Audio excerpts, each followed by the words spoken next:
Welcome back to the Mastering Runeterra $5,000 Championship Qualifier number 6, the last qualifier before we cut to our top 64 players. They'll be playing for $5,000 over 2 days next weekend over on Swim's channel. Make sure you come check it out. Today, though, everyone's playing for $500. It's our last qualifier. And before we jump into everything, we have to thank, of course, our sponsor. Before I forget, Community Gaming. Thank you guys, communitygaming.io, for sponsoring this series, putting up $8,000 for the Runeterra community. Thank you guys so much. If you do not already know about communitygaming.io, go check them out. They've got tournaments for all the games, like League of Legends, Counter-Strike, Axie Infinity, Magic the Gathering, you name it, they've got tournaments for it. A lot of them with hundreds or thousands of dollars in prize money. A lot of them are also free to enter. They're fantastic people. They've been really good to us. They've been helping out the LOR community. So, go give them some love. Bay, how you doing today? I'm doing. I'm up. I'm ready to watch some tournaments. I'm excited Yeah. to see what people bring today. Last week was basically exactly where we expected the meta to go. I feel super control dominant. We expected scouts and things like Auction Sivir and possibly Pantheon to rise up. And now we're trying to kind of see where it goes from there. And not only do we get to do that, but we get to see how everyone does in the points race, which is going to be really exciting. Yeah, because this is the last day, the last qualifier, right? So we're gonna be able to keep up live and see if Zorik Dungu can actually make it with only 56 points. 66 points, yeah. 66, maybe. my mistake. Maybe. As you can see here, though, where's the cutoff going to be? Currently, it's at 20 points. A lot of points get given out at each qualifier, so it's going to be moving quite a bit. All those people there at the bottom, if you have 20 points, 22 points, you're probably not a lock. You probably need a little bit more. So, like Monte Cristo, Tim from Finance, they're going to need to get a few more points to jump up. And the people right below them, the 19, the 18 points. Look at these names we got. We got JT Amanda, Boomer from NA, Smooth Swollest, Successor, Brashkata, doo-doo-doo-doo-doo. The list just goes on and on. The Stolen gamer Conch. lead, yeah. Yeah, just never ends. And so, it's going to be, I see Cameron Hanzo down there, dress off, Gigas. It's going to be a race, like a real race to the finish here, because, these players are all one solid finish from making the top 64, but if they lose, they're done, they're out. So Single limb, yep.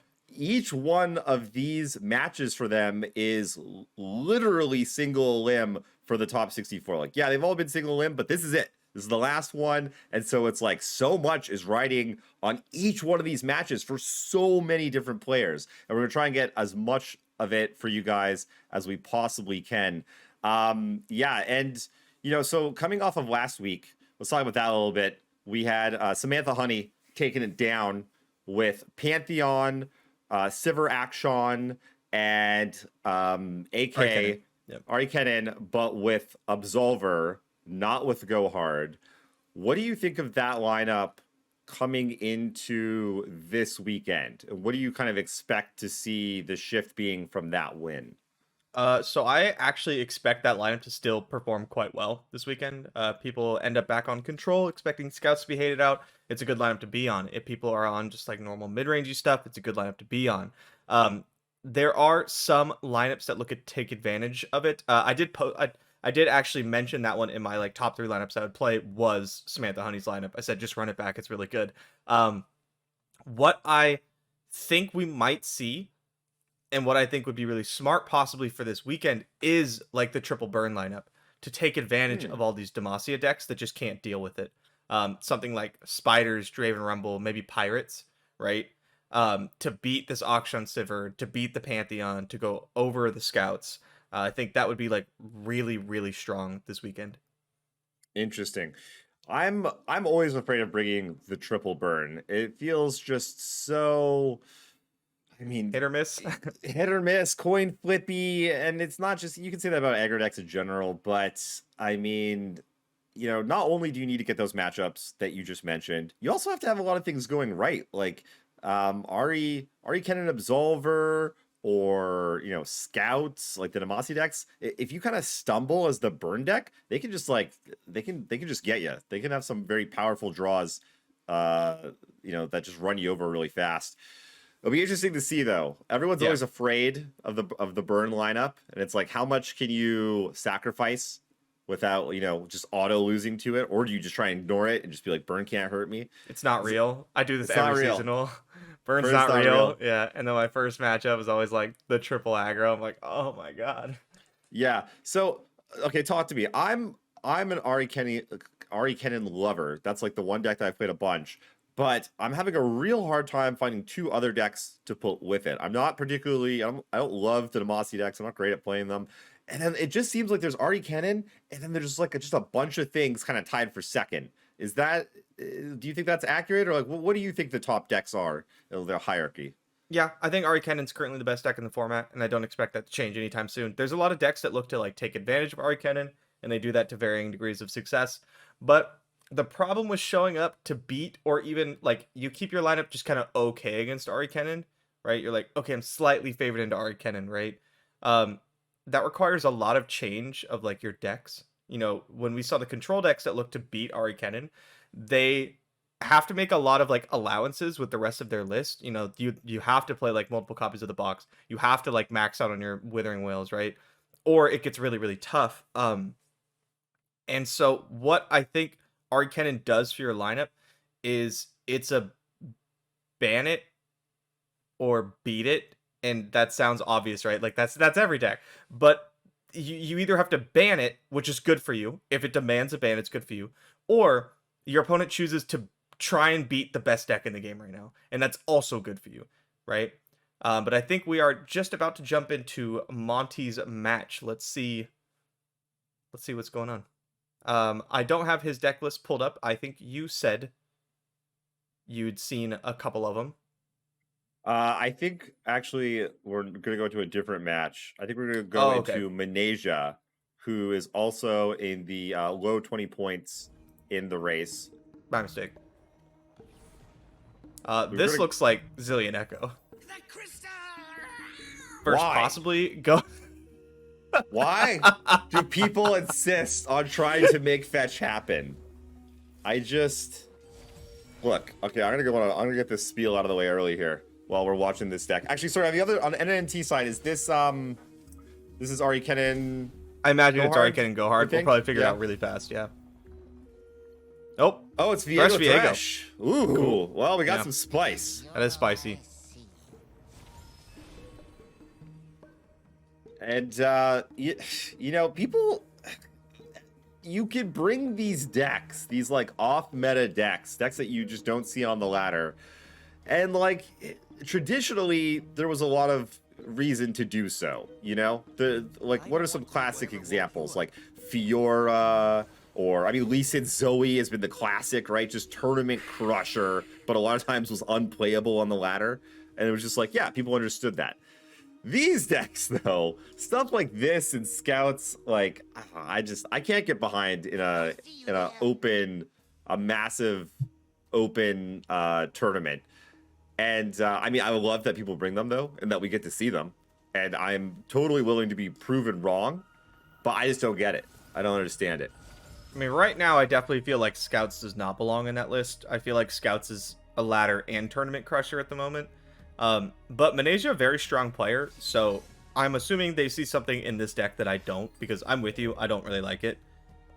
But Manesia's been smashing the Runeterra Academy League. I can't imagine that he would show up with something he believes isn't going to win. Or at least give him a very good chance of winning, right? Yeah, it's a very good point. And we saw that Monty has also brought this deck, though Monty's known for playing some spice. Oh my gosh, did you guys pick this match just because there'd be a Feyfolk in it? What is going on? Your favorite card, huh? My favorite card ever. Now I don't even know who to root for. Now we've got the Feyfolk on one side, Ekko on the other. It's going to be a long day. Ooh, Ekko leveling up, though. I'm a fan of that. Yeah, pretty good start. I'm pulling up the rest of Manesia's decks here. It looks like I'm seeing Turbo Thralls and Fizz Lulu. Fizz Lulu Yordle Arms is a deck that, like, I think people just aren't bringing enough. It's kind of insane. I do my own stunts. There's a couple matchups that I don't love. Like, I think the Ahri Kennen matchup isn't phenomenal, and I think the Go Hard Ahri Kennen matchup is, like, quite bad. But if you're looking to get rid of that, the deck it's so strong. Yeah, I agree. I think it's being criminally underplayed. See, that's one of the ones that is like slightly off meta. You do see it on the ladder, but it's still not like super popular. But that's one that I would be like, yeah, but that deck has raw power for sure. Yeah. Zilean Ekko, on the other hand, just playing some cards. I do love me a leveled Ekko though. For anyone at home that doesn't understand how leveled Ekko works, why don't you give them a breakdown? Okay, so when Ekko levels, he shuffles in 3 copies of Chrono Break, 3 mana slow spell that reads revive all allies that died and then rally. That died this round and then rally. So what you try to do is you level Ekko by turn 4 every single time, basically. And then you go wide with your board of dinky little units that you see here. You play something like Voice of the Risen, which pumps your entire team, right? Like this. And then when you swing in, your opponent is forced to block things and trade a lot. Then you find Chrono Break and you kill them. That's basically it. That's the whole gameplay.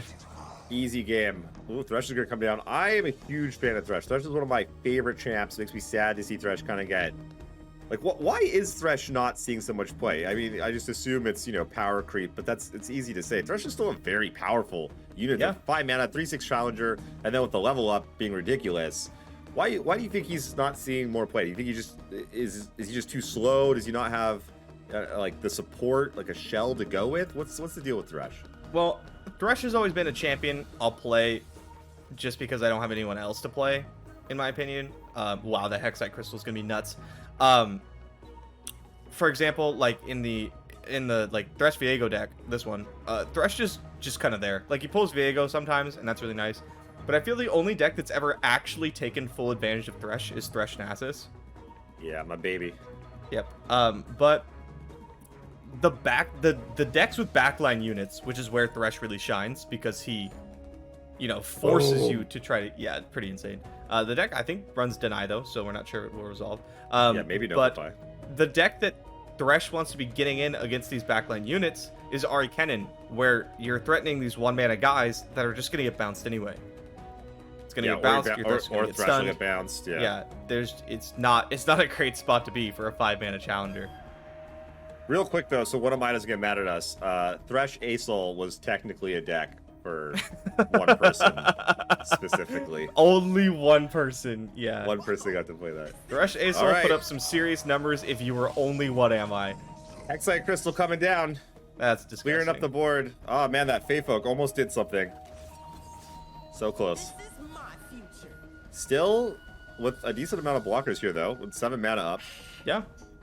The problem is if this Ekko hits, right, you get the predict. Predict is going to look for the Chrono Break. Now, I would not be surprised to see a Palm, but how much, like, man, you have to block, right? Like, this Voice of the Risen is doing some serious work here. I mean, if you can stun Ekko, you can just take 7. Well, where's the rest of the... What about the rest of the damage? Oh, you just go block him with the 1/1 block. and the 3/3. Yeah, but that's still... You're still taking 7. Thresh pulls Viego, and that's super sick, but there's still this Ekko on board. Voice of the Risen, like, stays alive. Okay, but, like, Maneja's out of gas, practically. Yeah. What, some scry cards? Mm-hmm. Yep. Scry all you want, bruh. I got 4 cards in hand, a leveled Thresh, and a Viego coming down. I'd feel pretty good being on Maitri's side? How do you think we pronounce this? Maitri sounds pretty good. Maitri. Okay, that was much better. Oh, okay, we're blocking. We must not have... We or did maybe already this is spend safety one block. concussive palm. Vengeance on Voice of the Risen? No, I feel like you'd have to kill Ekko. I don't know, this is tough. Okay, so Thresh is going to level and survive the block Yeah. on the 4/1. Alright, there's the palm. Yeah. I like this. This is nice. Yeah, this seems massive. You probably want to... You want to predict, yeah. You're going to look for things like time bombs. Probably take that time trick. Yeah, because a time bomb would kill Chrono Thresh Break. before it had a chance to attack. Like, because you're if you find Chrono Break, make sure he what it is. attacks, you just block with your things, and then you just get them back. I forgot Right. the time trick was going on top. Oh, not in the hand, you mean? Yeah. Yeah, I forget that sometimes that when you predict, you just don't get the card. Yeah. What a terrible mechanic. Why would you Awful, not try dude. it? Why would you Why even not play just this? try it? Okay, things are gonna get interesting here. A lot of looks though, because not only do we get this time trick, but Ekko is likely going to connect with something, and then we're going to get a free one. Here's the question though: do you even like go after Ekko with your Thresh, or do you just take out this 5/4 that's pumping up the team and just let them not have? Oh, you probably take out the 5/4, but Ekko can block Viego. Now Ekko can't block Viego if Voice of the Risen dies. See what we get.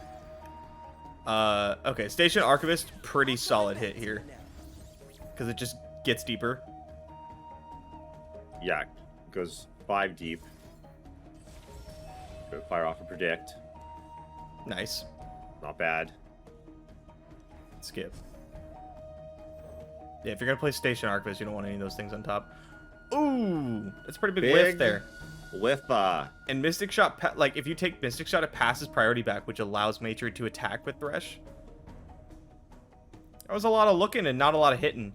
And the worst part about this is you, like, you know you're not drawing one anytime soon, right? And so you're looking for probably to connect with this Ekko on anything, just to get the time trick so you can shuffle. yeah. Yeah, I didn't realize that all predicts shuffle. Yeah, yeah. They like shuffle first. It's kind of weird. It's like a backwards shuffle. mechanic for us, like Magic players. Oh, interesting. Yeah. Did it always shuffle? I thought when it first came out, it didn't shuffle at all. Um, The same calling card from our other I have no idea. At any rate, Voice, yeah. You Gonna can use rumble. Absolver to try to trade with some of the biggins, like Viego here. well, this also keeps alive the Voice of the Risen. That is true, yeah, which is pretty big. Pretty big. Your units are pretty useless without it. Yeah, for sure. However, with something like Viego and Hydravine, it's tough to get through if you like don't have Absolver. Now it's fleeting Absolver, so you're obviously just gonna cash it in. Yeah. This is bold. You know your opponent, Manesia, saw a ton of cards. And you have to assume that if Chrono Break was seen, that it was taken. However, Manesia took a very long time on some of these decisions, especially the Station Archivist, which would probably clue you in to there being no Chrono Break. Right? Because if you see Yeah. Chrono Break, you're like, yes, please. I'll take one of those. Wow, not going after the Viego here. I mean, Not yet. Matri with... Oh, yeah, fair enough. Matri with you can, 4 like- mana up, though. You can, yeah, block some stuff and then pass priority back What and would you do see here if what you would were I Manesia? do? I got all Um, the time in the world. It's not safe. Yeah, I'd probably make that block and then I'd put Ekko in front of one of these. The question is it Viego or is it Hydravine? Why not the 2/2? You can block the 2/2. Because if we draw into an Absolver, Mm-hmm. all of a sudden that Ekko's doing some damage. Yeah. Yeah, blocking the 2/2's fine. Not sure I want to take this much damage though. Atrocity on the table. You can so put I'd the like to put 5/3 something. in front of like Viego and pump it. Whoa. Wow, just gonna take a solid 16. Casual. Casual 16. Yeah, I don't know why.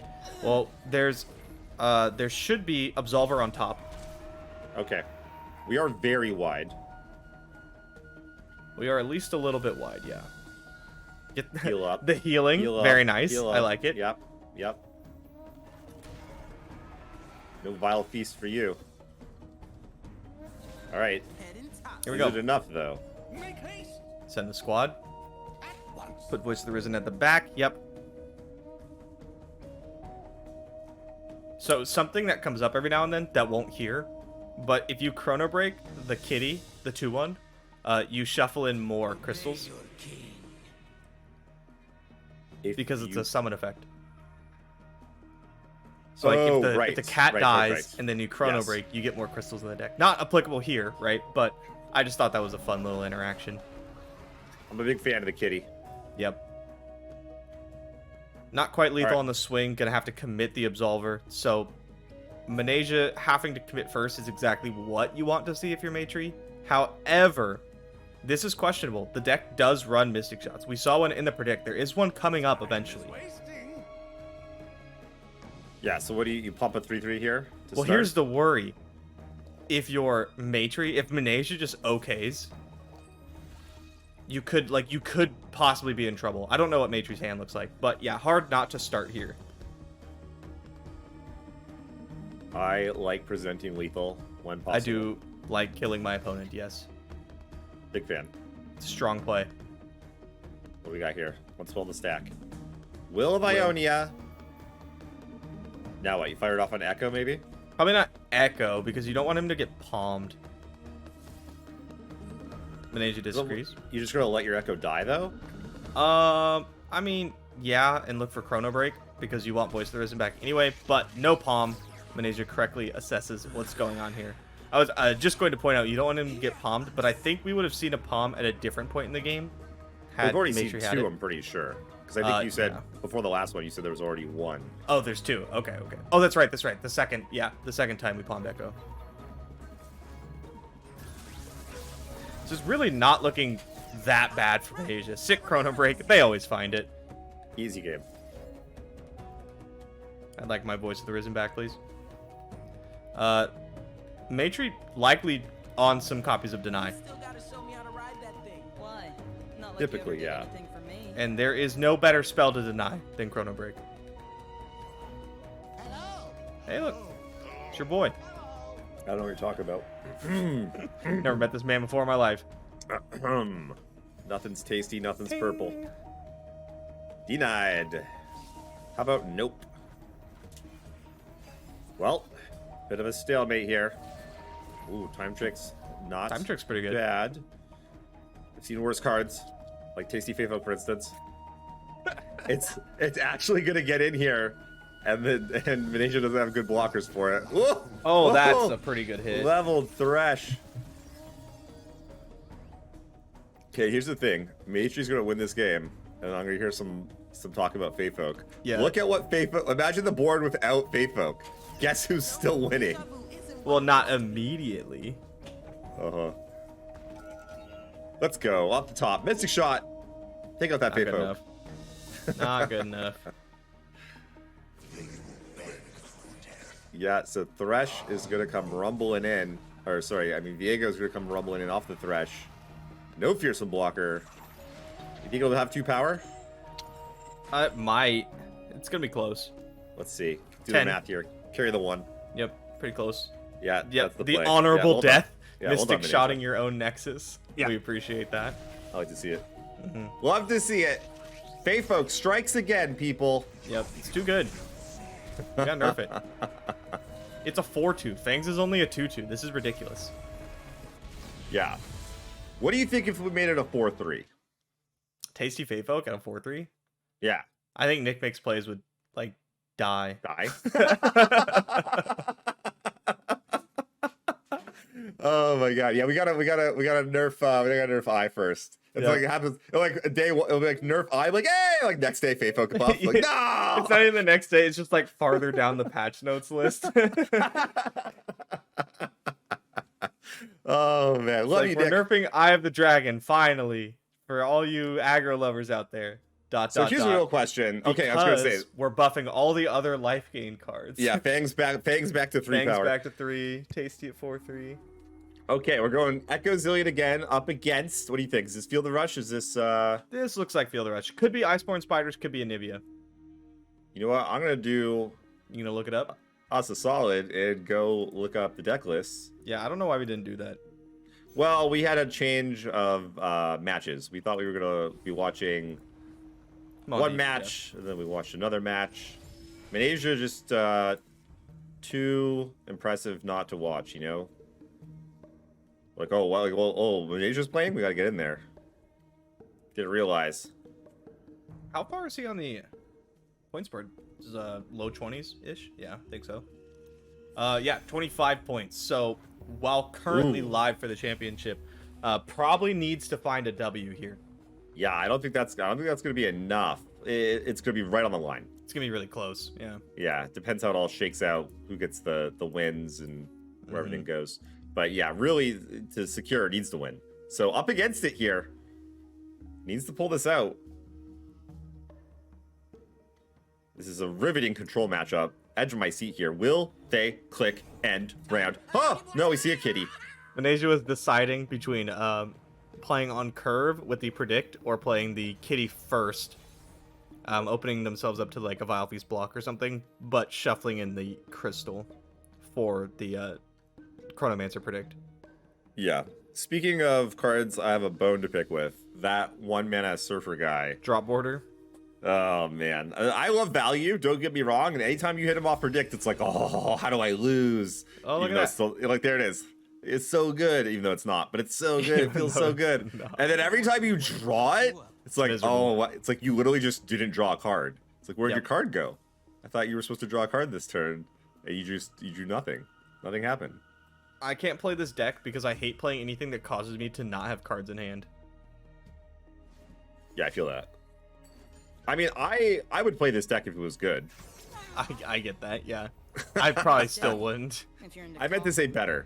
Ah, there you go, yeah. I love all the predict. I love Ekko. I love the mechanic of all that stuff. It just needs a little bit of help. It's not, it's just not quite there yet. Like, did you find out which version this is? Shadow Isles Forever? Yeah. No, I definitely was continuing to do that. Oh, thank you. Was not sidetracked. Sejuani Elise. All right, looking like Iceborne. The glimpse was making me think it was Iceborne spiders.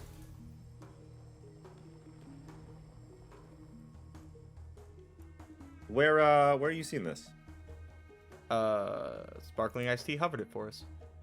I just saw Sejuani Elise. Gotcha. Okay. Still looking up deck list. Predict. Sejuani Elise. This looks like a skip to me. Sorry, what is this Sejuani Elise deck? Iceborne spiders. Oh, okay. Without Trundle, with Sejuani instead for more board control. Gotcha. What are your thoughts on that deck? Version. Oh, It's just fine. like that archetype. Yeah, it's very strong, but when you don't draw Iceborne spiders, I mean Iceborne Legacy, you're like just a bad control deck. You play a lot of really bad cards like this. And Yes. some other ones like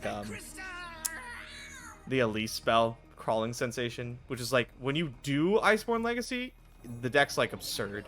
It's so busted. But then if you don't Iceborne Legacy, you just don't do anything. Yeah, the full 3 crawling sensations in the deck. I do like the Ledros top end though. 2 copies of Despair, definitely a meta call. I like Despair right now because it answers Viego and Misfortune on curve really easily. Also, Time Bomb pretty good against a bunch of spiders if there's no Iceborne Legacy. Yeah. Yeah, not even gonna come down this turn. Because you're expecting to see Iceborne Legacy. Yeah, you're also planning to attack here, so what are you gonna do? Like, you're gonna not attack. It's kind of awkward. Pass. Oh, decides not to. Looking to get some trades and some blocks before Yeah. Oh, I think before for it sure. comes down. Exactly. Yeah. Because I mean, look, you got a bunch of 1-3s and 1-4s, and like your guys suck, right? They like do your guys suck, are, you're right, yeah. They're not very good. And Yeah. so before those spiders all become 4-3s, yeah, let's try and clear some of them up. I thought the card far left was a Chrono Break, so I was like, I will just save it. But it's the Ekko champ spell. I think it's called Called Shot, and you cast it, and it shuffles in some 4-mana card that makes an ephemeral copy of all your stuff, and then they get a free attack. Ekko's got some really weird cards. Yeah, literally when I asked you to explain it to the audience earlier, I was hoping you would explain it to me because I still don't get all the different cards. Yeah, I explained the really important part, and we're just going to pretend the rest doesn't exist until it comes up. Excellent. Hey, look, Chrono Break. That's the important part. Here's the real question. Does Matri have the pump Yeah, spell? do you have Iceborne Legacy, or are you going to lose this game? Or is this time bomb gonna rain all over your parade?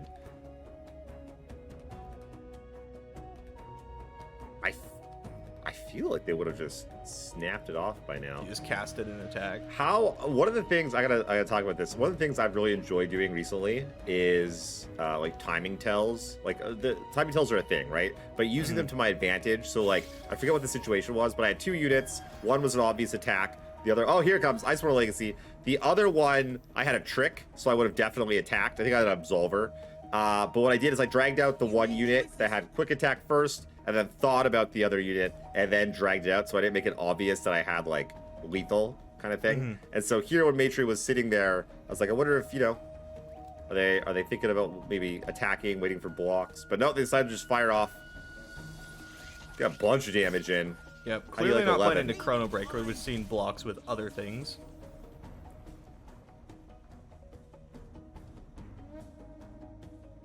Yeah. I Playing guess the other because Ekko. because Not yeah, bad. because of the backup Ekko. You get to This kinda time works. trick, time bomb. Yeah. Whoa! 2 Echoes? Oh, that doesn't suck.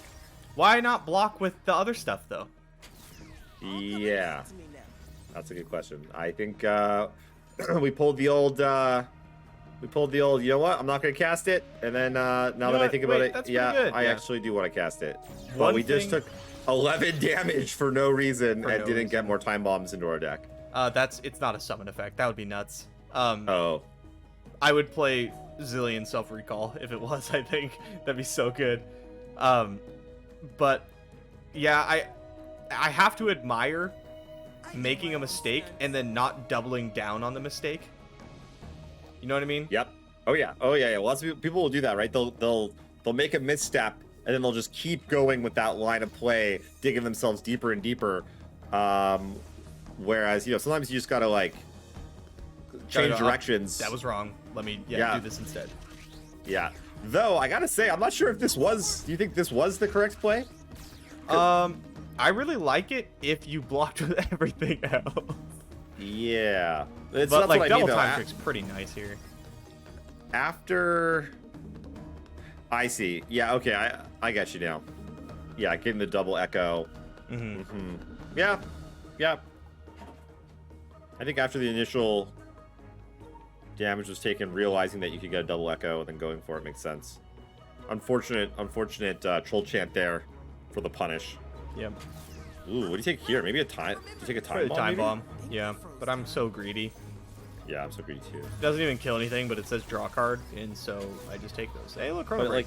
like, it eventually kills stuff if you just keep. That's taking true. them, If I right? just keep playing more, And, yeah. just slam. Just attack with everything with the most obvious I have Chrono Break tell on the planet. Or maybe you don't even want to play it this turn. Maybe you just want to attack with Ekko. Keep your options open. Yeah, this is I love this deck because it's like, you know, like you got like a rubber band, a time bomb, and a paper clip, and you just gotta MacGyver this thing into a win somehow. And I'm all for it. I like it. It's a good time. That said though, how? Where do you start? With an Echo attack, perhaps? Ekko attack seems pretty good. Yeah, because I feel like, what do you want to block and then Chrono Break? Yeah. Also, like, it's possible that you just get some damage in here, or not. You kill a spider, whatever. Either one's fine. And then, like, you know, you get some time bombs going. Maybe you find Hexite Crystal, and all of a sudden you put Matri in, like, just a really bad spot, even without the Chrono Break. That's right. I forgot we do have a Hexite Crystal chilling somewhere. Oh, the Zilean spell! The Zilean spell! Let's Oh. go! That's so funny. Filthy. So it dies and it comes back as It a dies 7/5? and it comes back +3/+3, I think. Yep. Oh, 8/6. Mhm, Boom. That with Absolver, that's a pretty good combination there. Yeah. Crawling Sensation, busted card when you have Iceborne Legacy, horrible card when you don't. Why do I always think it's 3 spiders? Yeah, I do too. Hey, look, Another Chrono Break. Chrono Break. Hard not to How take many, that. how many chrono breaks does it shuffle in? 3? I believe 3. I played a game once Or is it where 4? they just drew all 3 in a row. And so I like Yeah. notified one, blocked out the second, and then they cast the third one, and I was like, wow. That was fun. Yeah, so now do we just like Full block? full block, and then do you even, I guess, a chrono break to get your crappy 1/3s back? Doesn't seem particularly good. You could do this. The problem with this line is there is atrocity in the deck, and throwing spiders at people does end the game. These drop borders also, like, they're just not doing anything. It's fine. It's totally okay to just kind of throw them away. Yeah, there's 2 atrocities in the deck plus a Ledros. Yeah, don't take this damage. It's not worth it. Yeah, I would 'cause, probably do like this, and then I would play Time Bomb and just like see what happens. Ooh, Ooh. Okay, Ooh. Voice of the Risen looking pretty saucy here.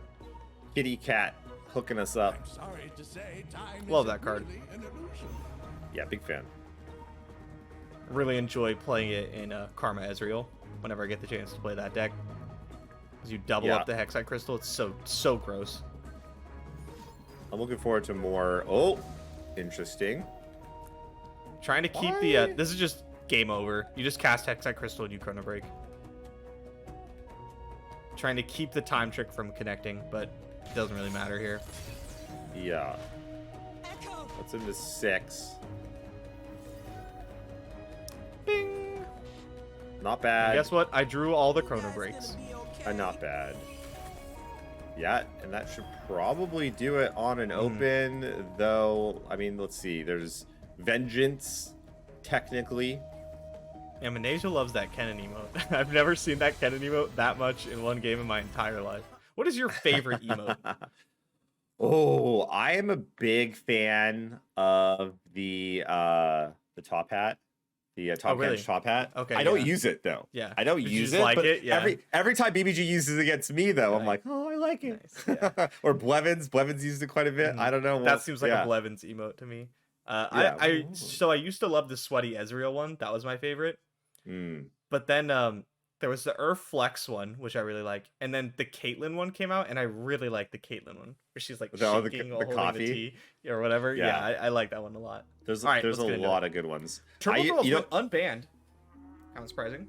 Interesting. Yeah, my most used emote is probably the what's his face that winks at you with the glasses.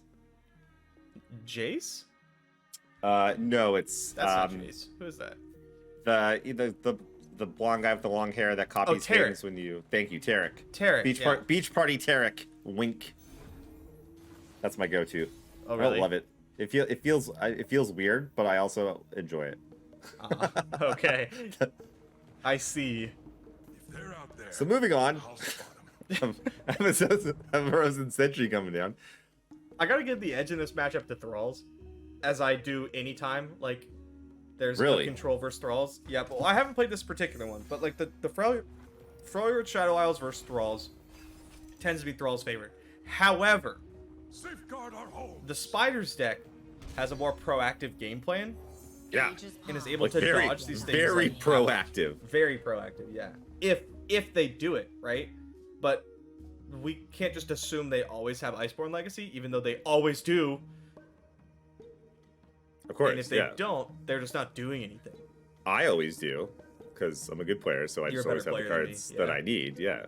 Why would you not have the card that you need when you need it? That's just foolish.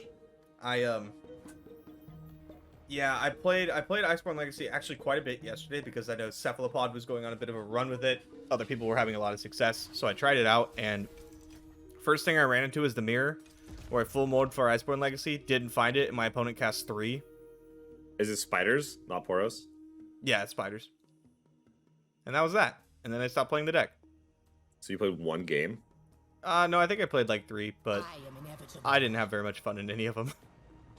Just Fair like enough. For Reavers. couldn't find Iceborne Legacy, or I did find Iceborne Legacy and I won, and I was like, oh, that was kind of whatever. I don't know. It just felt a little too reliant. Oh, this is interesting. Embrace the I mean, cold. yeah, what else are you gonna despair an 8/8? Well, that's a good. That's true. I'm But- not saying killing it there is bad. I'm just saying if I was Matri That's not what I want to be seeing. I want to be spidering. I want to be pumping spiders. I want to be smash his face here before these thralls come down and punish me for going so slow and killing things that don't really matter. I was kind of surprised not to see second Lissandra. I really like making multiple thralls in this spot. Like, yeah, Promising Future technically does that, but you could Promising Future later, and you could start getting the countdown going earlier. Pass from Matri here with the full 8 mana. Asia thinking if they want to just take this, because it's, you know, pretty good here, making their opponent burn a bunch of mana. But there's also a chance that Matri's hand is just kind of bricked and just has a bunch of removal in it and not any of the proactive spider stuff. And so if Maneja passes, he's just kind of skipping his turn for no reason. Speaking of bad cards you have to play in this deck. I mean, at least never mind. So I was thinking about the Promising Future instead of Lissandra play, and I think it might be because Manege is looking to save Lissandra until he can guarantee getting Watcher in hand. Or if you play her and she dies again, you don't get Watcher unless you like find the third one. Or you could just save it, do the double Promising Future play, still put just an insane amount of pressure on this board. Boom. Thralls coming. And you're almost at Watcher already. You'll hit Watcher on 8. Yeah. Please, I have connections.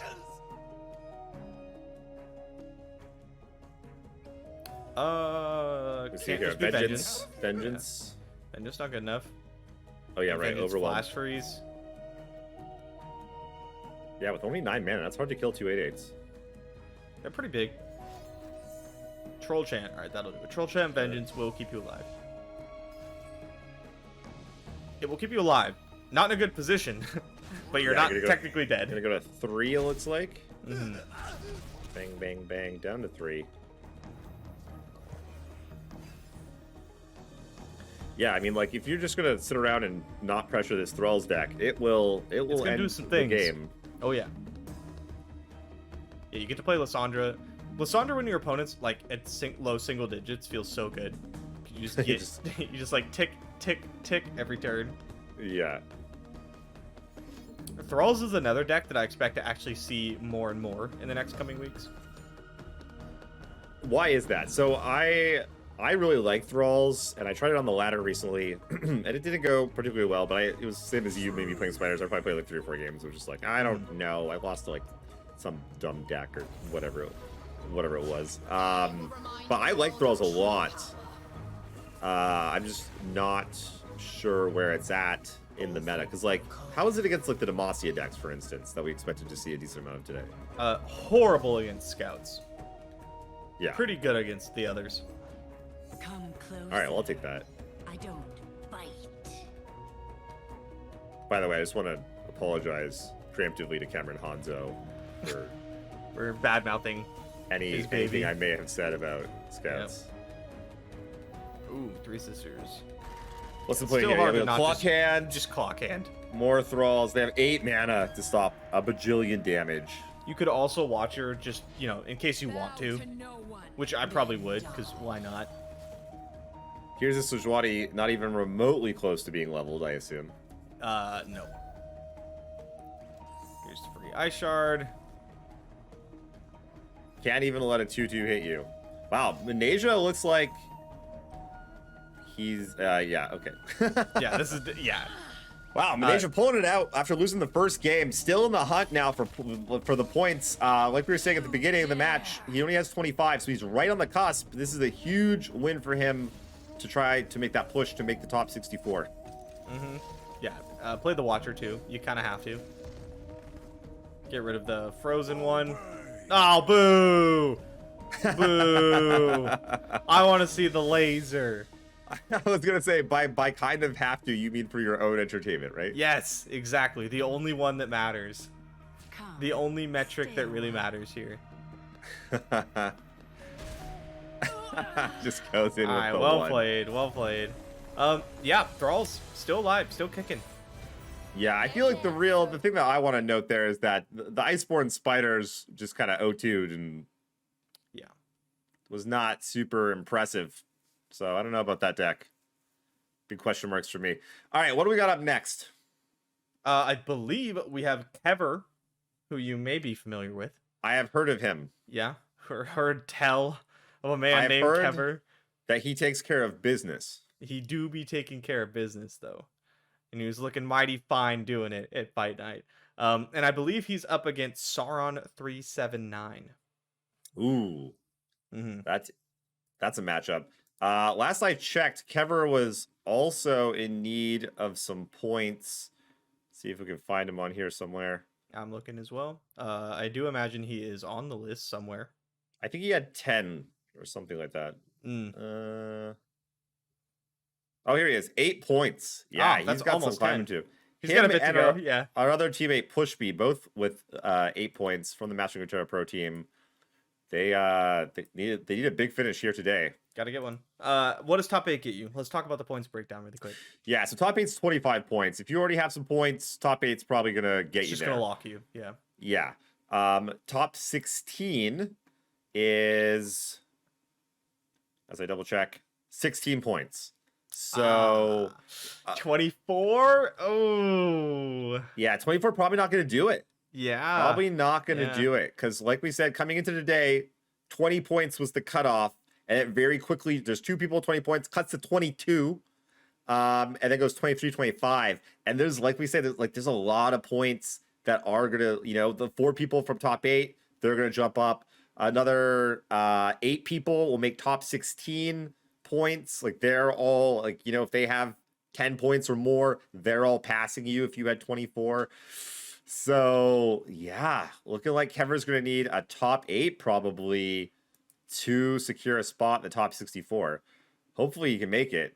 I am a fan of his suits and his tendency to absolutely maul wombats. What's up, guys? That would be a really weird sentence to hear if you weren't familiar that the Wombats are another team. What does he do with wombats? There's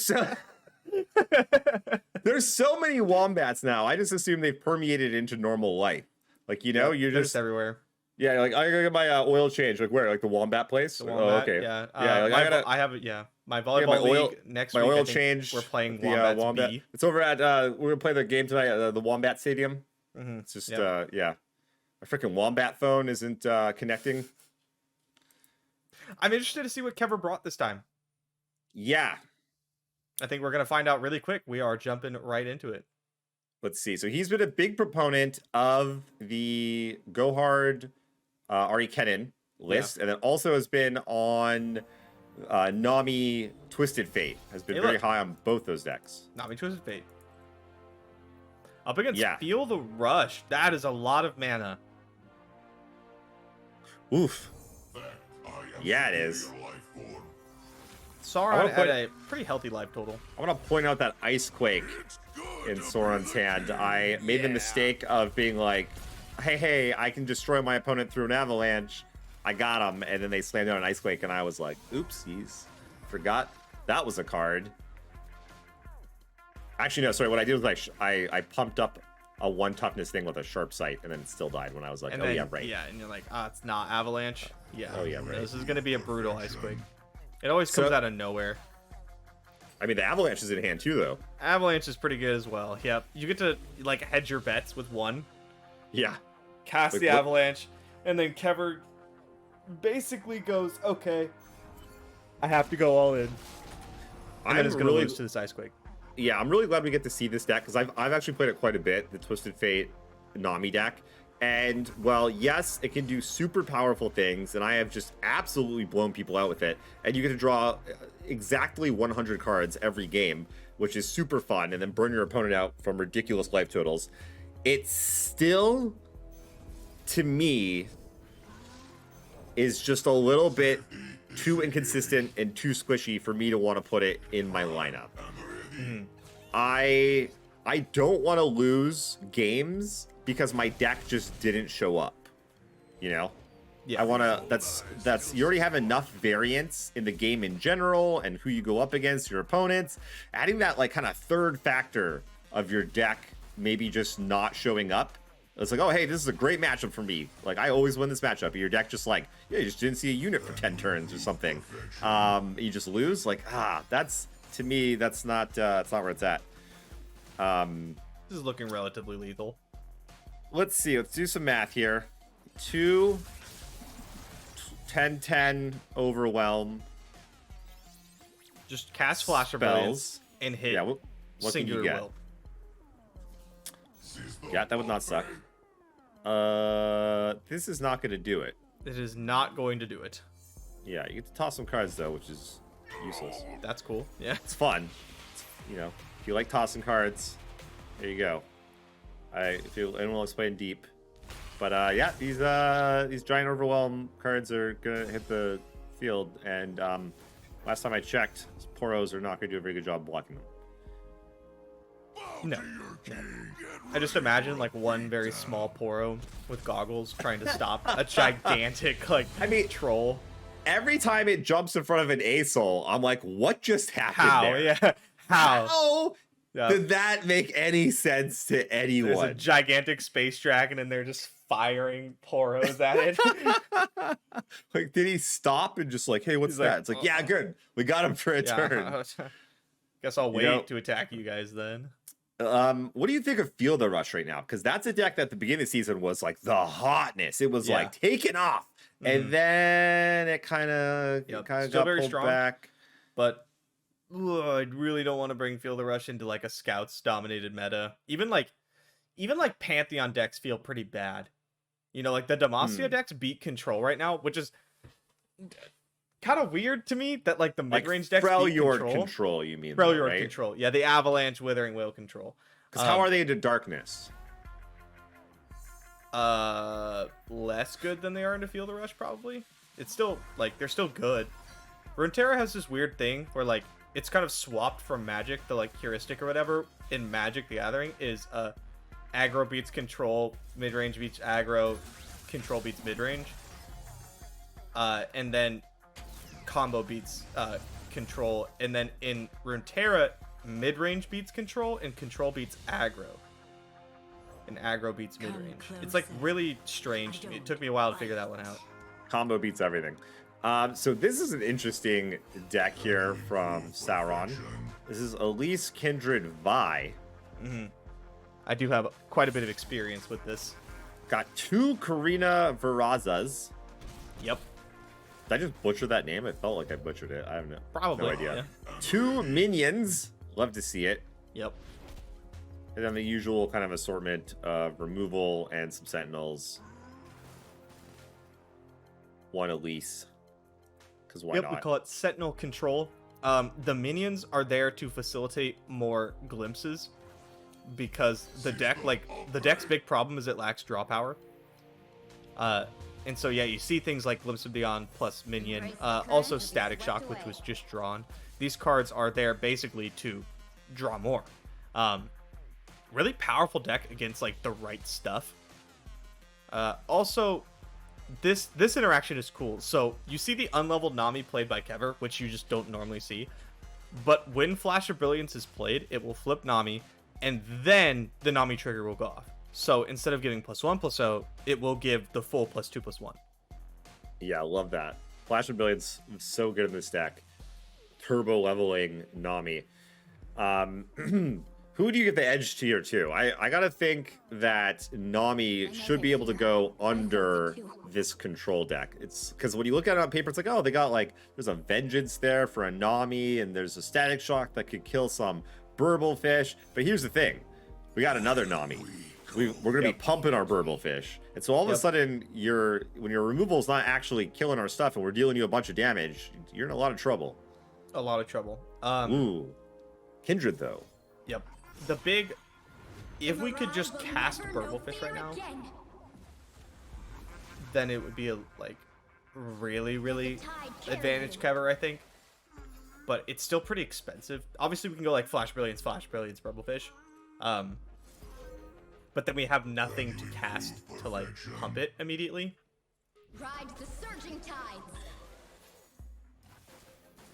Yeah, I'm not saying Kever's winning this game. I'm just saying I had to I bet would on give someone. advantage cover. Yeah. But still, lots of game here to play. The Kindred really worries me on the Sauron side, though, because if that doesn't get very powerful, if that doesn't get removed, that's removal that we can't protect ourselves from. that is correct. Yep, and you can do things like glimpse your spider. You can even, and this is a play I make a lot with this deck, is things like Vile Feast your own units, because it's so much more difficult for these decks to interact with when you kill your own units than it is for you to kill them. So you can see the glimpse here. Yeah, so this is gonna mark the Nami. Mm-hmm. We could gold card the Kindred. I but would it's just go still wide. on one. With the Poro Cannon drawn, our ability to just like Go off. absolutely go off is pretty good. Karina drawn, very cool card. Very cool. Yeah, Let that's the tide carry you. Sauron could live to turn 9 and drop that. Could be very important. Okay. One elusive unit. Unfortunately, we can't get our Shelly down plus the other 2 elusives. So I imagine we just go elusive. Yep. Just try to pump them a bunch here. I mean, you can get Shelly going like Burblefish, Shelly, Flash Brilliance plus whatever you hit off. Burblefish, it's pretty good. That's true. That's true. Yeah, we're gonna see the Mystic Shot come down right now. It's possibly like a little this. less good now. It's possibly a little less good now, because you are losing a unit. And Shelly really good when you go wide. Less good when you go tall. Yeah. Be surprised to Is there- see Kever. Ooh, I was gonna say I'd be surprised to see him start with anything but Burblefish here. Consider me surprised. So what Kever's Noted. hoping for here is a fast or burst spell off Burble that doesn't like suck. Like you don't want to see Snapjaw Swarm, for example, but you do want to see something you can cast. That way you just go Burblefish, and then if there is like a ping effect, you go flash Ooh. into the This is pretty big. Oh, that Vi was massive. It was looking okay there for Kevin for a Well, second. it's still not that bad, right? You cast Flash of Brilliance and you're trading with Vi. Concurrent Timelines is not the card you want to hit. Now you're. Oh yeah, are you still trading? I don't know what the. No. Now you're not. Yeah, that's pretty brutal. You really did not want to hit a slow spell. That's why I did not love the Burblefish play. Yeah, we should have flashed first, or just Yeah. not played the Burblefish. Yeah. Well, you could go Flash into Burblefish. That way Yeah, the we pump should- goes first. Exactly. Now though, what do you do? My people Lose, can't wait probably. much longer. Yeah.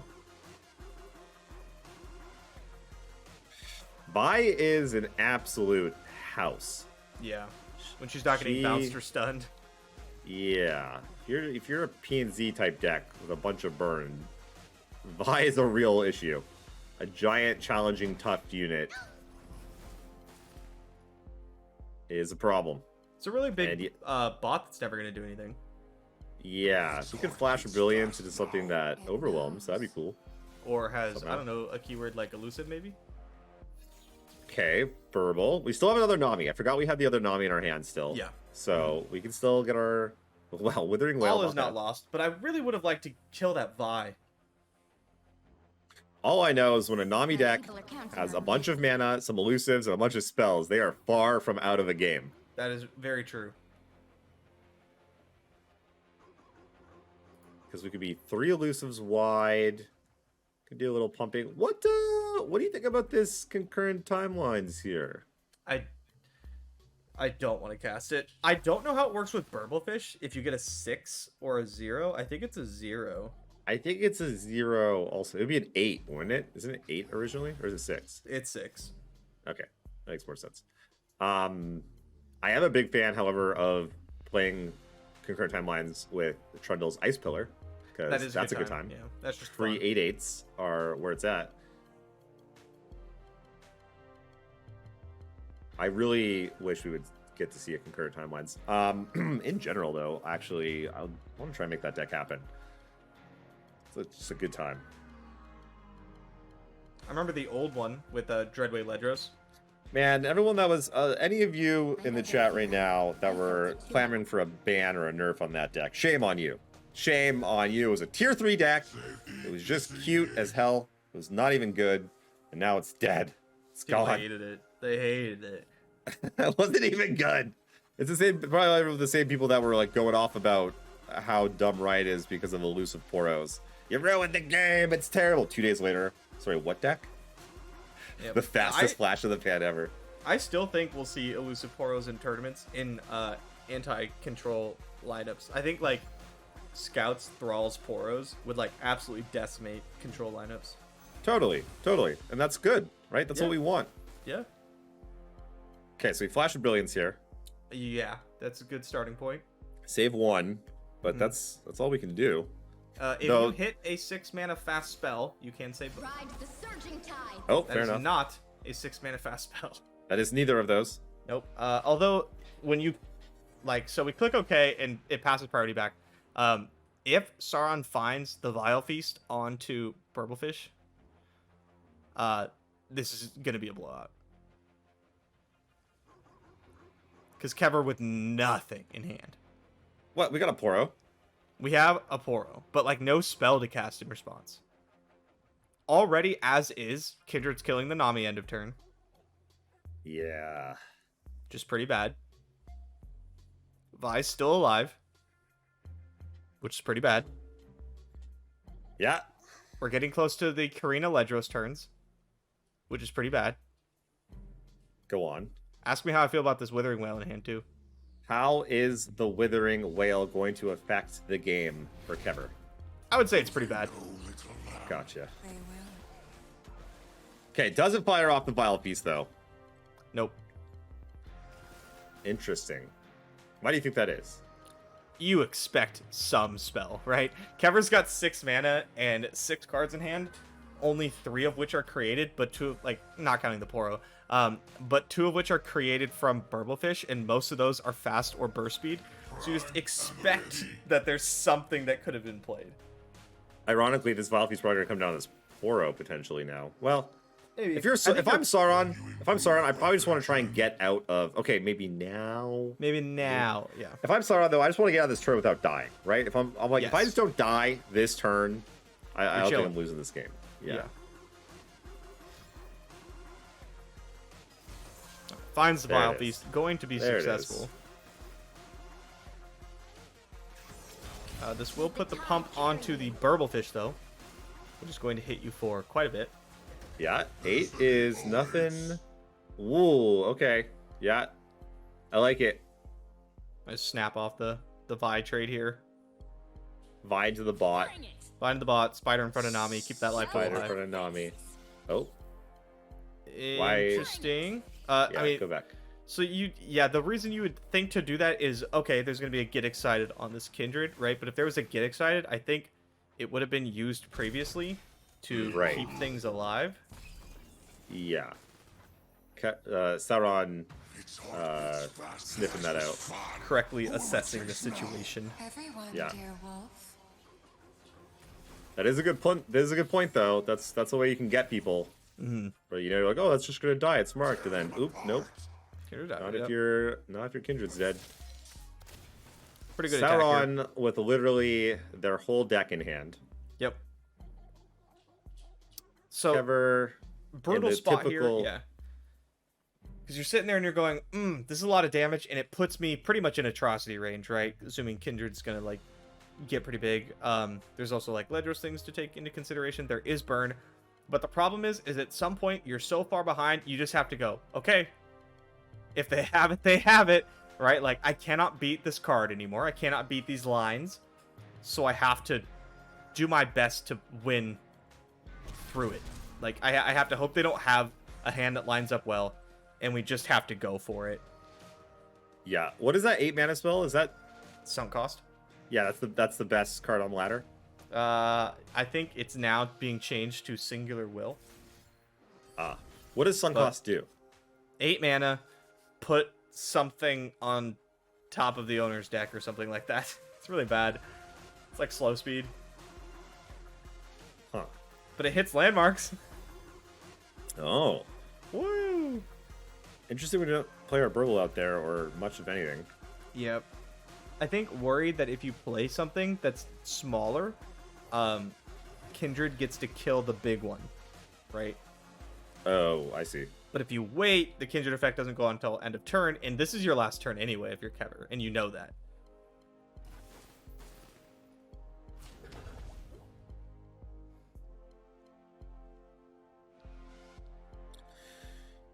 Yeah. So okay, we're gonna attack here, but Vengeance. couple of Mystic. good cards for Sauron.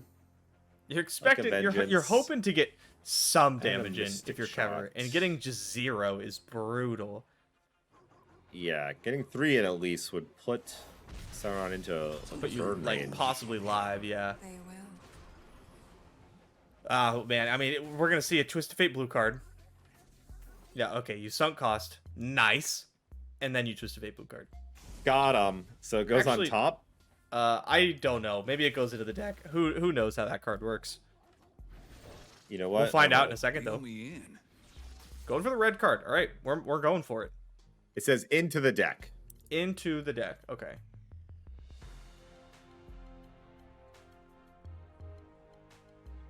It's not over yet.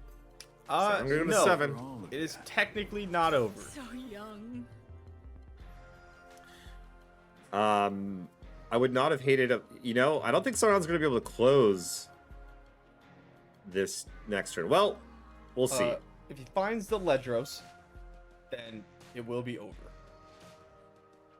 Because Well, he Kever has the- currently cannot block Fearsome. They have the Ledros. Yes, if he finds the play. I see. It's a bit. Yeah, there's multiple lines where he could go for lethal. The thing is, you know, as the control deck, does Do he you? dare? Yeah. Mhm. Yeah, does he dare just, you know, tap out, use all his mana, try to go for kill, and potentially get punished? Yep. Uh, I was gonna say Sentinel. I think is a Yeah, a Sentinel's good play pretty here. nice. Because if Sauron doesn't close the game right now, I'll pick a card. Ooh, what up, Atrocity? Ooh. Yeah. Man, Ledros is good. Karina's good. Like, there's a couple of good options here. The atrocity really, now if I'm Sauron, the atrocity has made me That- much bolder. Much yeah. bolder. Because now if I'm stopped this turn somehow, I'm like, I can still just get you on your turn. Yep. Although I probably would have just played one of my big guys here. Yeah. It's Or at not least going a- to matter. At least a Vi. Charmed, I'm sure. Vi, I probably don't think I would have played at all. Yeah, I guess she doesn't do much other than She grab doesn't a add Twisted any Fate. damage, just like one. Yeah. Yeah, I so forgot the Twisted Fate Karina can't block Ledros. any of your stuff anyway. Yep. Bink, bink, bink. What do? You slam Karina now? Try and end it? Yeah, totally. Once I stamp papers, now faces. Decent chance you just die, and then like pretty much 100% chance your opponent just dies if they don't die from the Karina. You just throw her at them. The board's gonna die. Oh. Gonna go whale, playing it safe. How are you gonna put Karina in your deck and not cast her on turn 9? I understand you want to win and everything, but come on. 2 Karinas. Stacking the odds. Alright, we're shuffling. Man, if Sauron wasn't going to 10 here, I'd be like, Kever has a shot. Mm-hmm. Literally Mystic Shot I'm plus. doing I mean, this only needs for 7 more points to burn, actually. That's doable. Prime and the Well, not with those cards. Yeah. Okay, it's 7 more Zap. points of burn, and then okay, the whale into Vi is very, very safe. Because if Kever finds the burn, you just throw Vi at them. Yeah. And she's not dying to burn, right? Like, there's no way Kever can find the damage to kill you and the burn to stop the atrocity. Yep. Maybe if there was a burble fish in hand and you can go burble, iterative burble, but then, like, there's also the box on Sauron's side. This is just a tragedy for Kever. Oh, yeah, go nice and wide. Like, yeah, Poro Cannon, Poro, get boxed. Game over. And that's going to be it. Mm-hmm. Our beloved team member, Kever24, Going down. out of business. This, yeah, TF Nami deck getting 2-0'd. I think it's powerful, but gonna be honest, I don't think it's quite there yet. Although It traditionally, Shadow Isles control decks have done very well into like the Burblefish style decks.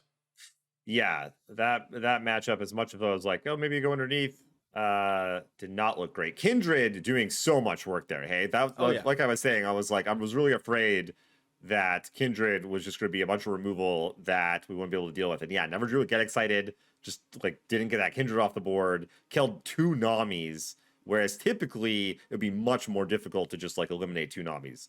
You need, you have to spend like 12 mana rather than just like, oh, Kindred's just picking stuff off. Easy peasy. Yeah. And that's one of the things the problem I have with that deck also is sometimes your opponent will just go like unit, like in 3 turns, and you'll just be kind of like, Oh no. Yeah. I got a Poro. Do I have a Twisted like- Fate red card or not? Yeah. And even then, maybe that's not even good enough if they have like more than 1 toughness. But the thing is, though, I will say this about the meta: all the decks are kind of like that. Other than Ahri Kennen, nothing is like, oh, you gotta play this. Like this is Azir, this is Twisted Fate Fizz, this is like TLC. You have to play this deck. It's so good. Everything else is kind of like, oh, it kind of depends where the meta's at. Depends what There's a lot everyone of else is doing. flexibility. Yeah, it makes for some real interesting matches. I do think there's Ooh. only been one point in my Runeterra, I guess, career when you had to bring 2 decks, and that was TLC and Thresh Nasus. Yeah. Well, I mean, Twisted TF Fizz and Aphelios. And I feel like Aphelios. we're also That's a kind good of. point, yeah. Okay, it looks like we got Cephalopod versus Floppy Mudkip That's a up pretty next. good matchup. It's pretty exciting. Let's see where they're at on the points race. Yeah, taking a look here. Should probably just Control F. Ceph. That's a much better way to do it. I just don't want people to hear my clicky clacks because my keyboard's very loud. So I'll leave it to you. Oh, I forgot it's in the spreadsheet, so it's not working the way I thought it would. Oh, I see Cephalopod, 8 points. Oof. Okay, so yeah, like we said with Kever, probably going to need a top 8 then. Mm-hmm. Doable. And then Floppy Especially for- Mudkip is already qualified. Okay. Made No wonder I top couldn't 4. find it. Yep. Yeah. Nice. All right. So Cephalopod, not a win and in, but a win and stay alive for sure. Floppy Mudkip with the Dream Crush. The Dream Crush. I'm just trying to get more points, man. I just want that prize money, dude. Hey, why not? $500. Yeah, I show up to a tournament to win, and especially like if you can knock out good players like Cephalopod or Kever, and you're already locked. Like, why would you not? That's such a plus for you, right?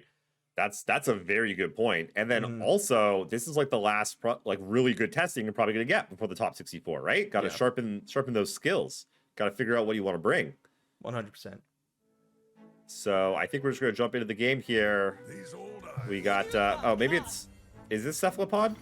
Has Cephalopod changed to? Oh yeah, okay, it says Cephalopod there. Okay, up against Floppy Mudkip. If everyone could just stick with your names, please, make my life a lot easier.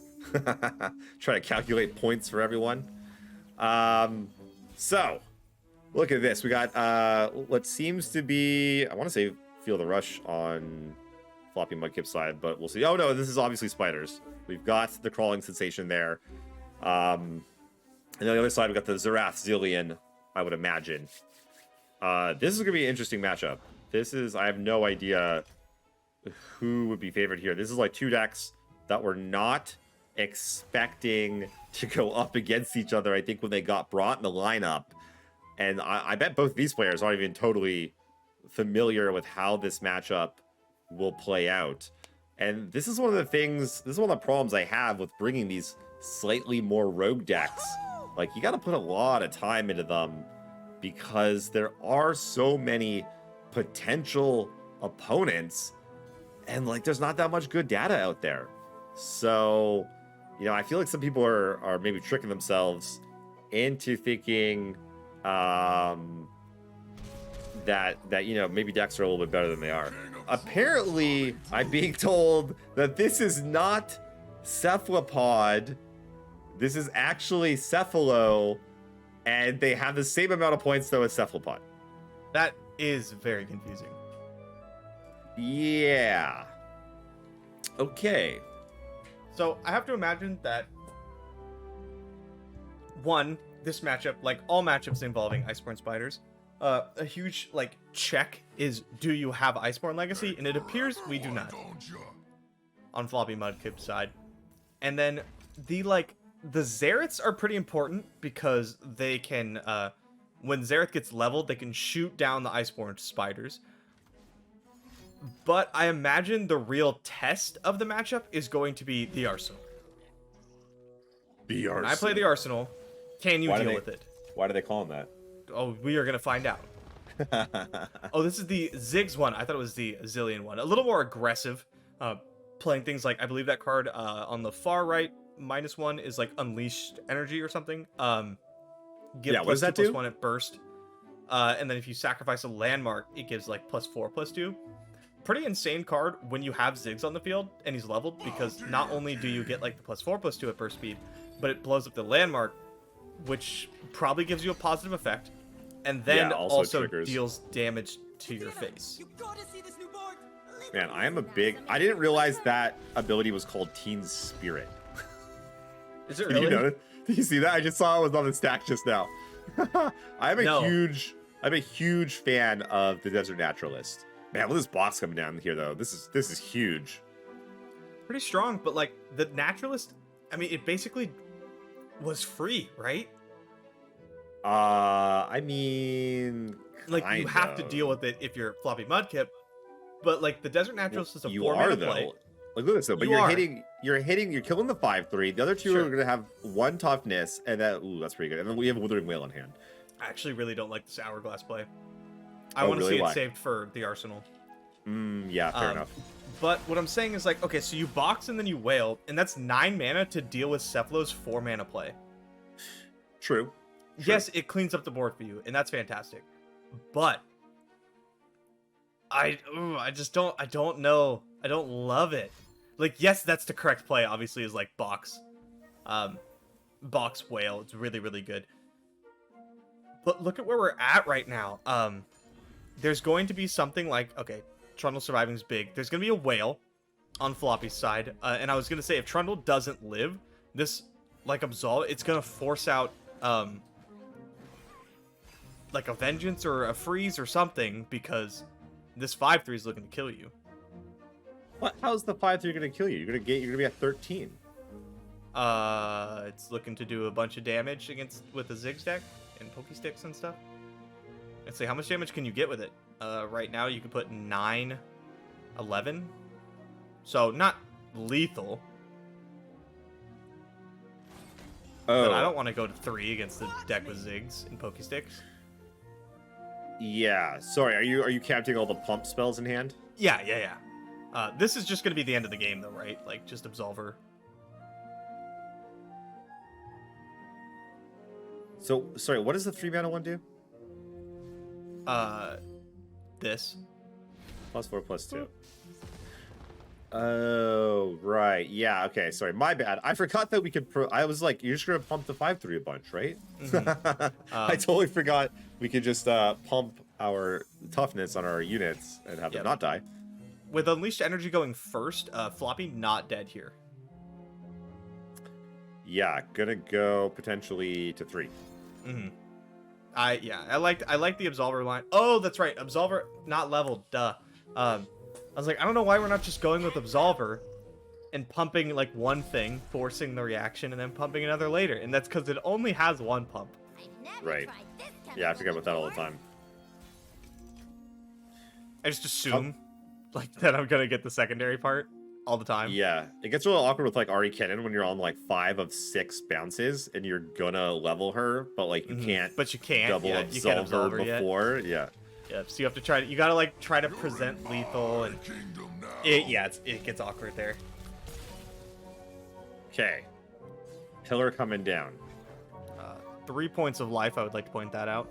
If this, I was gonna say if this landmark blows up with Ziggs on the field, if it counts down, it's gonna be game over. It explodes, of course. Go ahead. Yep. Hit the fuse. Okay, so we need to be rooting for Cephalo. Sorry, Floppy Mudkip, love you. But he's qualified, yeah. Already qualified. Cephalo with 8 points. Needs the top 8. Ironically, Cephalo and Cephalopod are right beside each other on the points ladder. Like, what are the odds of that happening? Not only do they have the exact same amount of points, but they happen to just be, I guess it's alphabetical, so they're beside each other. But Okay. Absolver is Rumble now in. unlocked, by the way. Ziggs was probably just the best draw.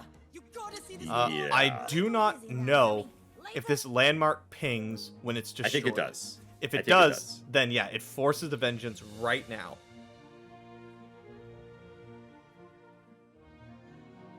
Still taking I one, am- going to 2. I'm a big fan of these landmarks that do stuff when they blow up. I really like this Yeah. archetype. It's so It's- much fun. Just a cool design as well. Yeah. Okay, next turn we could I see can't an imagine we Arsenal see and anything still besides have just. an I Absolver. think we just see open. Open. You cannot yeah. Arsenal plus Absolver. Nothing escapes my watch. Yeah, Yeah, you we can. open, you Just drag. one half of it though. No, it's Arsenal's 8 mana. Yeah, we'll have 10. Oh, It's we okay, have 9 you'll- mana. My screen's fig- pretty blurry. I can't actually see the. Sure. Yeah, the no. pips. Yeah. No, we I know can you count. can do math. I learned believe how. you. I I promise. believe you. I did it right before this. I took like a little test. I like to make Yeah. that like joke where when I do something wrong and then someone gives you a hard time, you go, "Oh yeah, sorry, I never learned how to read." It's just like a stupid joke that like I don't even think about it when I say it now. But I said Oh, it really? to someone I thought that was real. I've always thought that you couldn't That I read. just never learned didn't how to make. read. I didn't make fun of you. with all the mistakes I make. That makes sense. But I said it to someone, like just someone I've never really interacted before. They're like, "Oh, actually, you're supposed to do it like this," and I'm like, "Oh yeah, that's my bad. I never learned how to read." And they were like, "What? How?" They were like so confused. Hey man, it happens. Okay, adult illiteracy is a thing, and I will learn to read one day. So there One we of go. these days, yeah. Cephalo. We don't know what Cephalo. game. Yeah, it's not I cephalopod. believe 1 with 42 minutes on the match timer left. I believe that was Yeah. game 1. Yeah, it should be game 1. So probably gonna be running it back here. So was that because I was under the impression it was Zilean Xerath, but it was Ziggs. Is it Ziggs Talia? That's usually the combination. Is Ziggs Talia, you run the Absolvers and the Unleashed Energy, I think that card's called. That is a good question. I'm looking it up right now. Not that we're going to see it again this match, but we might see it again in a later round. Cephalo is on what looks to be Fizz Lulu Scouts Mm-hmm. and Ziggs Talia. Okay. So coming in, you were high on Scouts. You were saying that Fizz Lulu was criminally underplayed. Yep. I was What do you think of this saying lineup? that. I like it. This looks like Cephalo took the top 3 highest ladder win rates that weren't Ahri Kennen and put them in a lineup. Talia Ziggs has actually been like crushing the ladder. I know it's like Really? weird. Nobody plays it, but like I don't know how the stats are right now, but like I checked it I think yesterday or 2 days ago and it was at like 60%. But very small sample size. Do I think it's like that Yeah. insane? No, I don't. I think the archetype of the landmarks in general is very powerful. Like when I you endless devout getting the sarcophagus and then you desert naturalist and have 2 5-power things on turn 4, like Nothing escapes pretty my ridiculous. watch. Yep. I do not think this matchup is good for Bizlulu. Anytime Yeah. you can just like Withering Wail in response to Yordle Arms, it's pretty devastating. So like the way this matchup is won by Yordle Arms often involves Yordle Captain. Oh yes, yeah, that makes sense. Just pumping your team right up.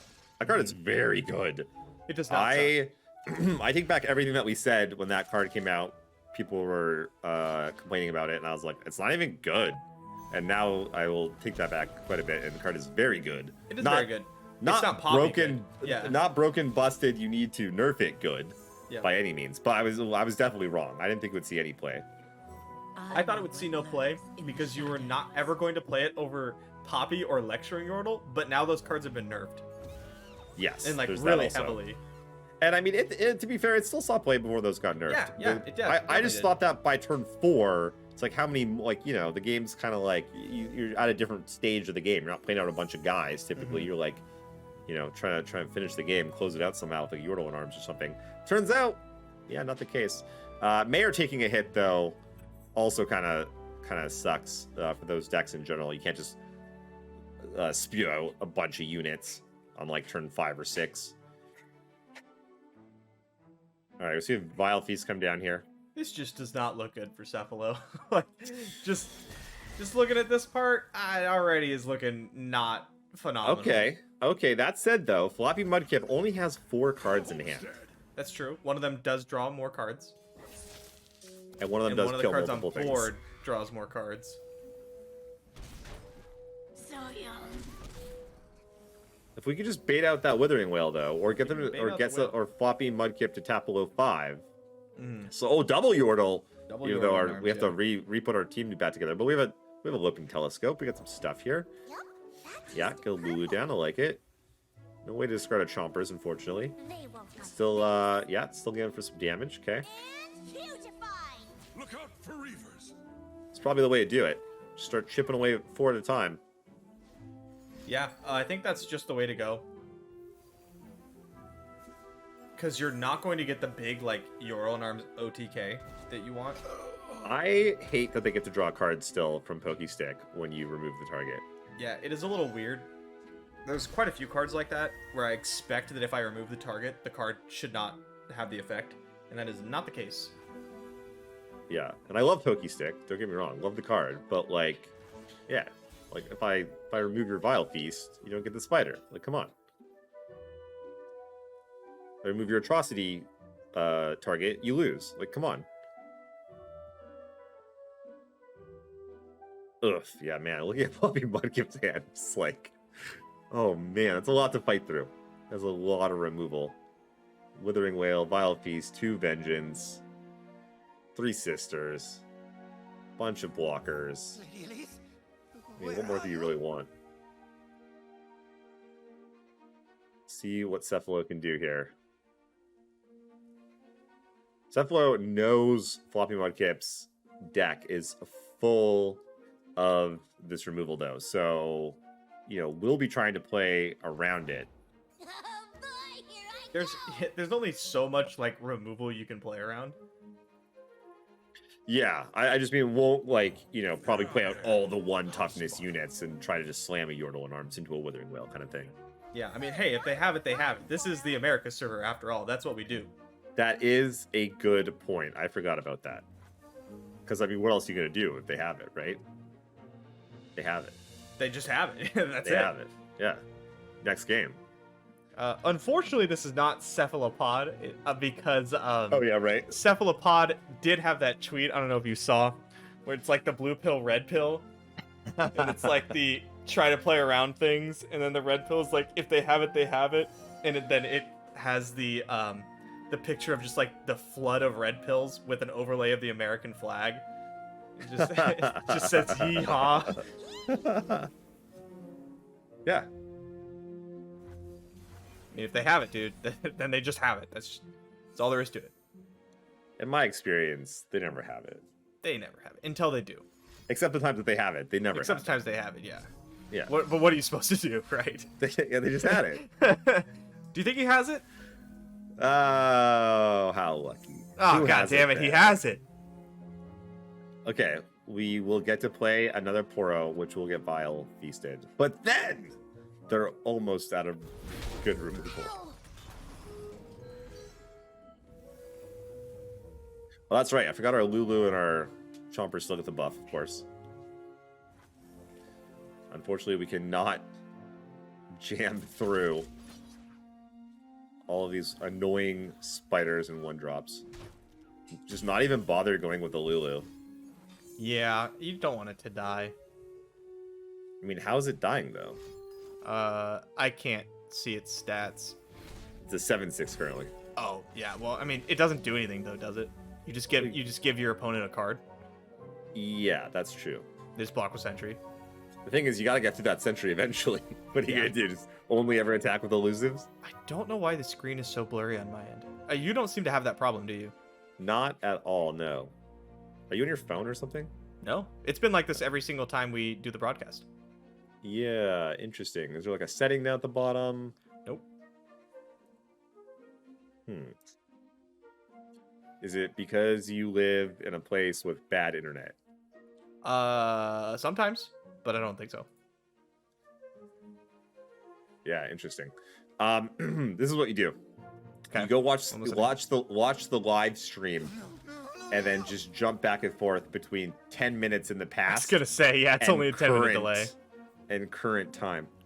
Okay, so we drew a Yordle captain. I'll give you the play-by-play. Cephalo is at 11. I can see the The big Yordle numbers. captain has come. That is that's a That's not an vengeance. atrocity. That's a vengeance. I'm trying my best. I also can't see. Hurts you. You It's a tell lies. I can see. It's a little too late for Yordle Captain to have that effect, especially just with like Vengeance in hand. me always wanted a Now, we have gotten rid of the whale, right? So now I think, yeah, you just Urchin and you just try to set up another Yordle in arms. But the problem is, like, it's not even that good because the only thing getting through is the Poros because there's a million 1/1s. I want to point out Floppy Mudkip making the real heads-up play there of offing the captain right away. I think Just a kill lot it, of people yeah, just might kill have it. just, you know, a lot of people that play control, you're just like pass. You know, wait for my opponent to present lethal or present problems, not realizing that that captain is a real problem and will make the rest of their team large and unable to be traded into by your dinky little 1/1s. So props on Floppy Mudkip there. Expect nothing less. Trundle gives Floppy a way to actually like close out the game too, which is pretty important. Like you do Yeah. actually need to win at some point. You do have to actually win the game or you will die This is so eventually. bad. This attack Is Lulu- does nothing. Here's another thing. When we did an attack with Lulu, like now Lulu's not level. She's not level, which I guess matters. You can get Yeah. barrier. Yeah. Yeah, no, it is like kind of relevant. It's just, guys, it feels kind of bad. Still drawing the card. I mean, let's be real. Cephalo's in between a rock, a hard place, and a Poro there. Yep. It's not Oh my looking gosh. Oh my gosh, that Ice Quake. I guess we Yeah. still have so many spider. Oh, look. Oh, Iceborne look. Legacy. Just gonna really help put the last nail if it wasn't already in that coffin. Yeah, I think the game was already really over, but now it's like incredibly really over. Who's hungry? The good So- news is, if Floppy takes us down, we do get to see a game 3. Yeah, so I'm gonna go pull up Floppy's decks here.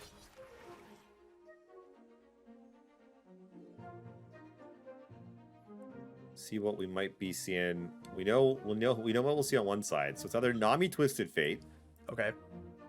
or Kennen Ahri Go Hard. Ooh, those are both not very good matchups for Yordle and Arms, I feel. Nami Twisted Fate, a lot of removal.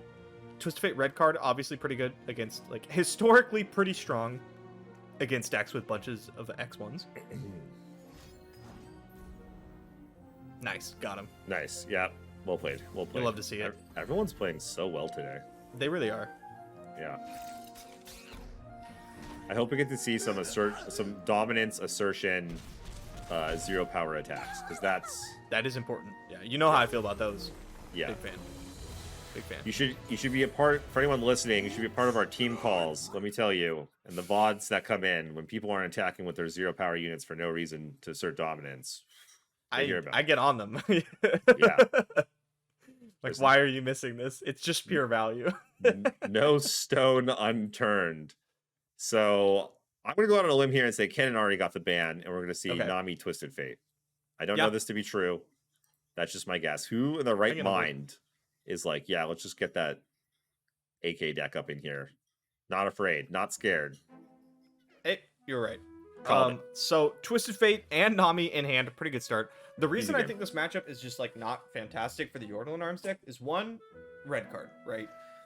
Two, the deck has so many elusives that you're not getting the Yordle and Arms like win.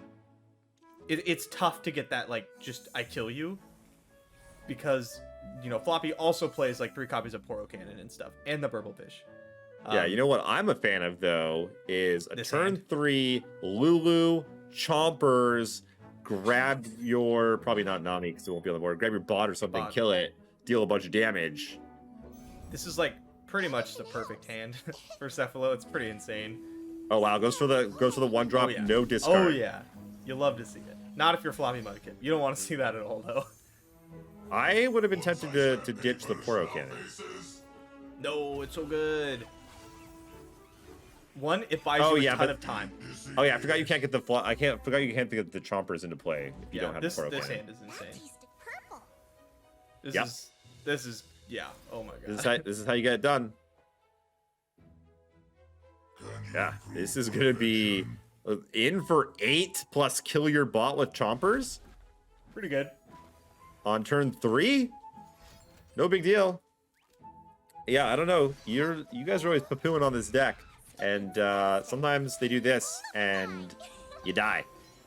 And also on the Nami Twisted Fate side, sometimes your opponent just goes guy, Yep. and it's just very good. That's it though. Red card here. Red card.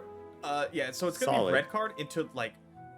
Oh man, if I were Cephalo, I'd have a hard time not playing Yordle Captain and then just going like dude on the following turn. Yeah, that's pretty good. I mean, it's either that or you go Or you set up for the dude, Yordles, yeah. and then Yordle in arms, which is Yep. also Because I you don't are- think Floppy Mudkip has a way to deal with that. Not really. Hey, Shock Blast is kind of cool. Yeah, and you are gonna get hit by it. You could If you're possibly try to Cephalo here, save- you just pass, right? Ooh, Yeah. dislike. Yeah, you're just okay. playing right into the red card now. You're like, please red card me. Yeah. Maximum greed by Cephalo. Yep. Oh, we're gonna see another Oh, burst pass no. by Floppy. Oh no! Don't play! Don't you Don't dare play play it a for port. real. Don't play it. Oh my God. goodness! Oh, if they have it, they have it. But geez, do they ever have it? Never lost. Wow. Dude, you're so far ahead. You don't need to make this play. Yeah. This is a good way to lose an unlosable game.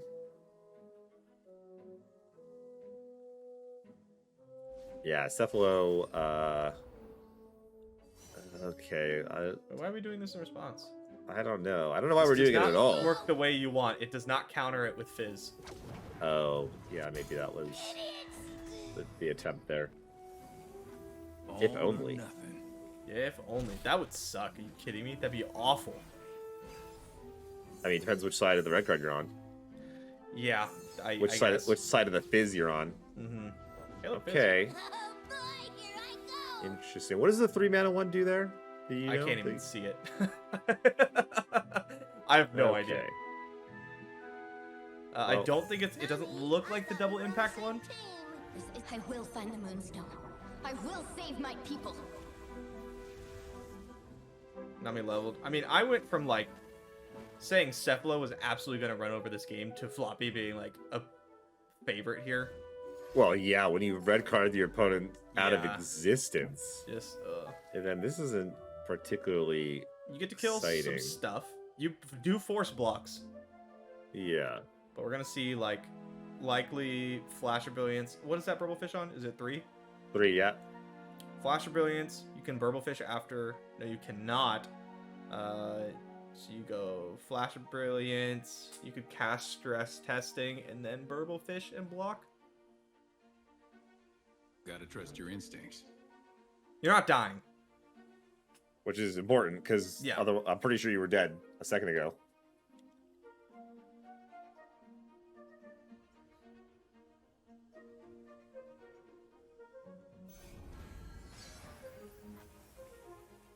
This is gonna be fun.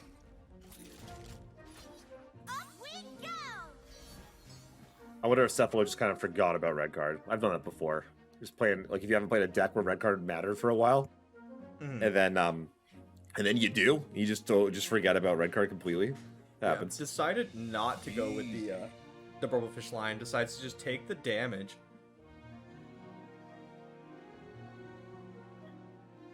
Yeah, game not over. Cephalo I is don't- still very much in it.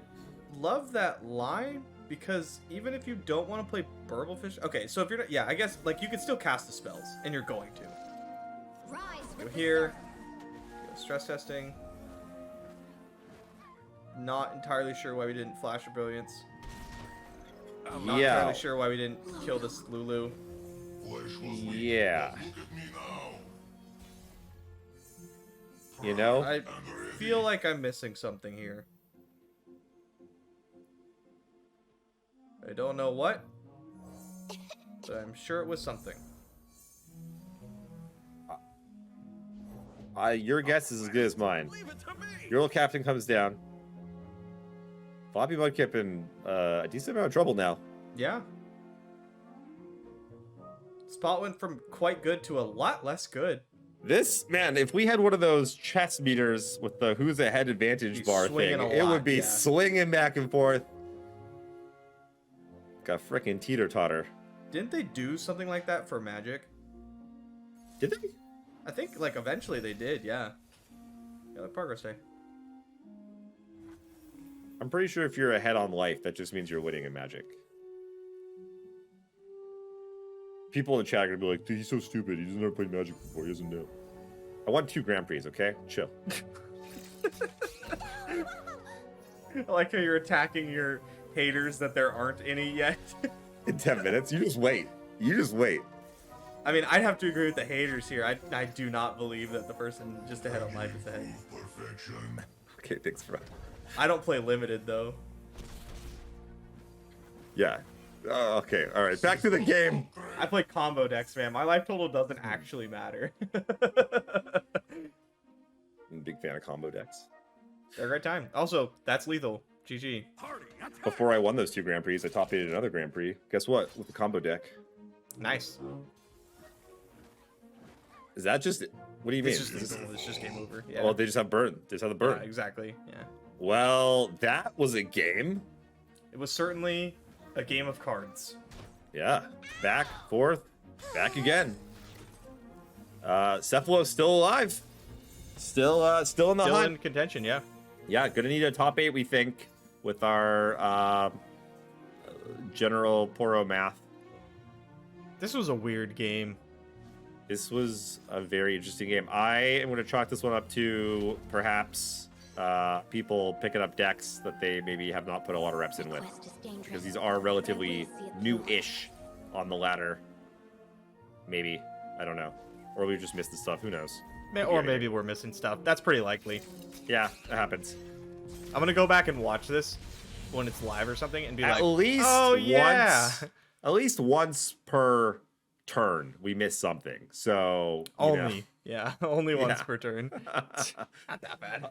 Okay, well, with that said, we are going to take a quick break. I'll be right back with more awesome Runeterra action for you guys. Stay tuned. Welcome back to the Mastering Runeterra $5,000 qualifier number 6, the last one. Before we jump into more awesome Runeterra action, we have to thank our sponsor, communitygaming.io, putting up to $8,000 in prize money for the Runeterra community. Thank you guys so much. Please go check them out. They have tournaments for all kinds of games. League of Legends, Counter-Strike, Magic the Gathering, Axie Infinity. If there's a game you like to play, they probably have a tournament for it.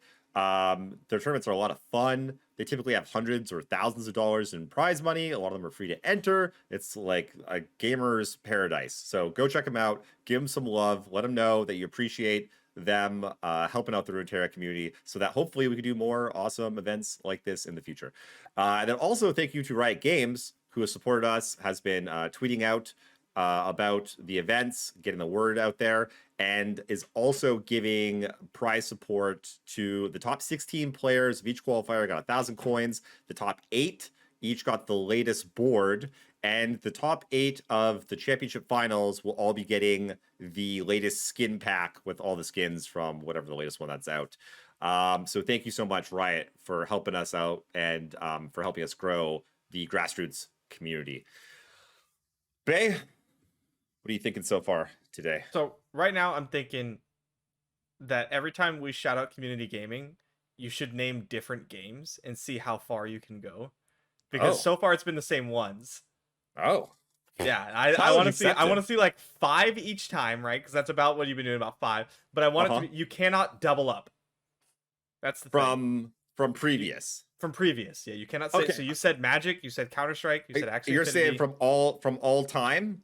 Just today. We'll just do today. Okay. Gods Unchained, Valorant, Super Smash Brothers. Well, no, you're not shouting that out yet. You gotta wait until your next shout out, and then you do 5, and then in your next shout out you have to do another 5, and they have to be different. And if you repeat, I'm gonna call you out. There's no consequence. You give me the buzzer. You're like, Yeah, just nah. you just have to do another one. Street. People are just listening in the background, like yeah, what? guys, just making sure you. What are you watching over there, honey? Oh, it's just these idiots of Mastering Runeterra again. Just keep talking about random video games I don't even understand. Yeah. All right. Runeterra stuff though. Not been impressed with this TF Nami deck. We have not really seen it perform much on camera. And then like it is incredibly powerful and it does really powerful things. But like I played it quite a bit on ladder and stuff too, and it feels like it's just almost there. Yeah. If only people would listen to me. I've been saying this for a while now. What am I? Also tweeted out, hey, I need to stop trying to make these decks just beat everything and tune them to death and just like play other decks. I'm like, again, if only someone had pulled you aside and been like, bro, your technical play is fantastic. I think you're really hampering yourself by playing these random decks with a bunch of cards and then we try and beat everything. He's like, nah, it's fine. I get you. But if people stop playing random decks with random cards, then it's much less fun to watch. Like Faefolk, for instance? Oh, there's a Faefolk deck now? Yeah. Wouldn't you hate that? Wouldn't you just be miserable? Like anything but that. I love Faefolk the card. Again, like people think that like, because I'm dunking on something, that's like, oh no, I don't like it. But no, I like Faefolk the card. I just don't think it's good. And people keep playing it. All right, so I think we got the end of Drissoth versus Pat Pat here.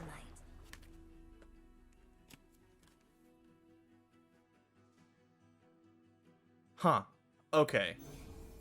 Got to take in all this information really quick. Ahri is hiding her current level up progress. It's 0? There's no way. 2, thank you. Visual bug. Oh, it's the Freljord version. With, I'm assuming, Troll Chance. So you take it. Yeah, I kind of like this just okay here. You say, yes, go ahead. And then you play some stuff. And then you kill them. The question is, what stuff do you play? We could go with Cythria and set up for a big fearsome attack, although it doesn't apply to your scout units next turn. You could go with the double 3-drop to get access to your 4 Demasias. Kind of an interesting spot here. A lot of decisions. You got to take into account, like, I might have to protect this misfortune from Kennen shenanigans. What if they have Deny?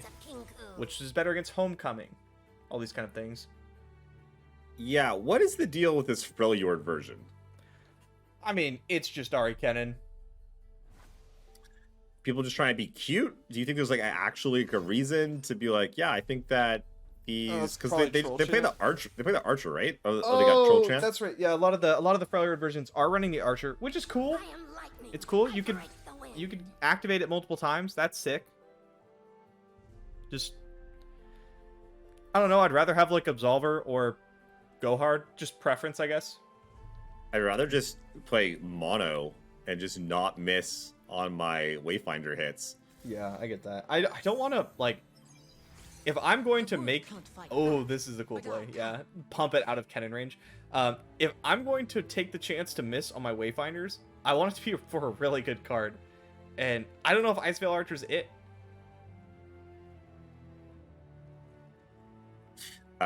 Yeah. I mean, against scouts, it might be okay. Might be okay, yeah. It's just okay, though, right? If they have Misfortune on the field, which they're hard mulliganing for, it's not very good. And... like, the matchups where you want Iceveil Archer, I'm thinking of Sivir Akshan, Pantheon decks, things like that. You're not going to get to play Ahri Kennen against them. Yeah, right? Exactly. Yeah.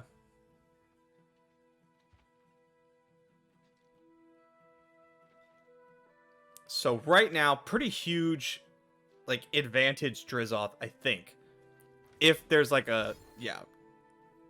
I was going to say, if there's a way to deal with this Kennen, I mean, this misfortune, then it's different because she is, I believe she is leveling. Yeah, that's a problem. Mm-hmm. Level of misfortune tends to end games very quickly. Tends to end games, yeah. I really like this, the gem Genevieve play. I think that was really cool. Really heads up.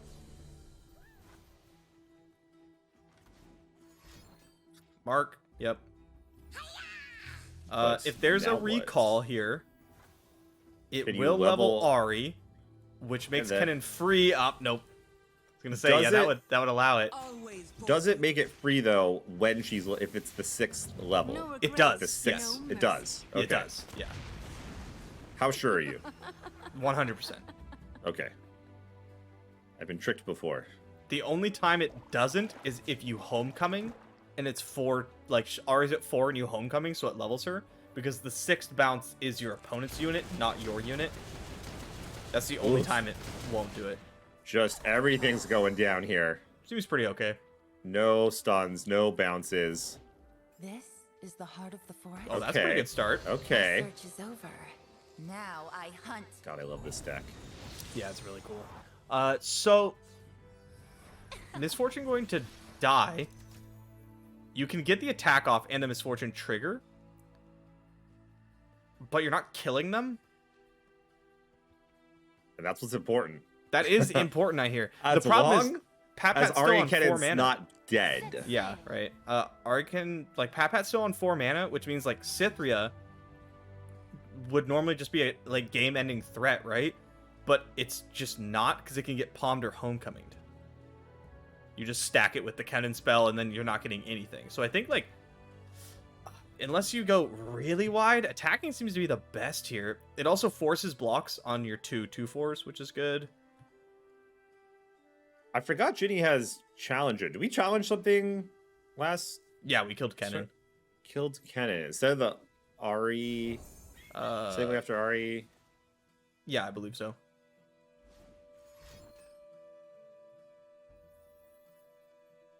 Bold play, Majin. See how it works out for him. Yep, definitely bold. Oh, look, second Misfortune. Oh. Yeah, it does not suck. Yeah, never mind. That makes sense. That's a good play, because you play Misfortune now, and then Homecoming doesn't, like, work. Because you just play her again. Yeah, like, now that she has Overwhelm again. She has Overwhelm again, which is huge. Yeah, I'm glad they reverted that nerf. I'm not. I hate losing to Misfortune. Ah, come on. She's like still not even that good. I'm not mad about it. Okay, a little mad about it. Let It's the other fine. people have some stuff. Give me Fangs back, and then they can have all they want. Whatever. You gotta have some parity here. If a card is on the fringe of playability, just sees barely like it's like one fringe deck that the card is in, you can't possibly be like, no, knock it back down. It's like the most played deck on ladder. Right now, Yeah. for like a second, it wasn't like 2 weeks ago, and it won't be in 2 weeks. Ooh, we don't know that. It has been for a full week. I will tell you right now. Right now. Oh wow. Okay, this is. Their pride will cost them. I will Yeah, tell you right play- now that in 2 weeks it will not be the most played deck. It's seeing a lot of play because like a lot of the top decks are like kind of difficult to play. Like Ahri Kennen's really tough to play. Mm-hmm. Even like the Demacia decks can be very difficult. Yeah. Scouts is one of the few decks that's it's not totally simple, but it's a lot more straightforward than those other decks and is still somewhat good. That's why it's seeing a lot of play right now. Oh, that's it? It's the same reason Spiders normally sees a lot of play. Nature does not mourn. Okay. I will. Pat not dead though. No. And all I know, so see if we see a rally from Xerath. No rally. No all rally. I would not be surprised if Pat wins the game right here. I almost expect him to. Yeah, right. The Though, Kennen hit was not ideal. yeah, will gonna need an warn you. Ahri. You're No looking to Ahri. hit like another copy of the Mourn. No Ahri. Because another copy of the Mourn would give you access to like the Twin Disciplines kill. And we know there's no more Kennens left in the deck. This is not the Absolver version, so we don't have to worry Nope. about that. So yeah, not gonna find a kill here. Apologies to Scouts players everywhere that I am an Ahri Kennen main, and I love my baby. Looks like the winner of this match goes on to play Filthy Gamerweeb, who is sitting at 16 points. Ooh. Mm-hmm. I want to see how far, like what round they're in, top what. Because 16 points is right there on the cusp. Gonna need like maybe a top 16, maybe top 32. Could be close. This is just Ooh. yeah. Is it just double twin? Is it double twin? It's not double twin. Okay, It so can't. Yeah, it can't be. yeah, it can't be. But we don't have mana to do the Seedling Kennen move. There's no Kennens left in deck. Now you're just dead. I believe there's no Kennens left in deck. No, Oh, we did. yeah. Yeah, because we've wayfindered him out. We saw one Kennen die. We wayfindered. Like, we ceilinged on wayfinder. We- Bullets belong to us. Kennen came Yeah. back. Then we did it. We played another wayfinder. That's 3 Kennens. Yeah, Kennen or bust here. Because you can't, like, deny Homecoming, Palm. It's just not enough. Well, you do have 12 mana, actually. You could deny Homecoming, but no, that's still not enough. Not enough. Yeah, Yep. yeah, you're still just a GG. little bit short. Drizzle moving ahead with scouts. Yeah, I don't love it. I still don't love it. Pat, Like, 10 points. Drizoth with 12, so both of them needed the win here. wow. So, gonna be the end of the line for Pat, but Drisloth keeping the dream alive, just barely there. That was game 3, coming down to the wire. Oh, yeah. All of these matches now, with everyone like basically being eliminated from the top 64, they are, we don't have to wait until the top 8 to be like, oh, who's gonna make the qualification? This is it right here. It's elimination rounds like every Every round, yeah. match. Yeah. Fantastic. Okay, so here it is again. So now it's Dristoff against Filthy Gamer Weeb. Both of them need a win to stay in contention for top 64. Filthy Gamer Weeb with 16 points, Dristoff with 12. They'll probably need top 16. Do you want to break down how the points like payout works? Yeah, so top 8 is 25 points, if memory serves correct. Top 16 is 16 points. Top 32 is 9 points. Top 64 is 4 points. Top 128 is 2 points. And I imagine Drizoth with 12 is going to need at least the top 16. Filthy Gamer Weeb maybe can squeak in with a little less than that, but in order to be safe, top 16 is really what you're looking for. The next round is another lose and you're out. It's another knockout round for these two players. Yeah, as it is for most players. Most players at the moment, yeah. Yeah, it's going to be an absolute squeaker at the end. Not to forget, though, that 4 players will also qualify and be removed from those top 41 currently players that are in the points. So, it really remains to be seen how everything shakes out. It might not be the top points players. That's true. Yeah, it might not be. It might be 4 people that were below also. Or that didn't even play one yet. Yeah. The people looking for the points race are hoping, though. They're hoping it takes them from the top, right? Of course. Yeah. Anyone there that's at the bottom of the points or, near the top of the qualifying points, it is going to be so close. It's going to be so, so, so close. So who just won? Drizzloth. Drizzloth just won, right? Yep. Gonna pull up Drizzloth's decks. I do think we are going to take a look at Filthy Gamer Weeb's lineup really quick on camera. It's our favorite. Nami TF. I mean, if they're here, right, it means the deck won, right? Can it actually win on camera? Here's the Who thing. knows? Again, deck is not bad. No, it's not bad. It's not. I'm saying it's not quite good enough for me to be like, snap that, get in my lineup, let's go. It's so hard. It's a hard deck. It is a tough deck to play. But the fail rate of it to me is like, again, that's just scares me. Just scares me, as much as fun as it is to just like go off, blow your opponent out of the water, which happens a lot too. It is fun. Yeah. All right, let's check out what else we got. Consistency. Aziralia. All right, we are here to beat the control decks. Aziralia is a deck that it's been coming back. The deck's been coming back. It's been showing up a bit on ladder. It absolutely smashes Field of Rush, like crushes it.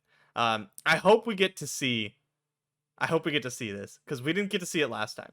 Yeah. I'd love to see it. Yeah. I believe Zorig brought it, and then we didn't end up even getting to see it played. But yeah, really, really excited to see it. It's funny how like the decks we most hated, when they get super nerfed, and then we take a step back, like, and then some time passes, they become like a favorite. You know what I mean? Well, yeah, they get nerfed to the point that they're not like super OP anymore, and you're like, oh, it's adorable. Get back in here. Yeah, I'd like to see this deck. Yeah. We love these play patterns. Yeah. Oh man. Yeah, I love to see it though. I would love to see it. And it really speaks to the health of the current format that we're seeing this huge range of decks. Like literally, like it seems like anything's playable. Like how many decks are playable right now? Like 20, Yeah, 30, a lot. like so many different decks. And then there's even, you know, variations on a lot of them also. Mm-hmm. I want to see what the third deck he brought is, though. Yeah. Oh, shocker. Okay. All right. Yeah, so this... Go ahead. Yeah, go. There you go. Okay, so this is obviously the Go Hard variation, a favorite of mine and a lot of the Mastering Runeterra Pro team. What this lineup is like yelling out to me is, I want to beat your Ahri Kennens. TF Nami has a very good Ahri Kennen matchup. Ahri Kennen Go Hard has a very good Ahri Kennen mirror match up. And then I believe Ezreal also quite good into Ahri Kennen because they don't block well. Like, their blocking is about, like, the shadow blocking where you block and recall. They have palms and they have homecomings. But when none of your stuff is, like, real units, you're just sending these sand soldiers that need to be dealt with over and over and over again, the deck, like, struggles. Yeah, fair enough. I can see that. Are you still of the opinion that the Go Hard version is kind of tier 0? Does it have a lot of bad matchups? Yeah, I think with scouts, it's like that matchup's pretty brutal, and that changed my mind a little bit. I have always said, and have continued to say, that I believe the like mono or absolver version is the more powerful version. But I prefer the Go Hard version. I think it offers me a lot more play and a lot more matchups, and it just fits my playstyle more. Yeah, also incredibly fair enough. strong. I feel like this is probably why you think Scouts is better than I do, because I don't mind the Scouts matchup so much with the Absolver version. But it's really bad with the Go Hard version. Yeah, which would make the deck better in my eyes as well. Which is funny, because you'd think it'd be the opposite, right? I have some removal and stuff, more of a controlling version. You'd think it would be better, but it's like so much worse, because your Go Hards never kill anything. Yeah. You try to shoot Valor and they just Rangers resolve, and you're like, damn, that sucks. This is kind of rough, though. Yeah. And I guess that makes more sense as to why we're seeing more Scouts, because I didn't really get it. I was like, what does this deck actually beat? But I haven't played the Go Hard version, and I've been wondering if I should be picking it up or not. If Seasonals was tomorrow, what would your lineup look like? If Seasonals was tomorrow, it'd be really hard to get me off of something along the lines of Sivir Akshan, Pantheon Shyvana, and Ahri Kennen. Yeah. I think the Samantha Honey lineup is like incredibly powerful. But would you go hard over Absolver? I don't know. I just like the Go Hard version, man. The problem, though, is that I would want to play against Scouts with that lineup. Oh, we're getting into it. Scouts versus Ahri Kennen. So we do get to see exactly how this matchup plays out. Yeah, solid hand here from Xerath. It has Misfortune. Fortune favors the bold. That is it. Yeah, you palm the bird so that if Xerath wants to get the attack, you're forced to use the Misfortune.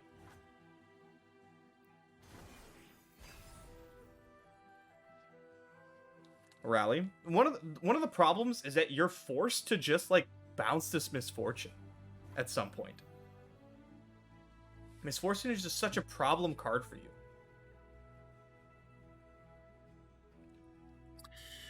Yeah. Oh, Wow, wow. pass. Yeah. Pass here. Interesting. Surprising to see, because like I was mentioning, nice Otterpuss, you have to eventually bounce Misfortune. So if you just like play Island Navigator and you go into your turn, you can open with the Scouts, right? No matter what they do. Hands never hurt. And then This is our way. Bink! This is why I play the version with only one non-Ionia card, and still when I hit that one card, I'm like, come on! Yep, it's pretty brutal. The good news about this version is you get to reset and like try again very often. You just like bounce it, replay it, or you could seedling it. Yeah, and just you kind of wanted a homecoming anyway. So it's like it's very bad, don't get me wrong. But it's not the end of the game. Always forward. I would like to reset it and then also just have 2 more 1-drops. Just have 2 dudes. Yeah, I get that. I can relate. I always forget though that the Go Hard version has a lot fewer 1-drops. Yeah. Filthy Gamer Weeb on one copy of The Mourn, which Okay. I'm kind of behind. I like that. It's just the Mort is really good. Yeah. Well, in the Absolver version, it's fantastic. Just turbo levels your stuff, gets a bunch of damage in, gives an elusive unit. Get the Ahri kill. First step's the hardest. Oh man, if we'd have gotten another Kennen, we could be like threatening this misfortune here. Yep. Oh no. Is that going to be a rally? I mean, it should be. No deny. Like, the rally's so good. Yeah, slam it. You get access to the scout attack. You get just, like, threaten things, right? It's not looking good for Filthy Gamer Weeb. Yeah. Always Yeah, forward. this is going to be Very bad. Disastrous. very good for Xerath. Ah. Is Misfortune going to level next turn? If nothing happens, yes. Yeah, right? Yeah, for sure. Because, I mean, this is 2 attacks here, then 2 attacks again. There is a homecoming, so, like, no. But the possibility is there. Did Misfortune come down this turn? Yes. Okay. That was what I was getting at. Because otherwise we could level her on attack Love you. next turn. But not the case. No. That was the tack number 1, I believe, for Misfortune. I like this. Yep. Because you're not able to like Twin Disciplines to trade with Misfortune because you also have to pump their health, right? So that they Exactly. survive her ping effect. Ready. You could Twin Disciplines Kennen to put her to 1 and then try to like ping her later, but that's never going to work. Yeah, would not expect to see that line of play. Recall on Kennen's pretty good because you do get the other mark, which will allow you to either kill the bird or put 2 damage on Misfortune. But again, Ranger's Resolve in Scouts is like so insane. It's just going to completely stop any chance you have of removing these units. Yeah. For the low price of 1 mana, that card is like one of the swingiest cards in the game. It's either an absolute blowout or it just does nothing. It's so it just good. does, or it just sits in your hand and rots, and you're like, huh, wish I wasn't playing against whatever deck here that doesn't care, like Darkness or something. I guess you can get some use out of it, Darkness. So opening with the Scouts is pretty good here because your Make It Rain is guaranteed to hit the droplet. So like you can't go block the 2/4 Homecoming Droplet in Misfortune because you just get Make It Rain. Like you can, right? Obviously there's responses. You have Dopifies, you have Twin Disciplines and stuff. Fires it off now, which I like. Filthy Gamer Weeb at 6.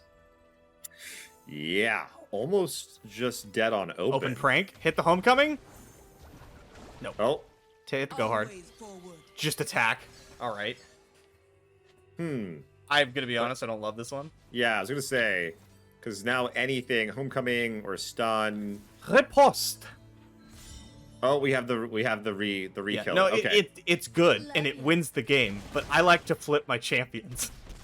Yeah, I miss the riposte though. When you have that's basically lethal because they only have 7 mana, so they can't cast 2 things. They can't stun and bounce twice. Yeah. With Then, Kennen dead, you know that you don't have to worry about like Kennen spell. And yeah, no extra That's blockers, nothing the deck can do. It's just lethal. Exactly. Yeah, I'm a fan of. I just want to killing flip my opponent. champions, dude. Just take That's lethal. all I want. I like if I have the option to like get a scout attack and like threaten to flip my champ, I just want to take it. It's just fun. It's a good time. And this is why you're not in the top 64. That is correct. That's That and I didn't nothing play to do. any of these. Nothing to do with you not playing any of them. That has nothing to do with. That's totally irrelevant. Nope. Was it All right. the? So what? Go ahead. I was gonna say, what do we could see? Scouts Not gone. Zirelia because it got Zirelia got banned by Drizoth and we banned TF Nami. Oh, sad. Ooh, we get the go hard Ahri Kennen Amir match. Strap yourselves in. This is a long one. Yeah. So how does this work? One player just tends to like go off and just like draws a lot more cards. Kind of. Yeah, they're both gonna sit here and they're gonna stare at each other Wild hearts should because run you don't free. want to play anything that can get go harded or Kennened. And then Ahri kind of forces something. So we'll see Kennen put the mark on droplet. Drizoth's gonna block and bounce. It's a whole thing. I feel like Gamer Weave's hand is way better. It's so much better. Yeah. Also, Nope on the go hard is like really strong because There's it always a stops way them from out. shuffling, but it's so mana intensive. Oh yes, Yeah. sick tutu. Start the beat down. Weave has so many options. You can just Conspirator Kennen, replay Kennen. You could Wayfinder. Like you have a million options. Take Sebastian. Anyone that's not jamming sign-ins, you're doing it wrong. Card's cracked. Card's so good, especially with Seedling. Extra hands never hurt. Oh! Wow, we've seen more misses with Wayfinder than like hits. No, it's actually we've seen 2 and 2. I think It hurts me inside every time it misses. it's pretty bad. I'm like, I'm gonna get 2 guys. Why didn't I get 2 guys? This is so sad. All right, Droplet. Yeah, just off realizing that his hand is pretty bricked. He's just Pretty not bad, doing yeah. anything. He's just gonna lose the long game. So he needs to start digging. Phil the Gamer Weave has been playing like the kind of tempo plan, going like, okay, I'm taking these like smart passes to try to like, because I'm slightly ahead on board and my hand's pretty good. So if I stay slightly ahead, then like I'm in a really good spot. Not knowing that Drizzle's hand is just like incredibly bad. Yeah. Yeah, it's an important thing to pick up on and start trying to turn the corner at times. But Don't want any trouble. you know, you can also just run into some traps by your opponent if you misread it. Kiku's a good start. Is Jizoff gonna burn now? Looks like it. Rip. Oof. Yeah. First step's the hardest. Wow, let's go hard. What a surprise. You just fire this off on Kennen. Ooh, sign in first. Yeah, a little surprised there to not put some go hards in. Ultimate Because Tempest how important Drive. is packing your bags in this matchup? I thought it was quite important. It's rather important, yeah. Now, obviously, you have, like, denies and notifies, right? But getting it going is pretty good. And I like to threaten the Kennens before you can, like, level him. Yeah, that's a good point. You can fight. Show me. So you can block, Kennen with either your sign-in or your Wayfinder, and it does force the, it forces the stun onto that unit. Okay, decides to no attack. Because you could see something like a Nopify on the mark, which would just kill Kennen, right? You block, they double mark, and then you nope. But we've only had 2 mana. Yeah, that's how much Nopify cost. Oh, sorry, Nopify. Not deny. Not deny, yeah. No, I was saying, this is what Drizzoth is thinking. That's why you saw no attack there with the Kennen. Right. Values the Kennen over, like, 2 damage on sign-in, right? Oh my god, I love this play so much. Oh, I'll never get tired of doing that. Let the fun begin. 3 mana, draw 2, bounce a card back to your hand. Give your whole team +1/+1. So good. What's not to like? I asked Drizzoth. He probably has a lot of reasons not to like it. A little surprised to not see a nope come down there. It's not a great one. You have so many droplets. Yeah, no, I was thinking more of just to try and slow down Try to the slow it packing down. of the bags. Mm. Because I mean, there aren't like there's not a lot of options. Yeah, Cannon you do have Champ deny spell. for pack, and pack's like expensive. Yeah, but like I feel like stopping them from getting the pack going in the first place, though. Yeah, I like to slows down a notify lot more. the first go hard, and then any subsequent that are important. This way. But I'll usually let the second and third go unless I really want to save the unit. Drizzoth Yeah. is super far behind here. That's interesting. I do the exact same. Because I feel like it's like, okay, they've already kind of started the chain. Yeah. I can't Mhm. stop it. But looking at it now, though, I'm like, oh, I don't know. That would have been actually pretty good. I think that would have been totally fine. Extra hands never hurt. Oof. Looking for a daring escape? Guess that makes sense that he was out of 1-drops. We have seen like 4 copies of Droplet hit the board, or 5 or something, thanks to Seedling. So which Seedling do you think is better? The one that has the Droplet, or the one with sign-in? It's close, right?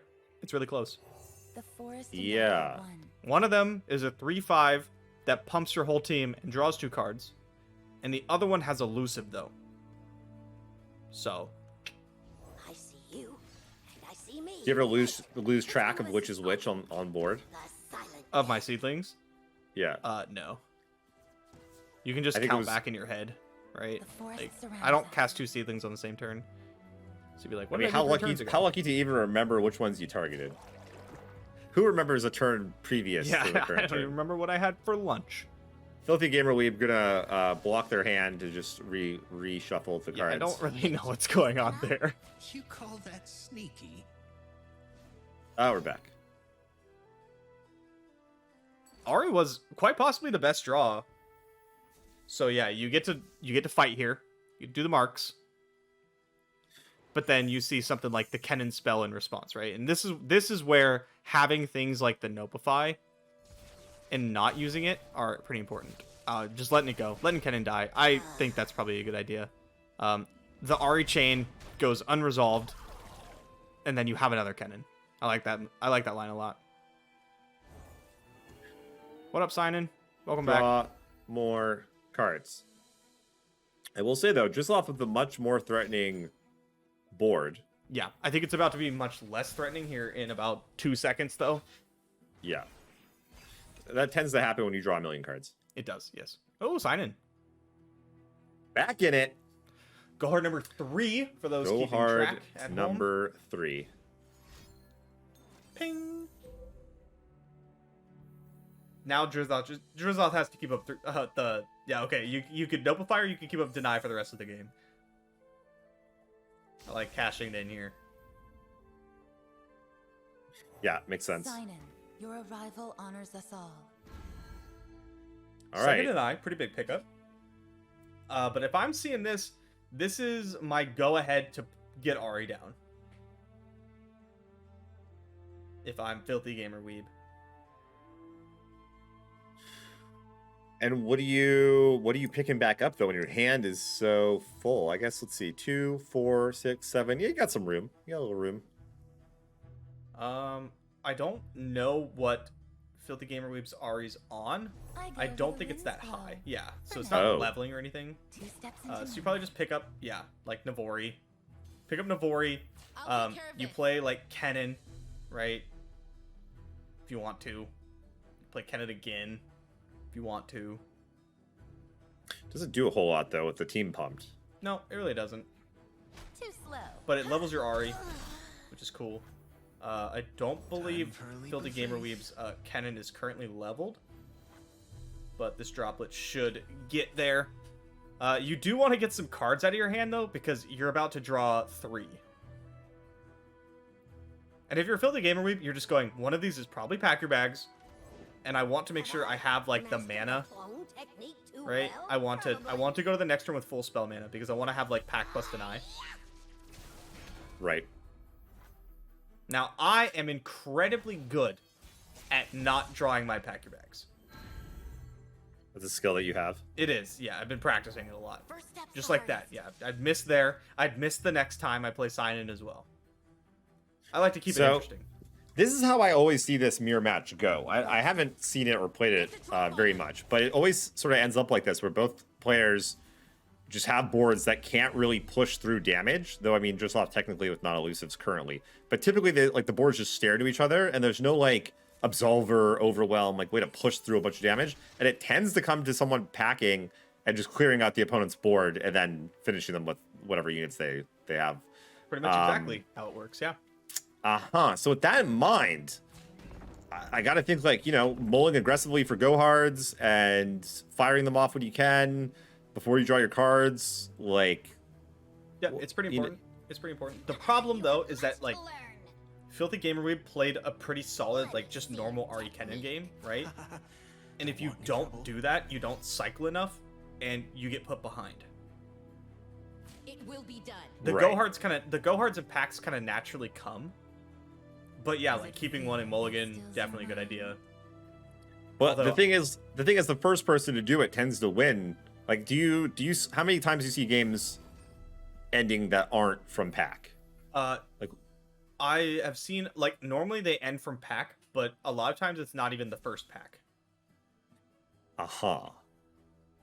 Sure. I'm just saying though, the matchup revolves around pack. Yeah. I feel like we could be doing more to be pushing that.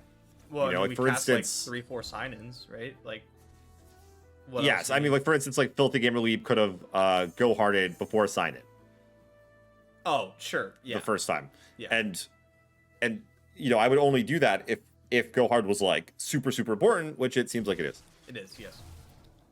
And so I'm for anyone listening, I'm saying this because I don't know. I don't play this deck. Yeah. So I'm curious. Because there are a lot of matchups where just like one thing is important. Yeah, but And then you you try to, can't like, just- you maximize can't, that like, happening. Solo focus on it. Like, I think Filthy Gamer Weep has done a good job of balancing, like, using the go hards when it is profitable, and using them to, like, Let's go. okay, we know packs on top. Man, isn't Wayfinder so nice? It either puts 2 important units Get out, out. or it tutors Get out. go hard to the top of your Stop deck. it. It's fantastic. What else could you possibly want? Oh, you're killing me. So you see, like the second go hard was saved to used on a more like in a more like opportunistic time, but the third go hard was just cashed in immediately on like Kinku Wayfinder, Natural. I gotcha. Too slow. which nobody cares about, right? It was notified, so we have to get there again. I like this plan, by the way, of Filthy Gamer Weeb, correctly identifying that like Xerath is out of droplets. This is the last one. And the Go Hard version does not run very many elusives. It's the droplets and conspirators. Filthy Gamer Weeb on one copy of the Morn, but Xerath is not. Yeah, that's something that always gets me about this version. Like, I'll trade off my units and then be like, oh, I just don't have any left. I don't have any. My Yeah. search is over. Now I hunt. Ahri level's so nice when your droplets start costing 0 and stuff. It feels so good. Yeah. He doesn't love playing free spells. 1 mana. I'm not paying 1 mana. Yeah. In this economy, Here's the real question. Which of the Ahri skins is better? ooh, okay. So I actually prefer the default, but I kinda do like too. the Ice Queen Ahri in the Absolver version. Why is Because that? I like the level. Hard- They're both so good. they're both so good, but the Go Hard and Pack Your Bags match the coloring of the default skin a little more. You can see what I'm talking about. It's like purple, like both Oh, cards yeah. are purple themed. Where the Ice Queen one is like a lighter color, which makes me think of the Shurima version. I get really weird with my like skins. No, and boards that I'm I with use. you.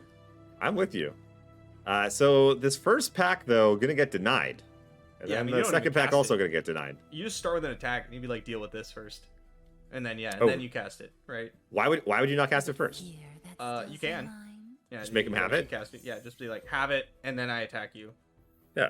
It's fine. Both ways are totally fine. You're just gonna do it again next. And Yeah, then you know what? but this You don't way, have but to this way, take it. but this way the game ends immediately. Whereas if you attack and That's they true. block, That's true. Yeah, and then you pack. and, yeah, and then you that's- do it, and they could technically like bounce a Yeah. Wayfinder or something back their hand or Yeah. Also, it gives them time to like find an eye. Oh, I like this pass. yeah. What are you gonna do? That's Die? Like, Run no. Yeah. if you can. Interesting though. With no Absolver, it's just so tough to like squeeze in the damage. Get the drop on him. Yeah, whenever I watch these matchups, I'm like, okay, they got a pack, but it's gonna get denied. It's like, yeah, but then they're just gonna sign in and draw another one, They're just gonna do it. They're just gonna do it again. Yeah.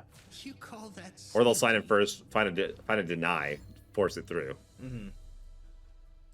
So if you're Drizzoth, you probably try to force. Yeah, I was gonna say if there's no block with droplet, you probably try to force the win here. With like twin and deny, because it's just not getting better for you. You can still go for it, right? You deny and double twin. It's not gonna work. But like, your options suck.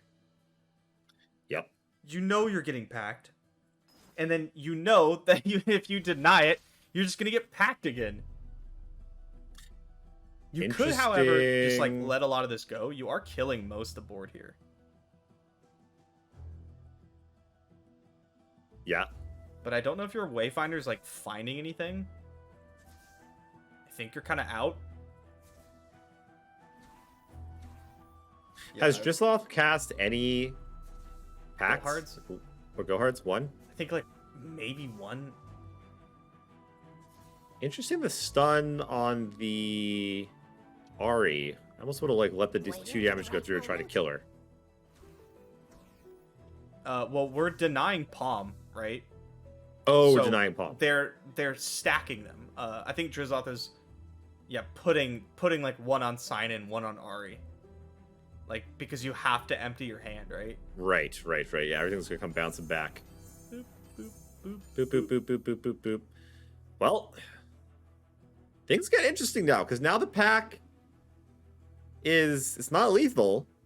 Nope. And also, a lot of the cards are now back in Xerath's hand, so you're not even going to kill a whole lot of them, depending on how Xerath plays them out. I mean, and Sinon's it goes coming back through, in. Right? If you know there's no denies, I'm assuming Xerath is on 2 denies, and if that's correct, then you can just start with Homecoming on like Ahri and Droplet, Had enough, have you? and then if there's no denies left, the only way to disrupt that is to like kill Droplet with like a Kennen spell or something, or Homecoming it away, which interrupts the Ahri chain as well. Oh, I see what you're saying. Yeah. So let's it go. Let's it go. It's going to get interesting now. Too slow. Because, whatever Weeb does next here is going to be very important. Man, I feel like this is looking pretty decent for Xerath all of a sudden. Or, well, at least, like, it was looking from, like, game over. Yeah. It was looking, like, from game over to, like, maybe there's a chance now. Maybe there's a chance, yeah. Just saying, it's still not great. It's so infuriating to go through all these Yeah. like hoops to try to kill the Ahri, and then they just like twin. You're like, ah, damn it. Is it fear that stills your mind? Can't do anything about that one. Wow, Weeb not developing here. I think What up, Pack? Pax is not going to do it, though. It's okay, now I'm going to develop. You just develop, right? Yeah, you go hard, but that's okay though. Like you can like twin your Ahri to keep her alive, and then you could play like a Kinku and have enough blockers. I don't think Kinku's pulling anything. Oh, is everything gone? I think we're Yeah. fresh out. Yeah. I hate that about this deck. This happens a lot in this version. Can you hear your heartbeat? I can. Still though, let's see. 1, 2. You could double twin. Double twin. Keep 2 things alive. You could Ahri. Sorry, not Ahri. You can Kennen champ spell. Sure. Chooses not to. Okay, so Ahri has a stun. So, okay, so yeah, you can go Kennen, block, stun, and then not dead. Places to hide. Let them chase me. And then still with a palm. Yeah, Xerath is not dead, and Weeb is like out of gas. Out of cards. Yeah. Yeah. Yeah, so probably gonna go for the twin here. Yeah. I think you we'll just have to we'll go see for it. A trade of twin palm.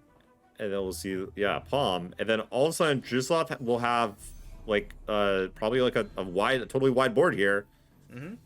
Yeah, this switched up real fast. I mean, I don't know about totally wide, right? Like, That's it. It's gonna be pretty wide. you have Droplet 3/2 and a 2/3. Oh, that's a second Ahri. Oh my god. Yeah, I didn't even see that. Activated. Yeah.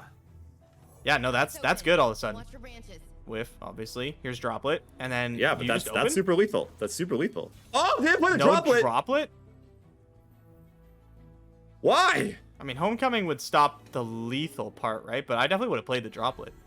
I am so confused right now. Go hard. Yeah, playing around go hard. Start running. I guess so.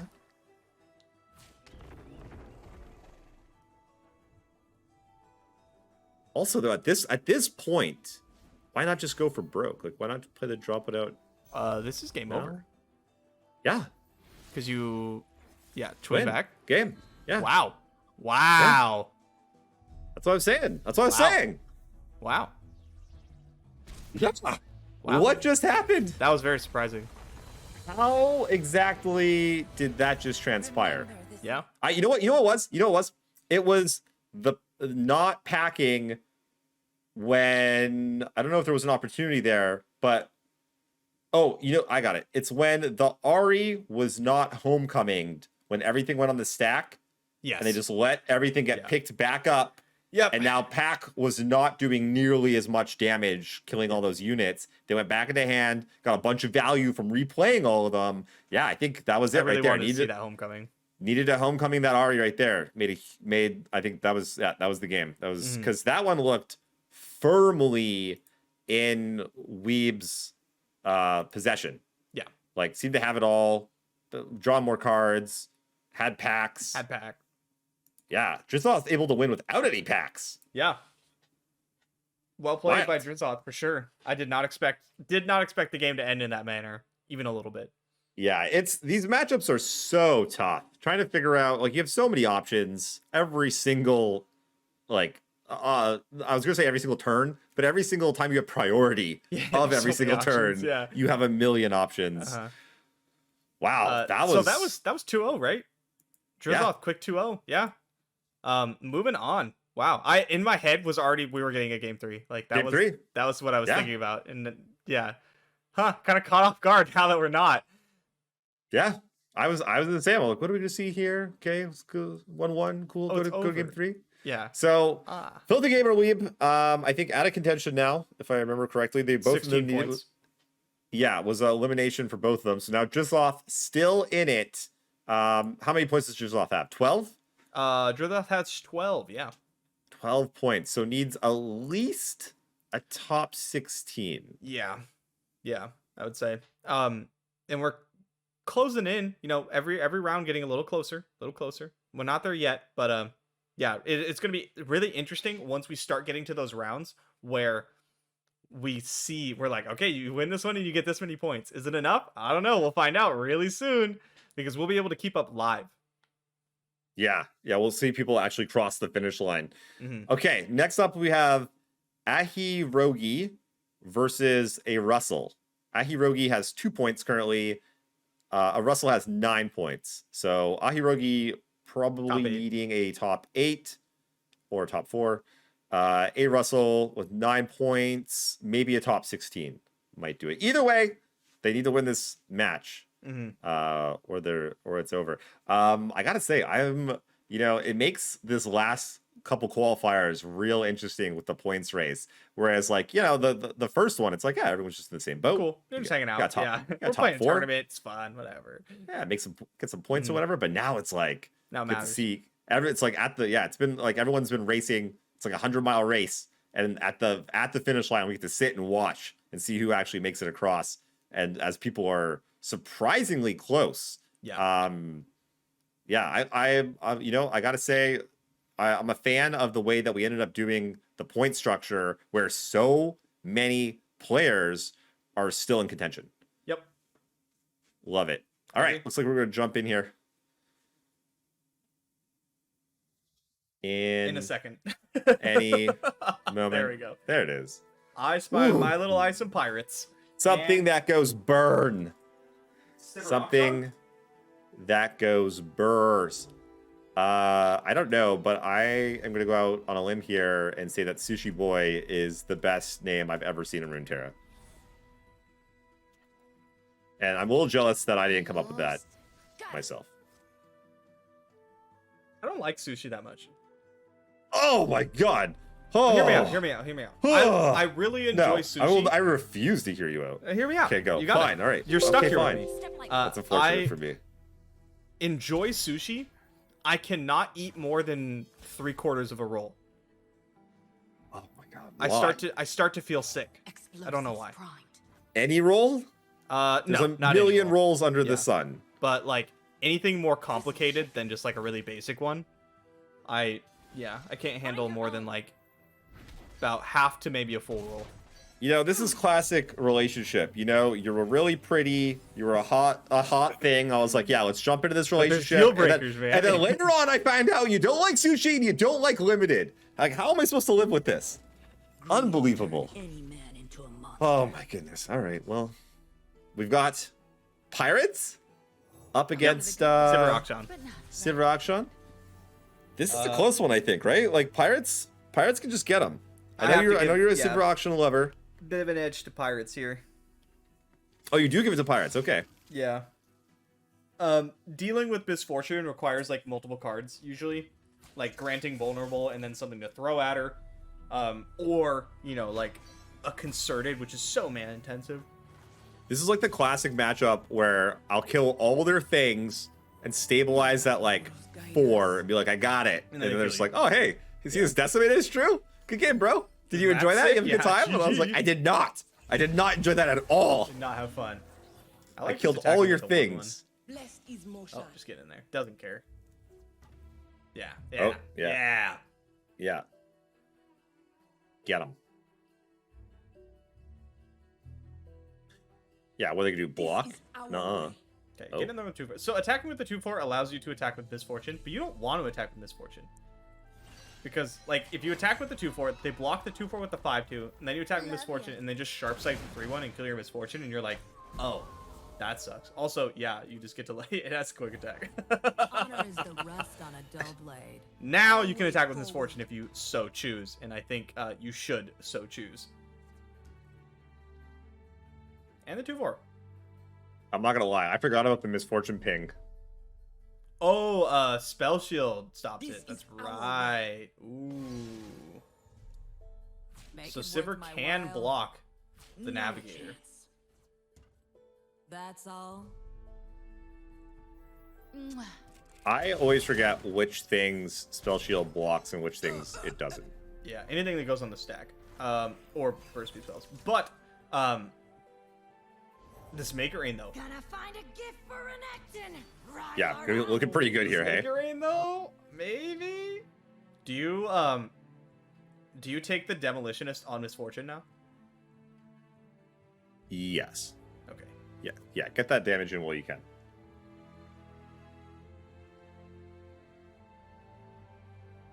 Yeah. 100% Demolitionist. Nice to Okay, meet Mirai you. Warden. I'm Isla. Doesn't do anything, though. Nice hit. Is it? It's elusive. I mean, I guess so. It's like 1 damage, right? I mean, you just is that a Maker Rain or is that a Misfortune's Maker Rain? Because that would change how things. It is It's a Misfortune's misfortune. Maker Rain.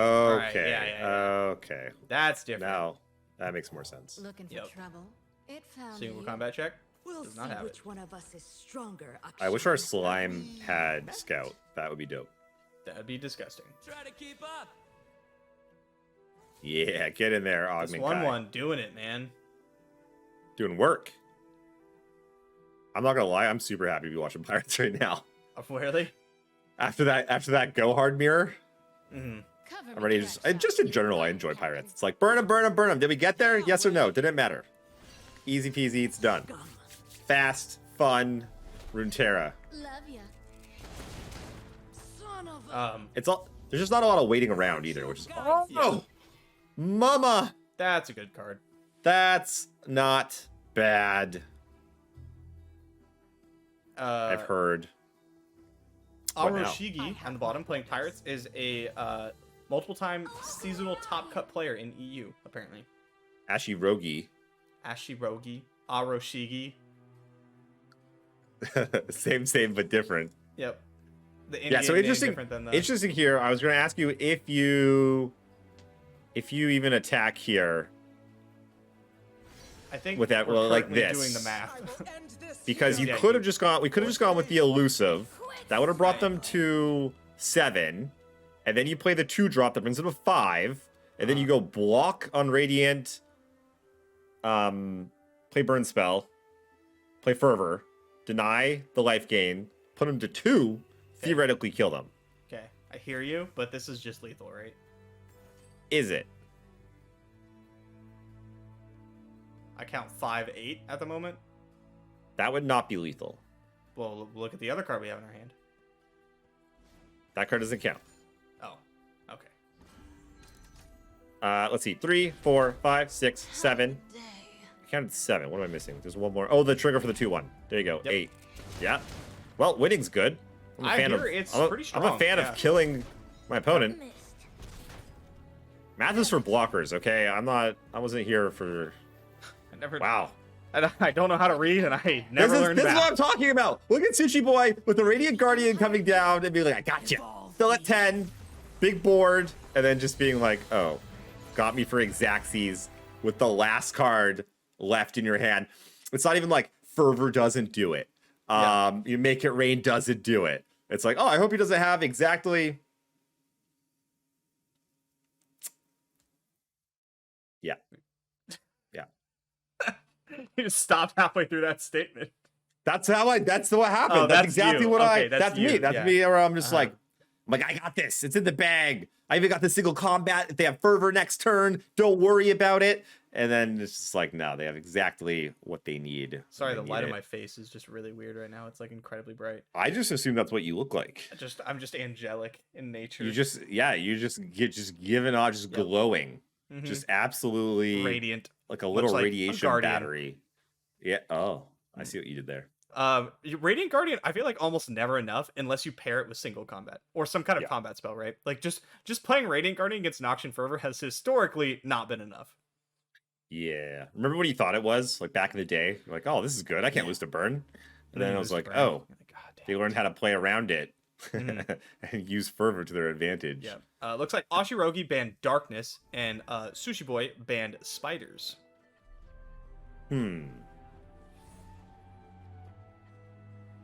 Wait. So, Arashigi is on Spiders, Pirates, Ahri Kennen. Yes. Ahri Kennen, just straight Ionia, which I am a huge fan of. Nature does not mourn. I will. By that I mean, I'll play one will Absolver, but mourn like, what's the you. difference? Yeah. Well, playing the Oh. one Absolver is basically just like a freebie at that point because you're forcing your opponent to play around it sometimes. Yeah, I don't think How that's often come do you up miss on one? Come on. a lot. No, but you should A get lot. better. You should just be a better player. More than I care to, because I don't miss for a long time, and I even forget that you can miss, and then I'm like, haha, game over, slam it, and then nothing happens, and I'm like, no, stupid Absolver, I didn't even need you, I just needed my 2 1-drops, and this game was done. Have you considered not missing? Have you considered playing Assassin? Ugh, that could be an Absolver right now. It could be. The one thing So- that this like mono version does very well is it just like because it takes those extra spots and it usually puts them into something like Shadow Assassin. The deck just always has elusives to kill you with. Always. You're covered. Yeah, so this matchup is heavily favored for Ahri Kennen. Like incredibly. That Yeah. said, though, Sushi Boy with double sharp sight and a single combat in hand and a Radiant Guardian And has Radiant, the yeah. tools to fight back. Mm-hmm. Though Ashirogi here off to a fantastic start. Yeah, it doesn't suck. Yeah. Okay, we're gonna block 1. Take this. Okay, it. Yeah. Yeah, Radiant Don't wanna Guardian not bounce so some more, hot. Who cares? Yeah, could maybe think about single combating a Mourned. Because it's just, these elusives are just, they're just gonna keep They're coming. gonna kill you. Yeah. They're Yeah. gonna kill you. And you're hoping, if you're Sushi Boy, that like the 3/2 gets blocked or something. So you can just play Radiant. But yeah, I don't think that's gonna happen. And Radiant like loses a lot of its effectiveness against a deck with multiple palms and 3 homecomings. Like, how often are you gonna hit with Radiant, right? They're bouncing all their stuff, and they have ways to bounce your stuff. It's just never connecting.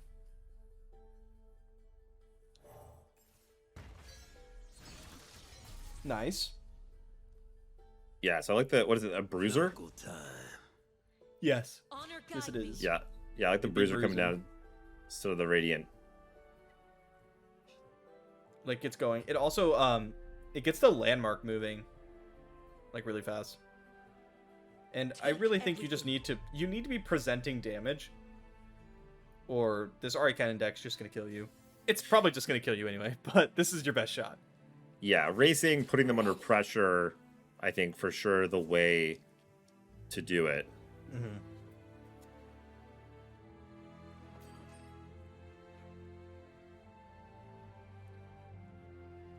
Wonderful to see the single fire dog.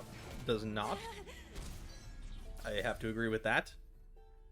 Save it and for something, you know, like when it really matters, like a homecoming or something, or like Yeah, Ahri. or I was gonna say the big Ahri turn. Mm-hmm.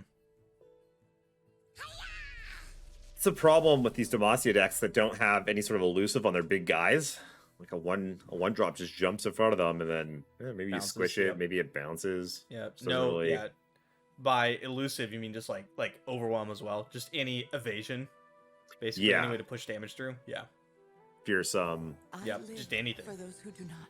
Yeah, I meant to say evasion. Did I say evasion? Anyway, you know what I mean. I know what you mean. Way to push through damage. Ways to make blocking not good or hard. Ways to kill your opponent with your big fat guy. I will mourn you. Okay, coming in for 4. Ashirogi's hand, pretty whatever, but still with all the tools needed to close this game out. I mean, yeah. We can't see Sushi Boy's hand anymore, but like, this just looks like some pretty good cards. This doesn't suck.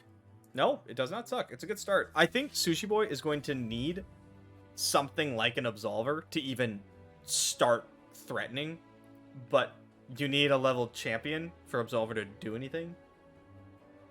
So we need, like, Sushi Boy has a couple of steps first. They're doable, but gotta get there. Yeah, well, this landmark's going to be going off. Landmark's gonna be going off on the next next turn. attack turn, which I imagine is when we're going to try for our big Ahri turn. Let's Kennen spell resolve. Kennen spell resolving is so nice when you're playing Ahri Kennen because then you can Wayfinder it back again. Yep. Sushi Boy at 9. Yes, it must be especially relevant in the Go Hard version with a distinct lack of 1-drops. Yes, it is. Yeah, we're gonna flip this landmark. Yeah, this is going to be big. Sushi Boy hits off of this Scry. What are you Not even Scry. looking for? I mean, you need to assemble Absolver plus level champion, right? Like that's your starting spot. So like Akshan would be a good Yeah, find. Sivir would not be terrible. Mm-hmm. Maybe a Rally even. Yeah, Rally's pretty okay. The problem with Sivir is like her spell shield gets popped and then she just doesn't do anything, right? And it's like such a free pop because next turn you get the Kennen, It's just right? waiting to be found. And you won't believe what we and that's found. pop Yeah. spell shield. She's not connecting usually. Now we're looking at Aroshiki's hand or Ashirogi, depending on the in-game name or their normal gamer tag. But there's no like retreat, return, no recall, no homecoming in hand. So Yeah, stuff is just- gonna hit here. Yeah, just some guys. Just some dudes. Will it be enough to close the game? That's the Do question. not expect it to be so. It's a living. You get some blocks here. You can play our Shadow Assassin Step lightly. or Ahri. Honestly, Ahri's pretty good here. You can just go like more into Ahri after blocking with your 2 non-elusives. Not Kennen. Ooh. I see every move. It will be done. Okay. You have much Keeping the to Wayfinder learn. around. Deciding Kennen's not that worth it. I guess you're looking at like, okay, what's coming up? Possibly Rally, right? And this just makes Rallies like as bad as possible. Because Rally means you just chump Sivir with the Wayfinder. Press on.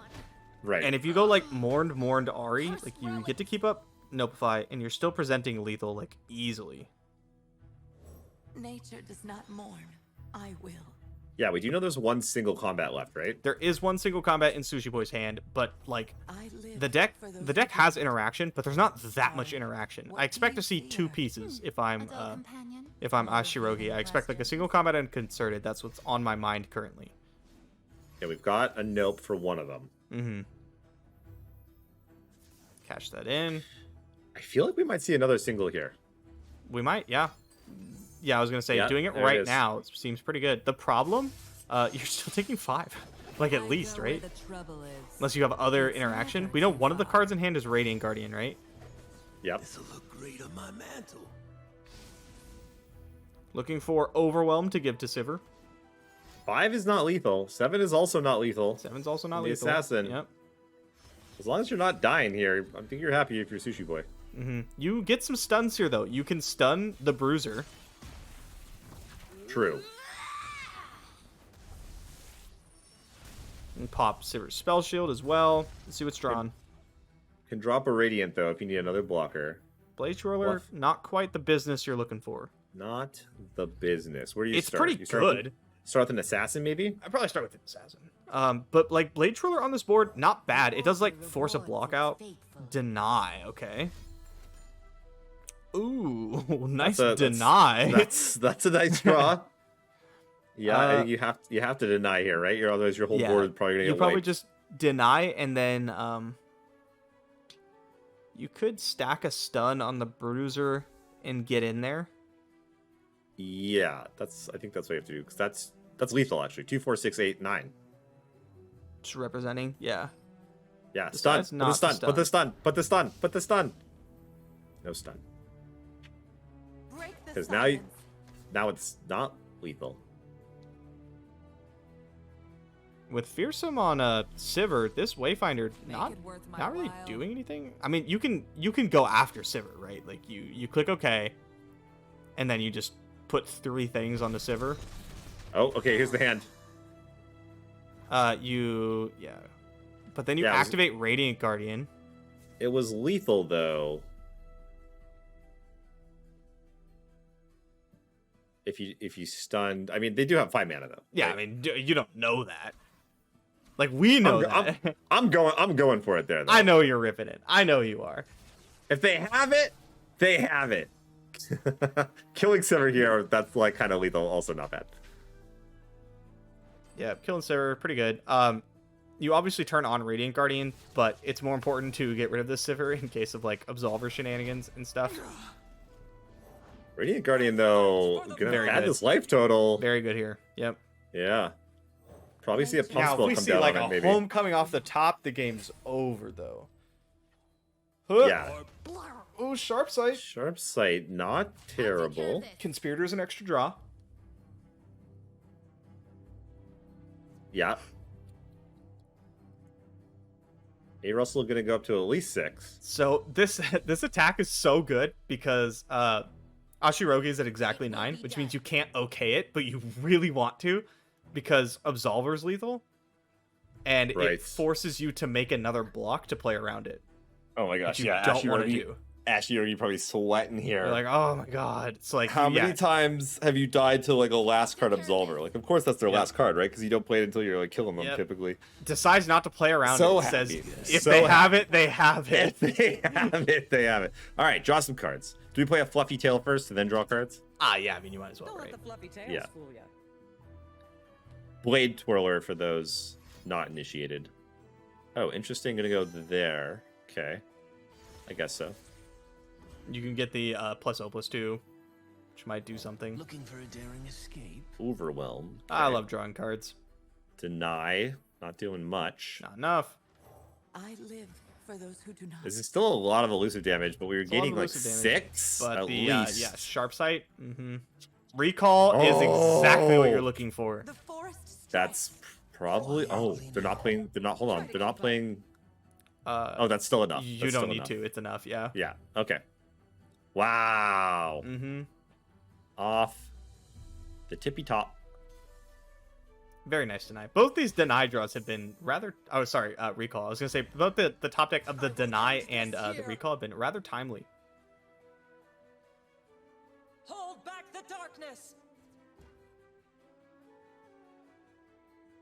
As much as I'm an Arcanian lover, I really wanted to see Ezreal, or sorry, Action Sivir pull this one out. It was so close. The It matchup's was so pretty miserable. close. It's The matchup's really so bad. miserable for It's Action horrendously Sivir. bad. Yeah.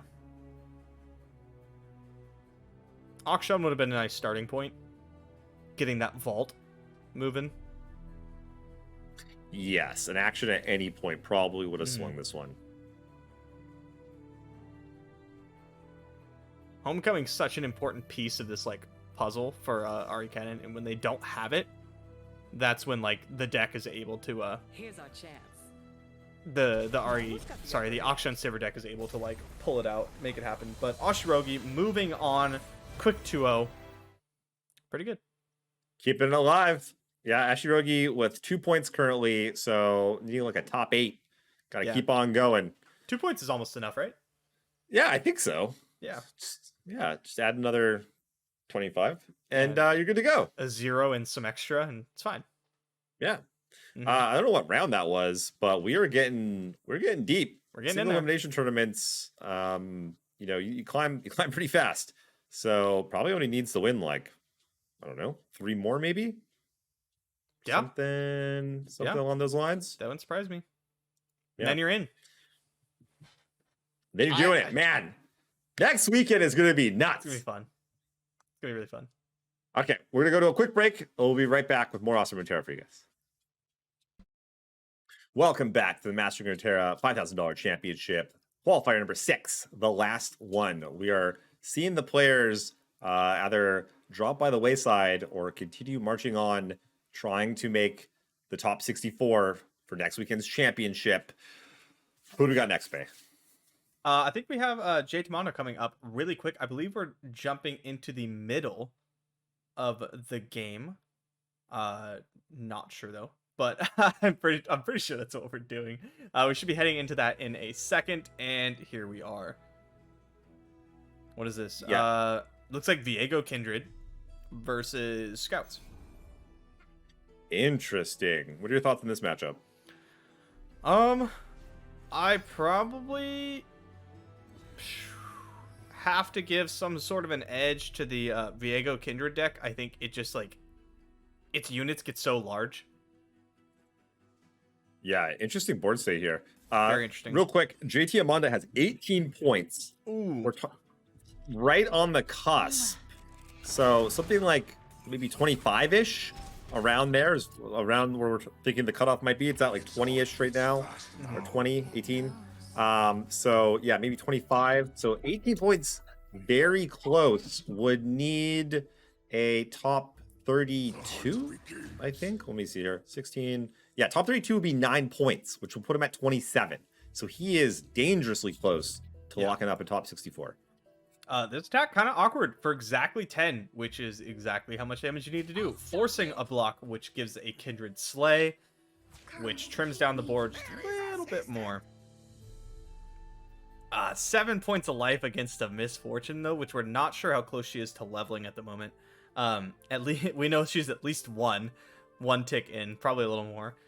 That's a dangerous spot to be. Yes. Yeah, this is a close one. Where are you at with Kindred right now? There's like Kindred of various different flavors.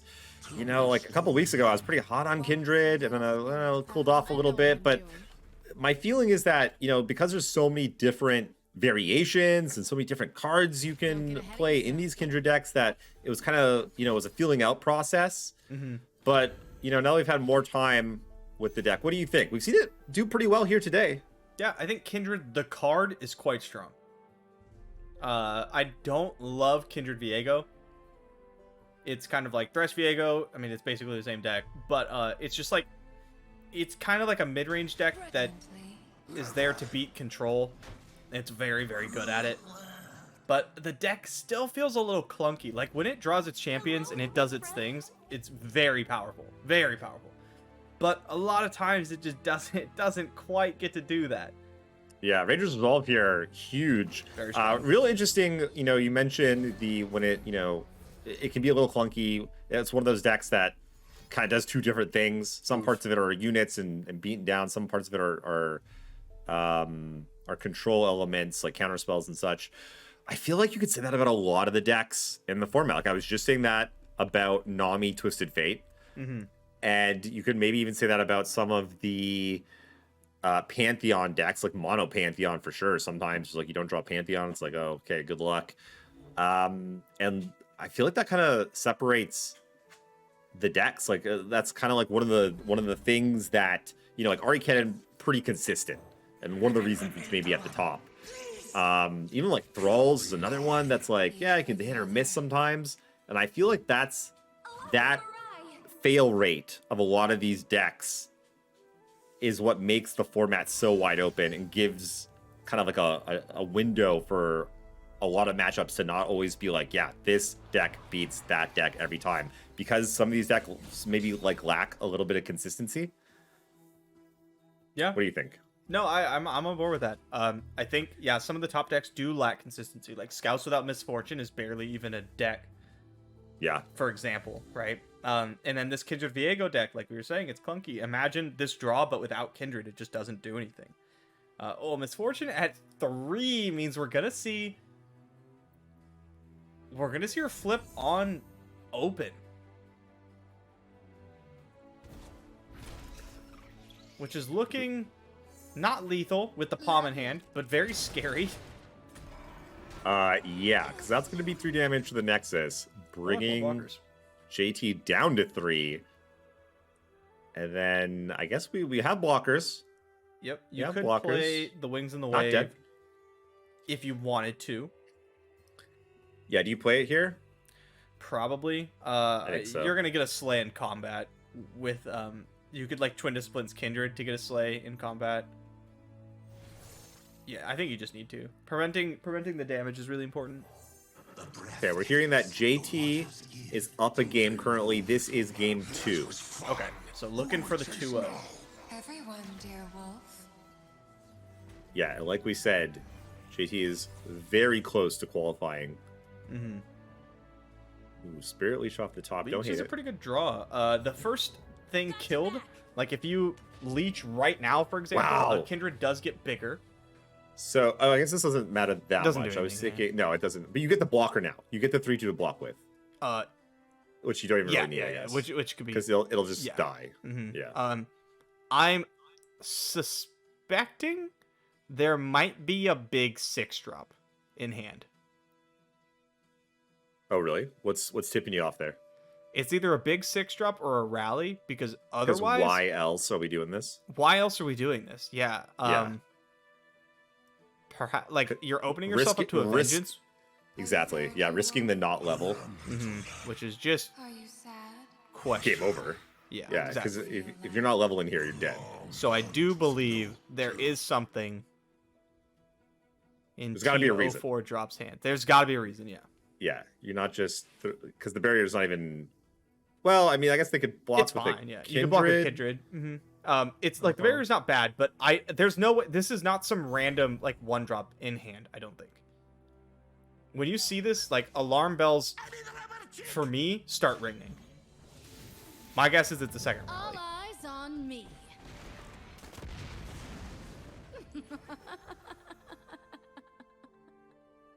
Decides not to go with the pre-combat palm.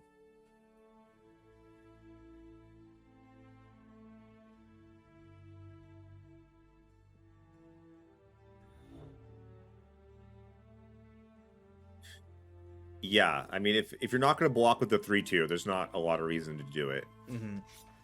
You are gonna have to make blocks though. Otherwise, you will die. And dying is not good. Technically, you could let the one power of the 2, the 1/1 of the 2/1 through and not die, but Yeah, don't do that though.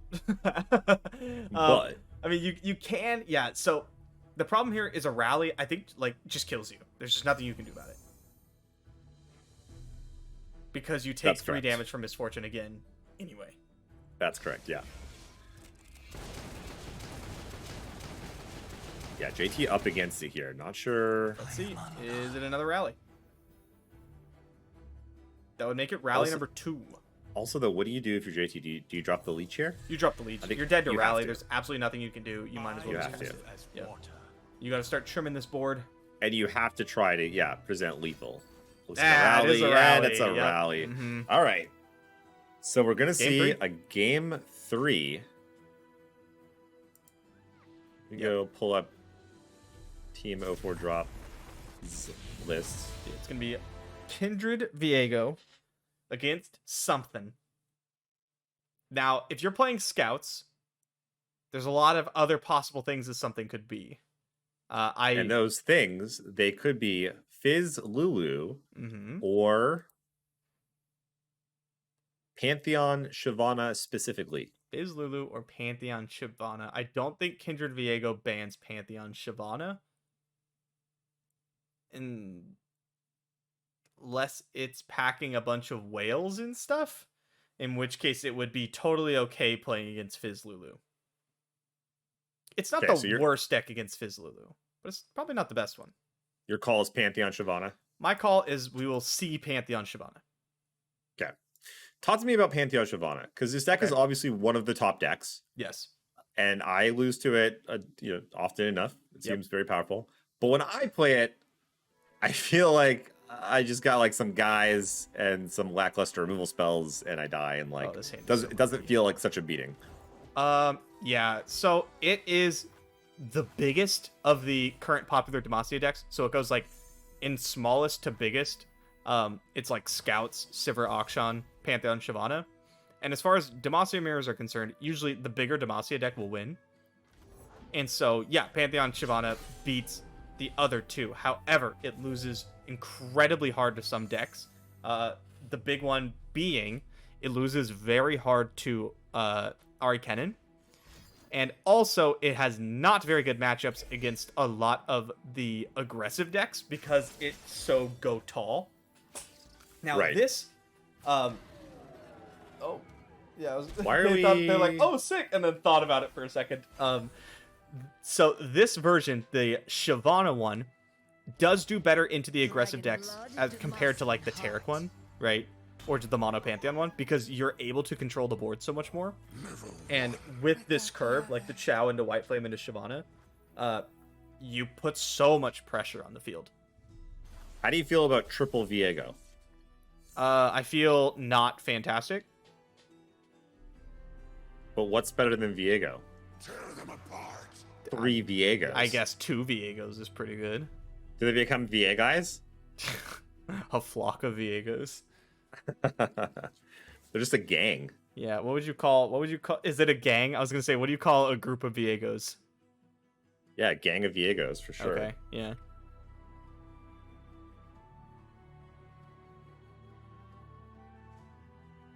Kindred very good against these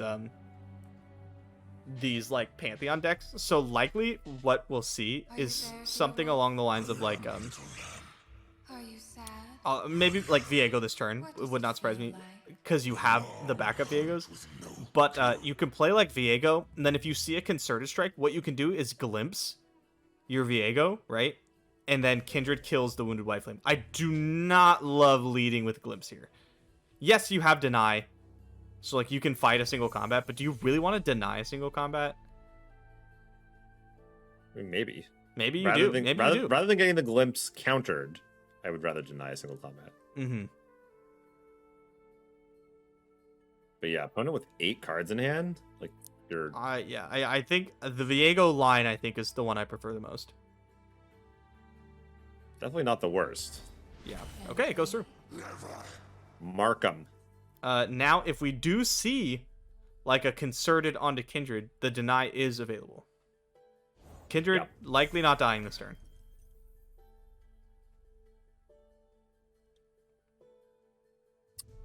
This deck does run like Palms, right? Vengeance, these kind of things, which are incredibly powerful against Shyvana and Pantheon. Yes. Ooh, getting aggressive here. Oh. Maybe not. I was going to say, can we play Soldier? Because we can still protect from single with Twin, right? Yeah. Tracker. Do you play a Butcher here? Probably save it to... Probably save it, yeah, to activate your stuff. Yeah, activate Kindred later. Mm-hmm. And Viego. Viego champ spell here. Despair. Despair. Could be, yeah, very relevant. Yeah, if you can get the Kindred going, like, Despair becomes so powerful. Oh, gosh, yeah. Now you're killing 2 things. Mm-hmm. And you can point the Despair at the smaller unit, so that way you don't take a ton of damage. And in case you ever play against something like a leveled Teemo, and you want to Despair it, Note that the Nexus trigger will activate. Yep. Not that I have ever done that. Please don't look into it. No, of course not. You never would do that. No. Too strong of a player. Uh-huh. I read cards. I never learned how to. I do expect to see the Viego here. Because you have things like, obviously you have the deny up, but if you can get Viego and then you sacrifice like your butcher or something, it activates both, which is obviously pretty powerful. Confront on the goat. Not the Shyvana. Interesting, because you know the deck runs Twin Disciplines. Right? And a Sharp Sight ain't enough here. Yeah. What else you got? Where did that come from, by the way? Oh, that's sorry, that's Shyvana. Shyvana champ spell. Right. Mm-hmm. I thought we created it somehow. Yeah, you don't see the Shyvana champ spell get played too often. What do we got? Now a single. You think we see a deny here? I wouldn't be too surprised. I'd go for it. Wondering if this... there's a reason we're doing this in combat. Deals more. Nope.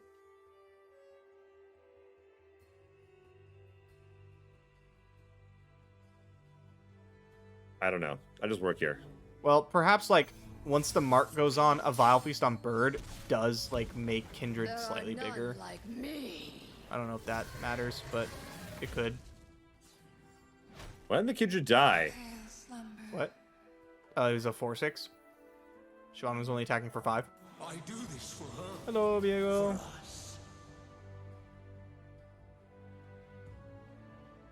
I would have fired off that deny. I want to keep my Yeah, Kindred I get alive. that, but you're only really killing the bird, and Viego, like Viego Hydrovine, is just gonna take over this game. True. But now you can't kill that Chow. That's true, and that is incredibly sad. That's a tragedy right there. I like Jay Tamanda's shift here to just like honestly just kind of like tapping out. Next turn you have Despair plus Deny, or you have Hydrovine. Ooh, what up, Vengeance? Yeah, I mean, I can't complain about this board. No. So Hydrovine's nice, but the problem with Hydrovine is it leaves Viego or Hydrovine dead to like a concerted, or even like Brightstone Protector single, type stuff with like the gem. But yeah, I get into that situation a lot where I just like can't seem to get my units into play because I want to keep mana open to protect them, and then I just get too far behind. Yeah, but sometimes you just play stuff and your opponent just dies. We'll see where we end up going here. I've heard of leveled Viego ending games quite quickly. He's okay.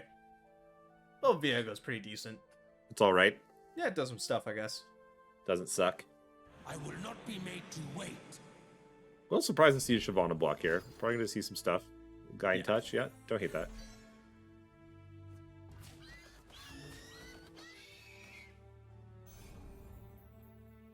I guess has to be worried about Vengeance. Also pretty soon here. Yep. Or sorry, not Vengeance. Atrocity, I meant to say. Atrocity, yeah.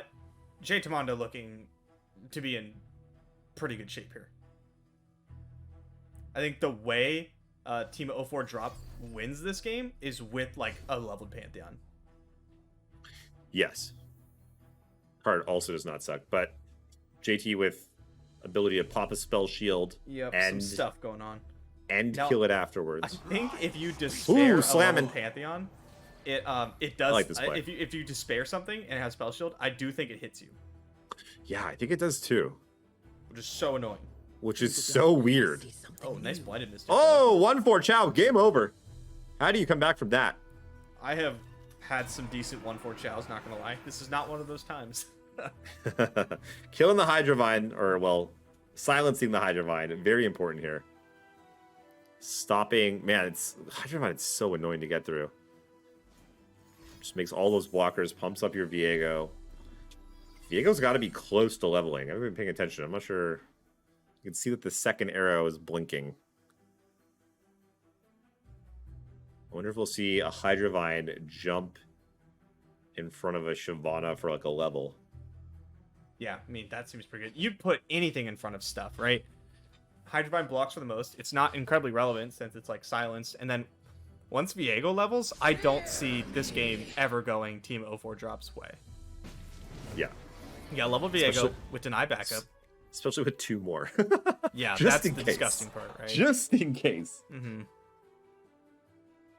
Yeah. So see the block. Wouldn't I wish be to- I shocked wish- to see, like, I wish to see the eye.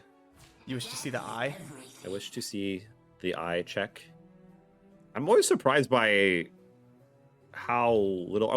Do we not see when they check the eye from this? We don't see. viewpoint? No, we are in Sparkling Iced Tea's perspective. Okay, that makes so much more sense. I'm like, man, everyone's so good. Just no one's checking the eye. Don't even need to. Wouldn't be surprised to see this combat spell fired off against Viego like right now. Yep. Yep. What are you doing here?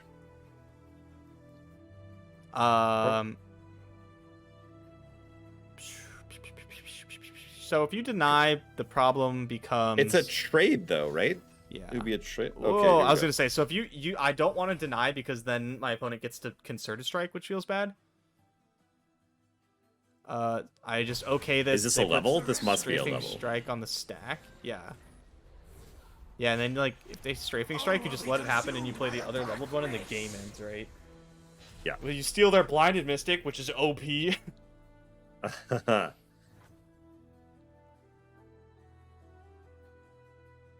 I mean,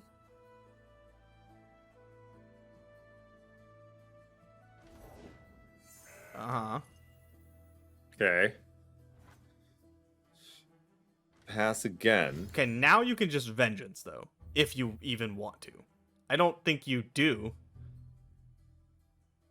I think you probably just let it happen. Save vengeance for some This is one of those like weird Shenanigans. spots where like you have really powerful stuff, but your opponent has like a goat and an elephant, so and it's just you're kind like, of I don't stopping want you for a second. Yeah, I don't even want to Yeah. kill your crappy units because I'm gonna use my removal, Mm-hmm. and then I'm just not gonna have it when you have something good to kill. Yep. Do You we get could. to, which one are we gonna steal? Is it the goat or It's is it the blinded mystic, so you don't get the Does it gem. go cast? Does it go casting cost after? Yeah. Yeah. Yeah. That's the You next could tiebreaker. despair one and steal the other, and then they don't have a fearsome blocker, so you're We're forcing a going pump for it. spell on the Yeah. Chow. Oh, I would go for this Yeah. for sure. Uh-huh. I'd go for this for sure.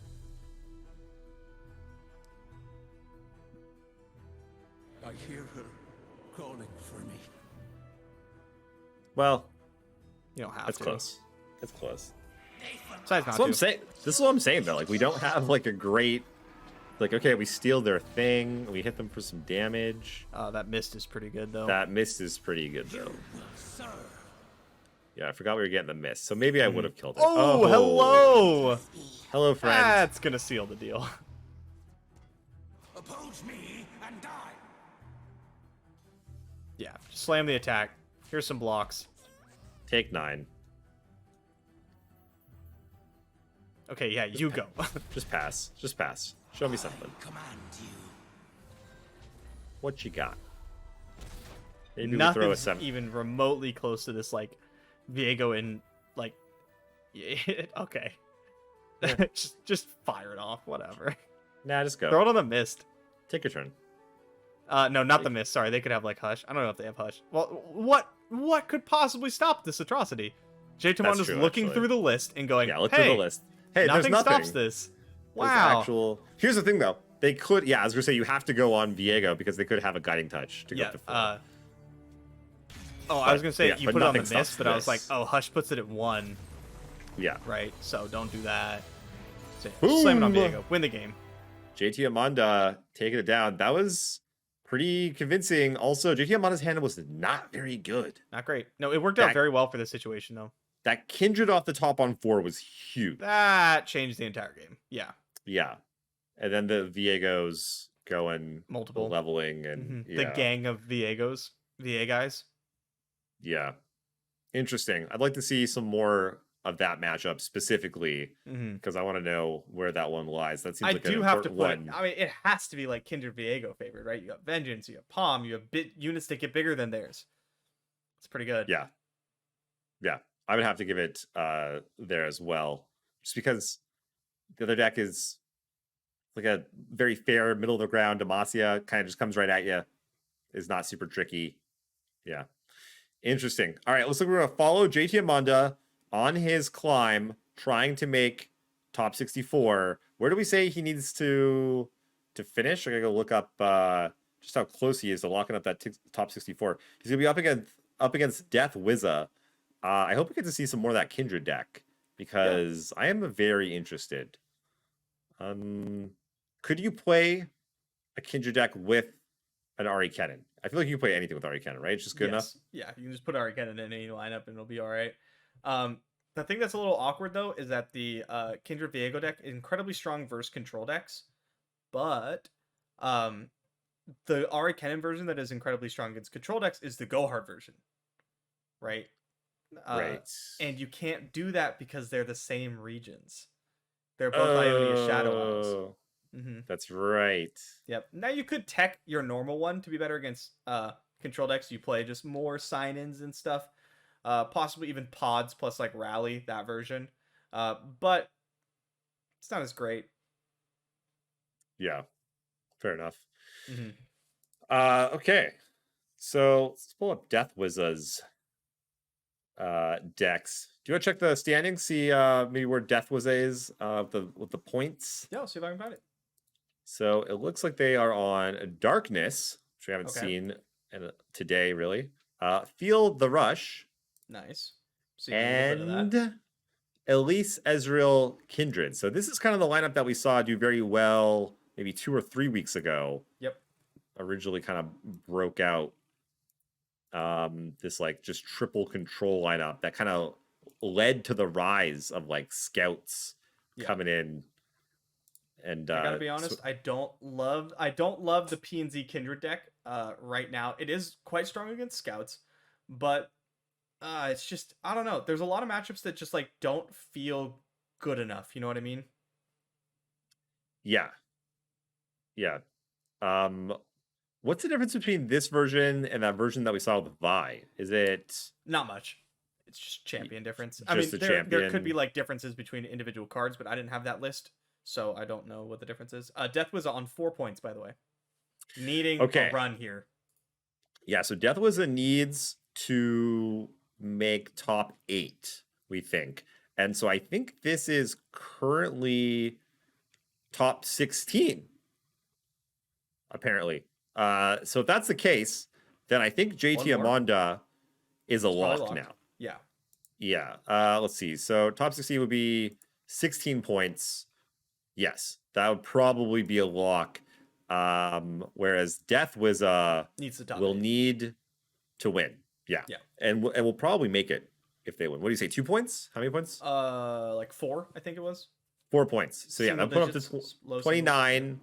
Again, though, this is just our basic monkey math that we're making this up as we go. We're not sure. Yeah. Who knows where it shakes out? It also like completely depends on who wins. Yes. Right?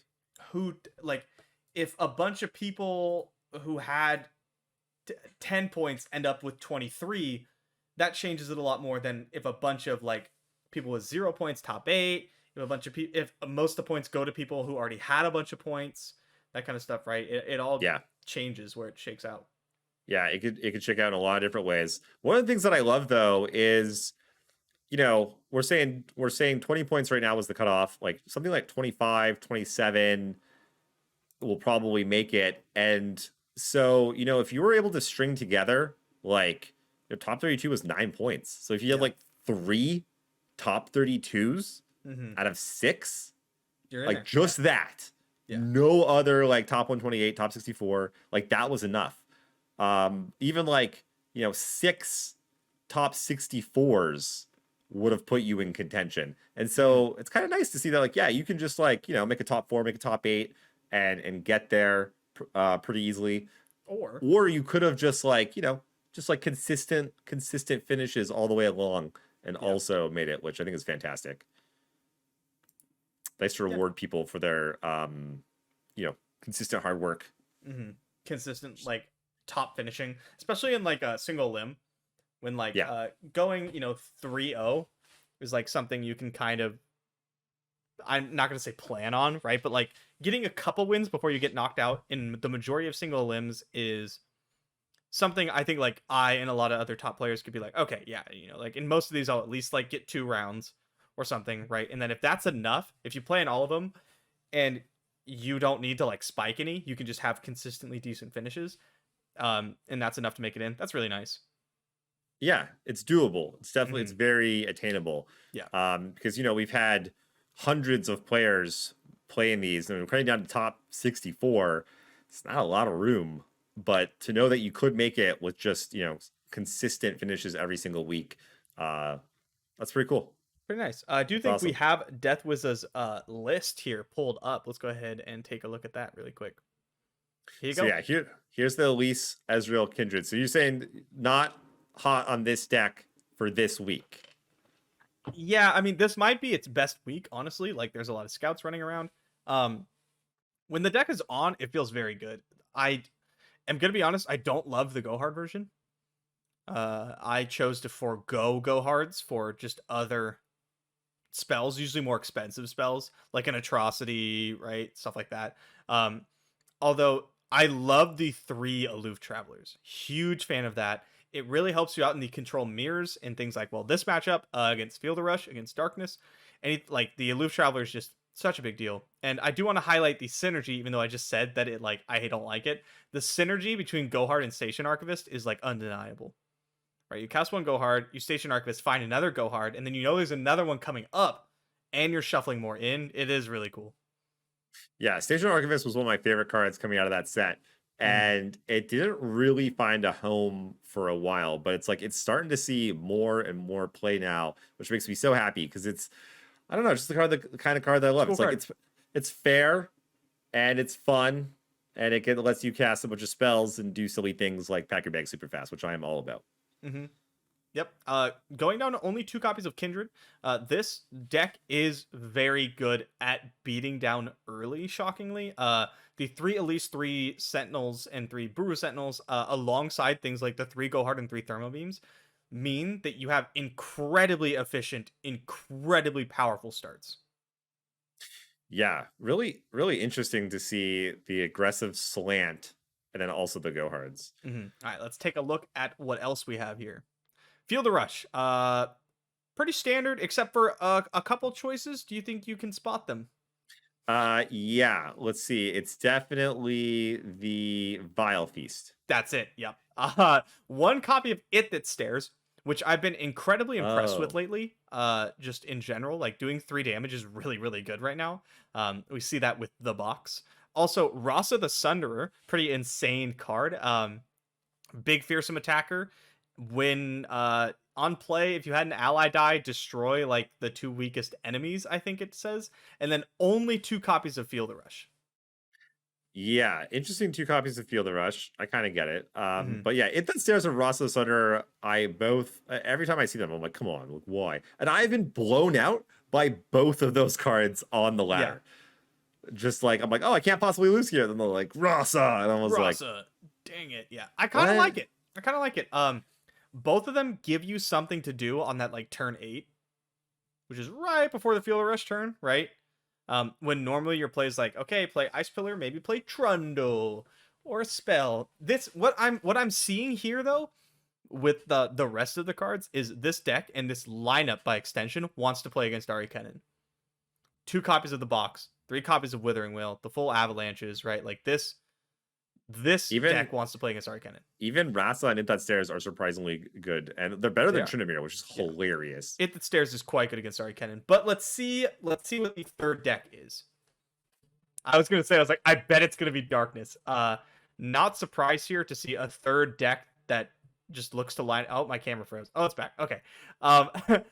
Another deck that lines up very well into Ahri Kennen. No 1-mana ping spells is an interesting decision, though, leaning away from those and into more expensive removal spells like the Box and Withering Mist. Yeah, what do you think about that? So the one mana removal spells are really nice against Ahri Kennen, things like Group Shot and Go Hard. But the box is probably the single best. And then we also see like 3 copies of Minimorph, 2 copies of Vengeance, 2 copies of Rekindler. I think this is a control lineup that's looking to be able to go toe to toe, not only with the other control lineups, but also against the other mid-rangey decks. Yeah, Things like Pantheon. I don't really like the 1 mana, 1 damage spells like Group Shot.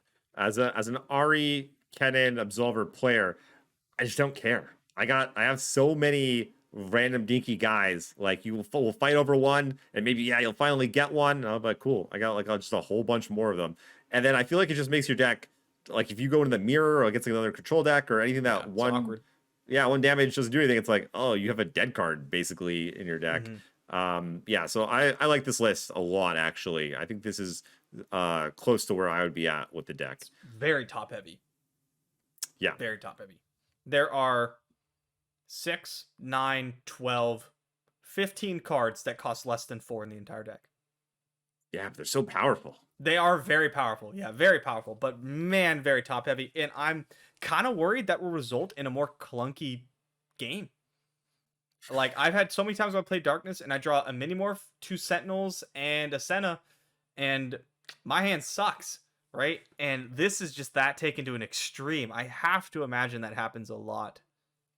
Yeah. Withering Mist is a pretty good catch-up card. Same with the box. That's a good point. You do get those bricked hands sometimes where you're just, like, if you're just doing nothing, turn 2 and 3, and then you're just casting 1 spell on 4 or 5 or 6, then just like, it's just not enough. This version is casting 1 spell a turn for a very long time. Yeah.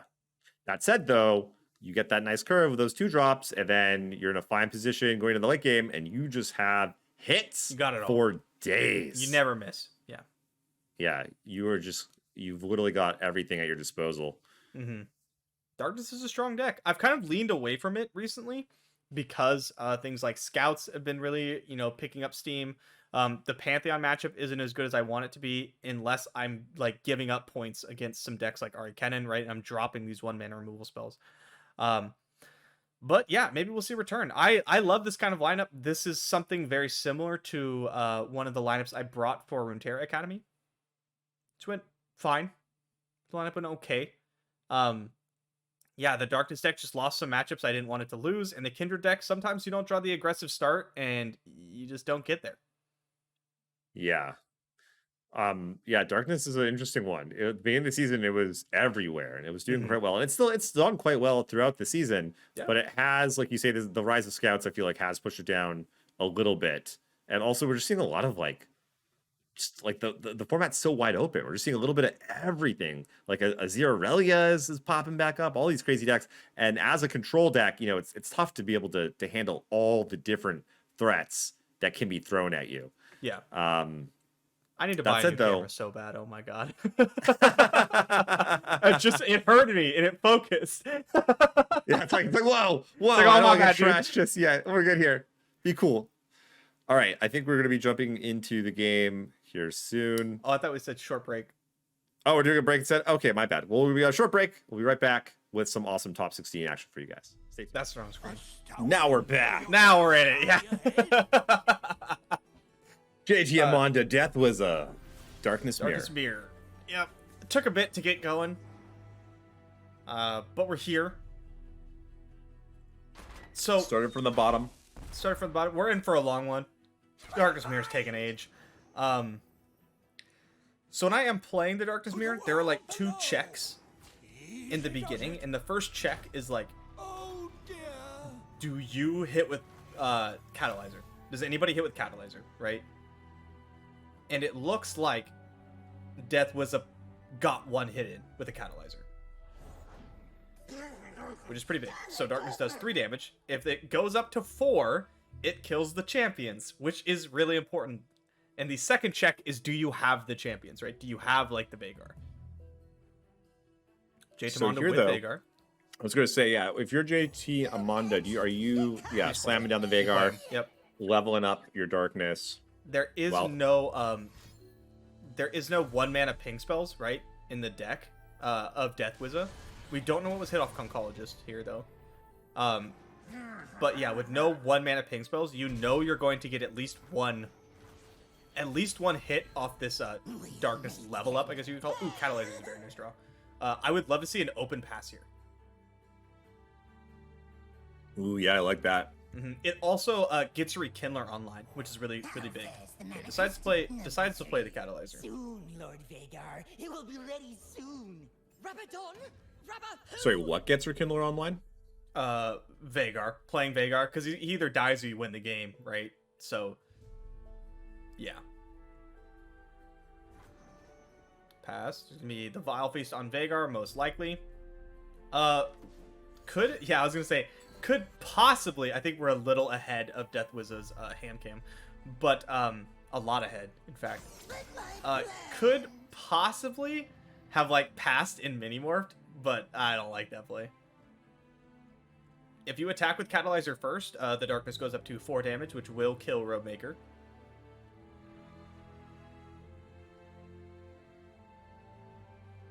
Yeah, do we attack here for sure though, don't we? Oh, to get our 100%. darkness up? Yeah, like 300%, in fact. Kind of sucks. It's like, you know, you run it right into a 3/4 Roadmaker, which doesn't feel good, but you just darkness that Acolyte. Then Death Wizard doesn't have a great open. Wow, decides to just doesn't want to take the damage. You also have like Whale. Okay, I mean this is good. If they're attacking into you, like this is you get to snap this off, and then you get to shoot the 3/4 if you want, and I do think you want. Yeah, so this ends up working out fantastic. Yeah, you know something like shoot the 3/4, play the Acolyte, pass a turn. I'm surprised to see that attack there from Death Wizard. I know. Jaytamanda at 11 though. And one thing that you'll see will likely come up, because it does in most Darkness Mirrors, is like these Sentinels that send the Darkness Face as well. Like the damage is incredibly relevant. That's very true. I often underestimate the Sentinels or just how much reach the Darkness deck has. I'm like, they're control deck. I'm fine here. And then all of a sudden, Darkness is just sort of hitting you in the face. And depending on how big they are, they typically end the game pretty quickly. Yep. Have to give a pretty decent edge to Jaytamanda here, except Vagar off the top for Death Wizard. It's a big pickup. Triple Minimorph in hand.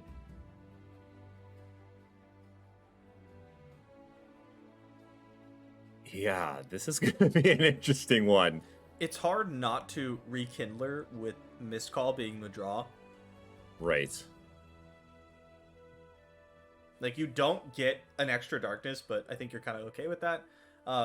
However, 3 Minimorphs in Death Wizard's hand. Yeah, not getting maximum value always hurts me. I'm like, do I darkness this 1/1 just to get another one darkness. more darkness? Do I pass? Hope my opponent plays something into my darkness. Seems optimistic. Oh, we're doing it. Takes it. Death Wizard's like, yeah, not happening. This is going to be the second Roadmaker for Death Wizard. I was gonna say, when those darknesses start Incredibly costing relevant. 1 or 0, you just start firing them off sometimes in succession. All right, here we go. JT's probably gonna Rekindler here after. Oh, maybe not. How's it think?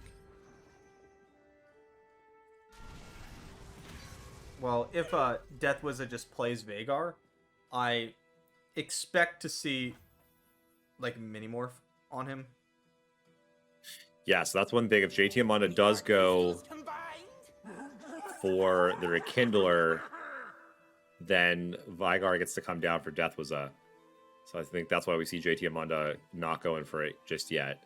Keeping the 6 mana up for the Minimorph. Does not want Death Wizard's darknesses to start leveling up. What are they at currently for Death Wizard? 3. At 3, yeah. So wants to keep them below 4.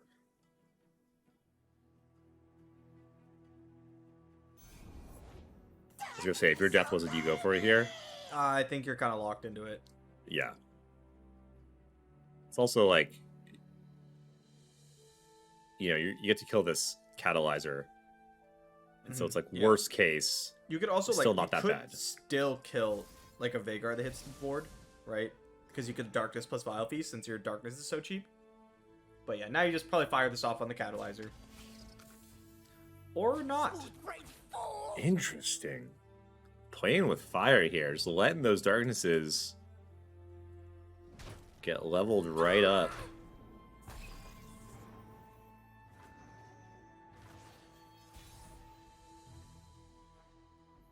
So each player has drawn all 3 mini-morphs.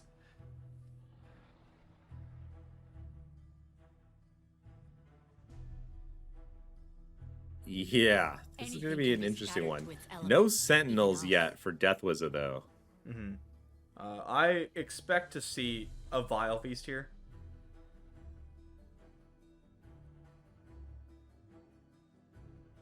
It's like the least committal play. Trying to think of a way. What if you go like Senna? Well, You sending could, it's like- Darkness, and you don't really want that. Okay, decide Yeah, to trying to go think of- Darkness here. Is this for 3? It is for 3, and then you can clean up the board, right? You go the box plus Pokey, or Vile, Yeah. and it does clean up the board. Oh yeah, I forgot we had a darkness in hand already. There's no point in playing Senna Mm. then. I was trying to get a darkness, but yeah.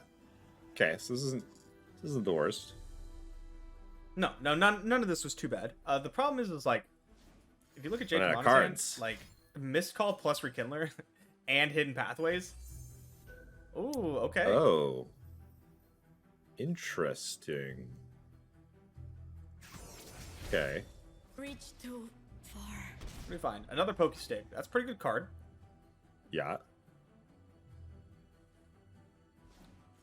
Yeah, unlikely we see Jtamanda take the Sentineled up Darkness just to squeeze in some damage. It is 5 damage, which is a lot, but having it to dissuade any like Veigar play is really nice.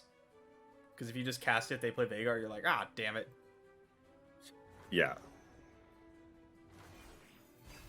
This is a classic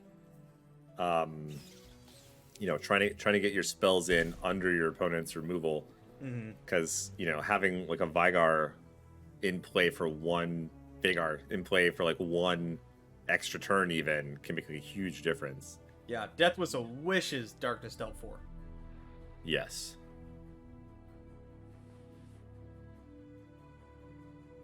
Okay, we got one Sentinel.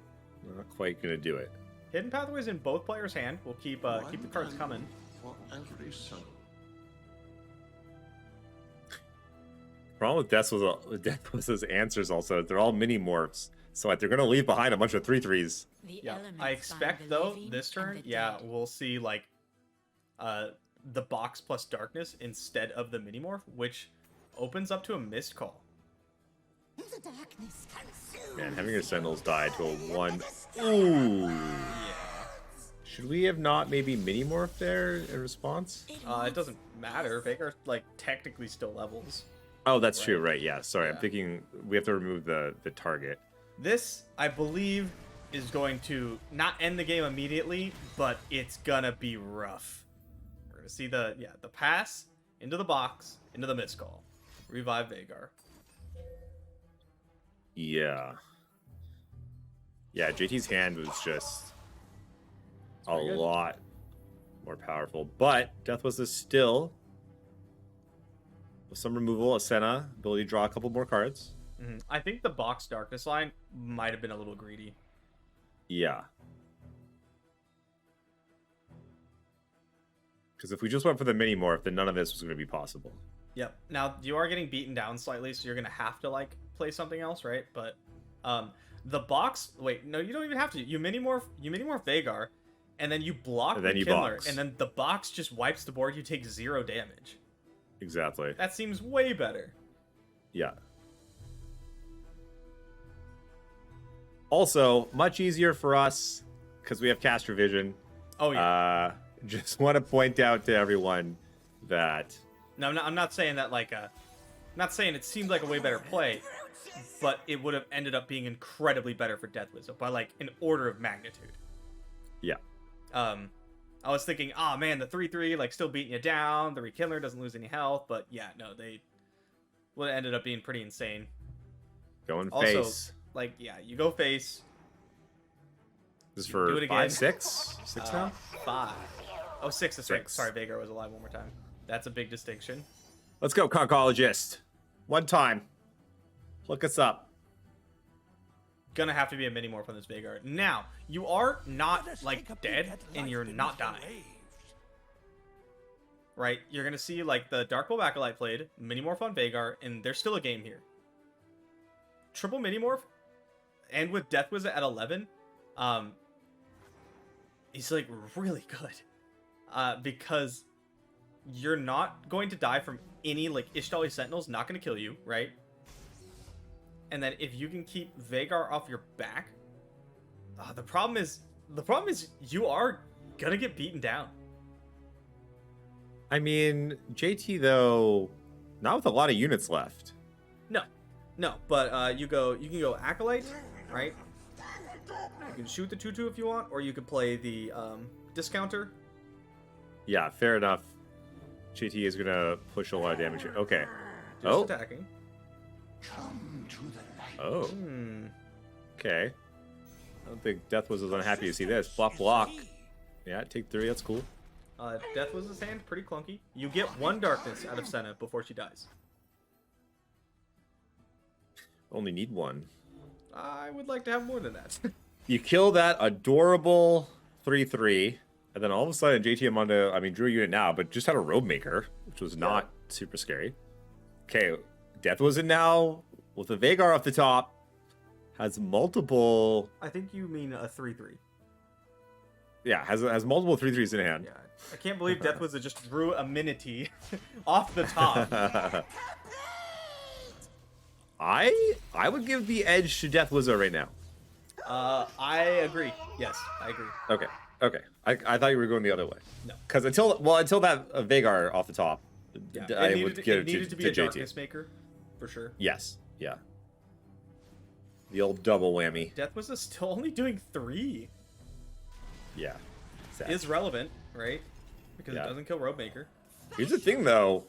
Only 7 mana was left for JT now. Only 3, so could go Senna. Kill. No, can't kill Robe Maker. Can't That's kill Robe unfortunate. Maker, Yeah. and then Senna dies. Yeah. Yeah. Okay, what are some good hits with Stalking Shadows? Catalyzer.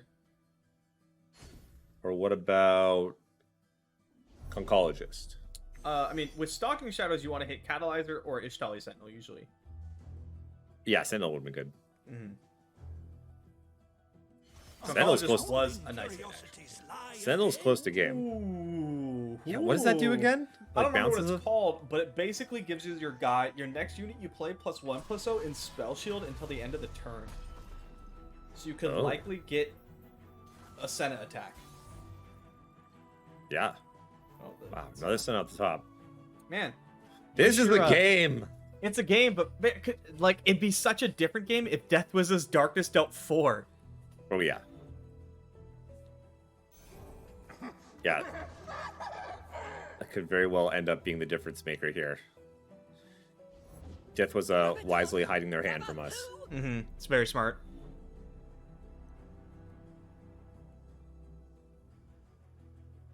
Back to just JT's side. Yeah, JT in some trouble here. I mean, you do have access to... I don't know about some trouble just yet. You do have access to Darkness Senna Darkness. Which is pretty good. Which is very good. Yeah. Death Wizard's Darkness do cost 0. Now, you cannot Stalking Shadows for Ishtali Sentinel. And the only killable unit is the 3/2. Right? That's right, because the darkness only deals 3. It's a lot of darkness out there. Let's make some of our own. Yeah, so JT gonna push a decent amount of damage here. Decides to go for the mini morph. Is there What another the- Concologist? No. Does that even do anything?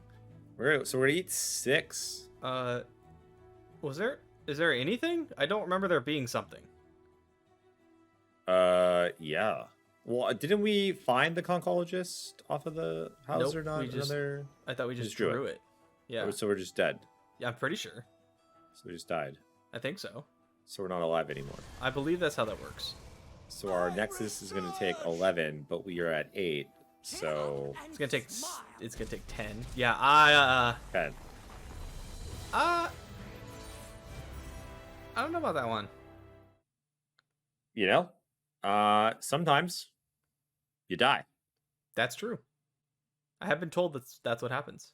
I wouldn't know. Senna- It's never happened to me personally, but Senna, darkness costs 0. You kill Catalyzer. You lose your Senna, but you're taking 7, which is less than 10, which keeps you alive. Are you gonna lose the game? Yeah, probably. But like, but not that moment. it's a hard game. It really do be like that sometimes. A darkness mirror be a hard matchup. Yep. Man, darkness dealing 4 was all death was needed, but we do get to see darkness come back and try again. I really enjoy darkness mirrors because they tend to swing They're very really swingy. hard. Yeah. You're like, oh, this person is like way ahead. This is done, and then boop, back to the Darkness versus What? Lurk. The Ooh. actual heck. Okay, Lurk's one of the more popular decks on ladder right now, but what I wanted to point out is that Jay Tamonda had pick Pike. The attack token on evens, which is not what you want for Lurk, and then double Snapjaw Swarm, which is not what you want when you're attacking on evens. Right? You want to go 1-drop attack Snapjaw Swarm. Yeah, that's where it's at. Now Pike on top, pretty decent though. That's where it's at. That is in fact where it's at. Really Yeah, where it's that's a at. good point. Yeah. Death was a find the group shot that he elected not to put into his deck. Strong play.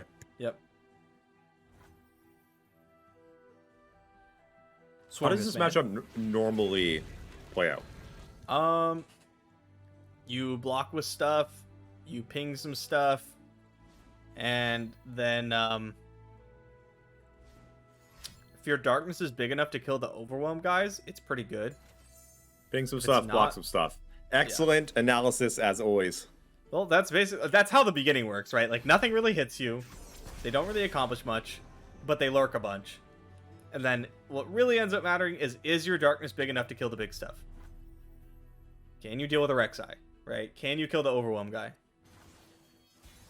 I'm not gonna lie, I'm glad we get to see some lurk. I'm not a lover of the lurk deck.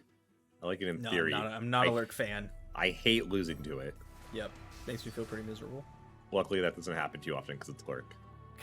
Damn. Sorry, Jason. Stational. Love you. It's showtime.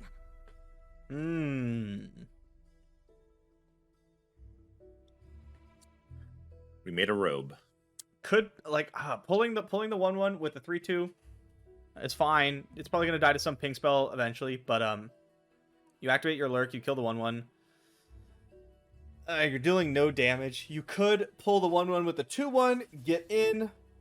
Bang! Just Pike. I actually like this play a lot. Yeah, I was gonna say I do not hate this. Get Get some damage wrecked. Yeah, this Pike's gonna start being a real issue. How big is it? in there. 4. Oh, Yeah, it's okay. pretty small. We're still gonna hit for 7, 8, 9, maybe 11. Probably 9. Rek'Sai on top, easy game. No lurk. Yikes. Oof. You hate to see it. Mama. Or if you're me, because I never play lurk, you love to see it. Love to see it. Okay, Bone Skewer with Pike, though, and Snapjaw Swarm is pretty decent, Yeah, it's not bad. right? But if your death was you're looking at the list and going, okay, what are the misses, right? You have the 2/3 Predictor, possibly some of the 2/1s, and then Bone Skewer. Yeah, you don't want to play Senna, man. Yeah. Senna, like, if Senna hits the board, this game's over, right? Because it's Bone Skewer on Pike, Snapjaw Swarm, get the Pike spell back. Oh, interesting. We're going for the collar first. Okay. I would have gone for the... I don't play this deck, but I would have gone for the fish. Oh, you call her first to try to find Rek'Sai or Pike, and then you Snapjaw Swarm. Oh, that makes sense, of course, yeah. Yeah. And then if you find Rek'Sai, what you can do is, like, you Snapjaw Swarm, get the Rek'Sai trigger, and then you draw Rek'Sai, you call the pack, and then you attack and get the Rek'Sai trigger again. Yep. I would just naturally have Rek'Sai on top of my deck at all times. You are just a really good player, so. Yeah. Every time I've played this deck, I have Rek'Sai on top of my deck every single time. That's impressive. I've just never played the deck, so but Yeah. still 100 out of 100. Mm-hmm. So we're bone skewering here, right? Bone Skewer is pretty nuts. Yeah, you no longer can do this Snapjaw Swarm play, but it's still pretty good. You Bone Skewer, you can call the Pike back on top. Pike goes to like 12 or something. Sides to get the Predictor. Yeah. What if you went fish? It's kind of greedy. Snapjaw? Yeah, that's also a play. Snapjaw. Snapjaw, actually, no, it's not a play, because Snapjaw is only at 2 right now, and we'll go to 3, because we missed Lurk. Only at 2, Jesus. Yeah, and that's pretty bad. Perhaps why we're predicting.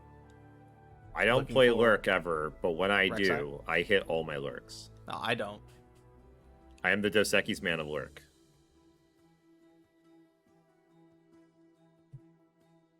So still looking pretty good for JT. Do you open here or do you... Oh, I think you develop, right? I like the develop, yeah. What are you afraid of? Not much. What if you can start with a fish? There could be, like, darkness plus, like, withering mist is really Start bad for with you. the fish. Death was still at 13 though, not quite dead yet. But these lurkers, man, do they hit hard when they hit? They do. It's gonna be attack or wide. Damn, do they hit hard when they hit, but only till later in the game because we missed Lurk Yes. and we attacked on 2. Speaking of decks that are somewhat inconsistent and can high roll you super hard or fall apart, welcome to Lurk. Yep. Yeah, I feel like so many of the decks in the format are kind of like that right now. Just like like there's, you know, the difference between their nut draws and them just and their floor draws is They're wildly nut draws and large. they're not draws. Like wildly different. Yeah, the difference between you can't possibly win or like, you know, close to it to I can't possibly win. Yeah. Is like pretty wild. Speaking of can't possibly win, I believe Death was is dead. Darkness 3/2, Pokestick 4/1, dies to predict guy. Yep. Well, looks like some lethal. Maybe should have thrown up. Yeah. Exactly lethal. Oh, you don't get to actually lurk that Rek'Sai, but you can do it later if you take it and use Call of the Pack. Because we already lurked with Snapjaw Swarm. Oh, I knew that's how lurk works. Is that how you only get to lurk once a turn? Yep, once a turn. I see. So if you snap, that's why you often don't see Snapjaw Swarm on the attacking turn. Right. That makes more sense.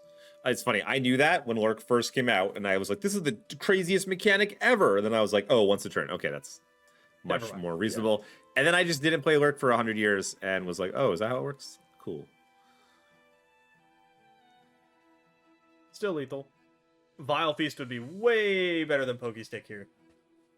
Yeah, as in you would live. Yeah, and that's pretty good, I hear. Strong. It's better than not living. That is true. I'll take my Jay Tamanda, moving on. 2-0. Jay Tamanda. Going to the top 8 now, I believe. Sure. That sounds good. I don't know. If I was told this was the top 16, yep. But I've been lied to before. Like that time that Majin told me he would buy a new camera. Here we are. I don't remember saying that. I probably Convenient. said that at some point. Okay, so yes, it is top 8 for JT. Death was unfortunately, I think, going to come up a little bit short. Probably going to end up with like 20 points or so. But again, we don't know exactly. I also don't know exactly how many points Death was ahead. But if I remember correctly, a top 8 was going to lock them, or they were going to be very good. Like 4 points. Yeah, so they'll end up with 20, which is the current cutoff, which I gotta imagine won't be there. Yeah. But we don't know. We'll see. We don't know. We shall see. We'll be moving on to potentially some top 8 matches, maybe some more top 16 matches. Who knows? Your guess is as good as ours. Could be whatever. What do you? Let's go to top 8. Top 8. Squeeby! Versus Camillari. Some Squeeby action.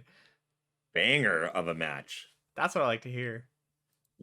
So I mentioned Squeeby in the leaderboard when we were first looking at it. He's on it. That's as much as I can tell you. You're not wrong. Yep, I'm just killing it today with the commentary. Never change. Yeah, okay, here he is. He's got 9 points. So he's Okay. currently in top 8. So that's So he's in. 30 something, 34. No way he's not in. Yeah, I say pretty before sure. he doesn't make it in. Pretty sure he's in, but we don't know. What we do know is if he wins, he's in. Hold on, 100%, okay. the top 4. What's going on here? Okay, this is gonna be interesting. Camillari at 5. There's a Mystic Shot plus Yordle Arms and a bunch of Poros in hand. However, if Camillari has a Dragon's Clutch, this might end this turn.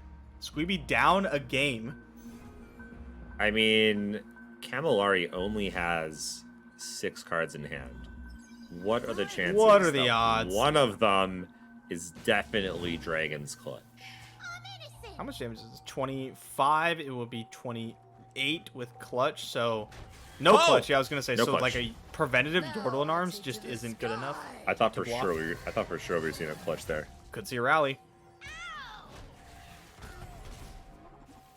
Rally also not lethal because you Mystic Shot the dragon. So what do we need? Well, we need another card so that we could go 3 Poros. So we probably just pass.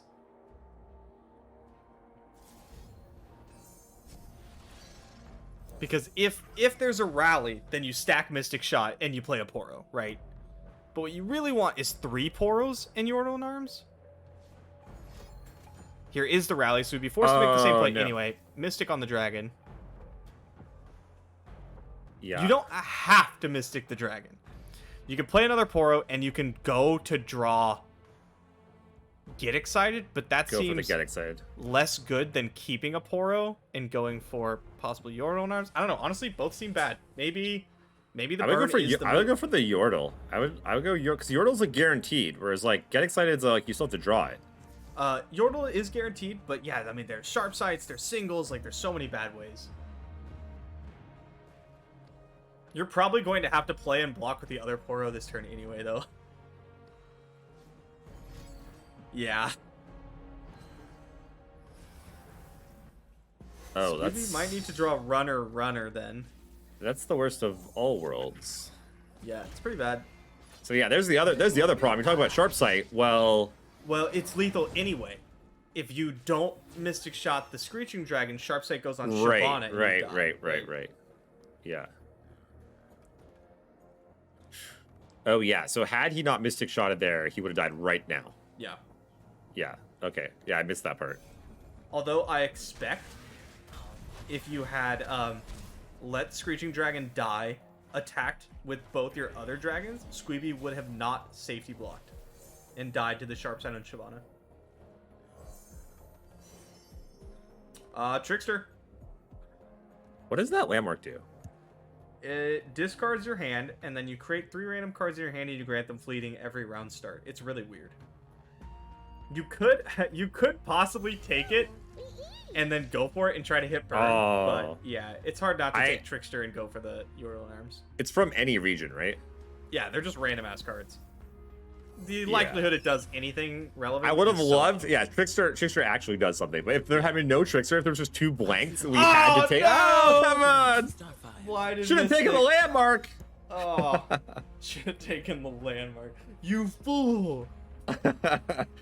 You could have got a Trickster. Yep. I think Squeeby played exactly as good as you could have in this situation. Just didn't work out.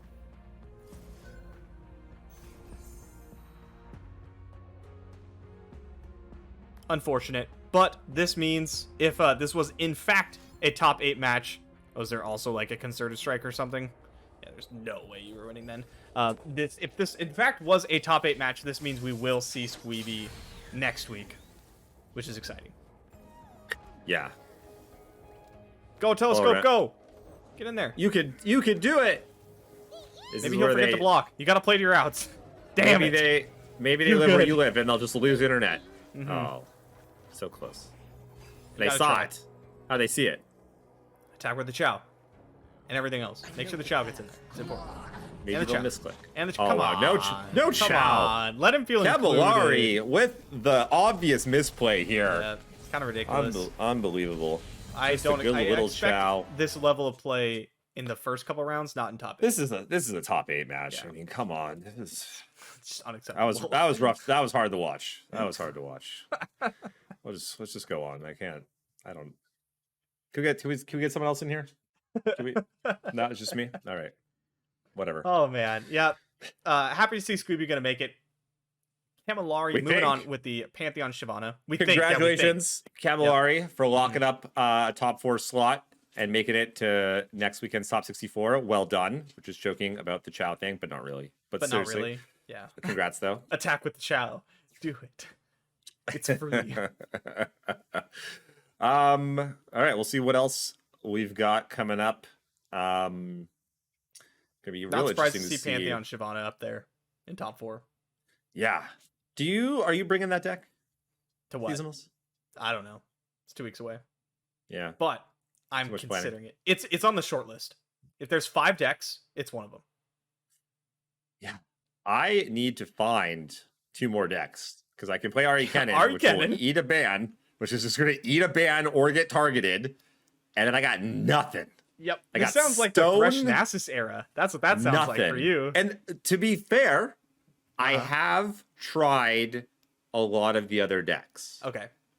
I just whereas with Thresh Nasus, I was like, hey, Bay, I got like 3 days left. Can you help me Please learn give me a deck? decks. Yeah. So I've been playing them. I just don't like any of them. I'm Okay. just not a huge fan of You don't any like of the them. Mossy No- decks, yeah. I like, you know what? I like Thralls, but didn't feel like it was particularly well positioned. Ooh, huge match. We got maybe next time, who's been just one of the top performing players of the last like few months. And Yost with the most. Good old Austin Yost in a top 8 match. This will be a fun one. I don't know what Boom. either of them brought. 2 tournament crushers, yeah. Yep. This will be a fun one. Fighting Where fighting for a qualification. I don't know if either of them are already in. Boop, boop. I'm pretty sure. Maybe next Yost time. Yeah, isn't. maybe next time is already in. Maybe next time thought so, is. yeah. Yost though. Yost Not isn't. sure.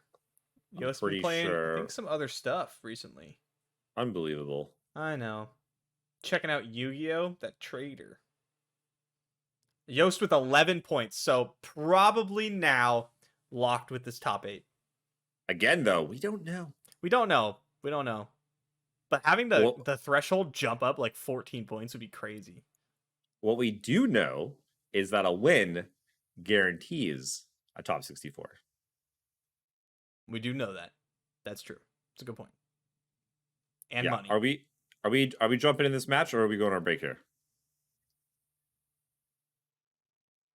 Match. Lineup. lineup. Let's All right, do yeah, a let's check lineup. out the Okay, lineup. all right. I also didn't hear it. And this is Yost or maybe next times. This is waiting for confirmation. Yost, Yost. Matt. Okay. Yost with the Silver Auction. I expect to see another Demacia pairing, probably Pantheon. Yeah, just another incredibly strong deck that's lasted throughout the ages. This is, I believe, Samantha Honey's exact list. Or something not? very similar.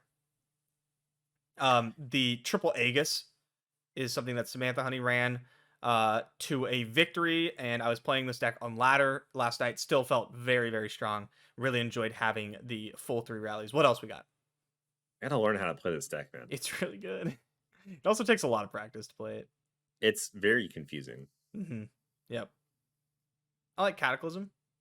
It's a good card. I'm a fan. It's strong, especially I like like the Bruiser. post Absolver.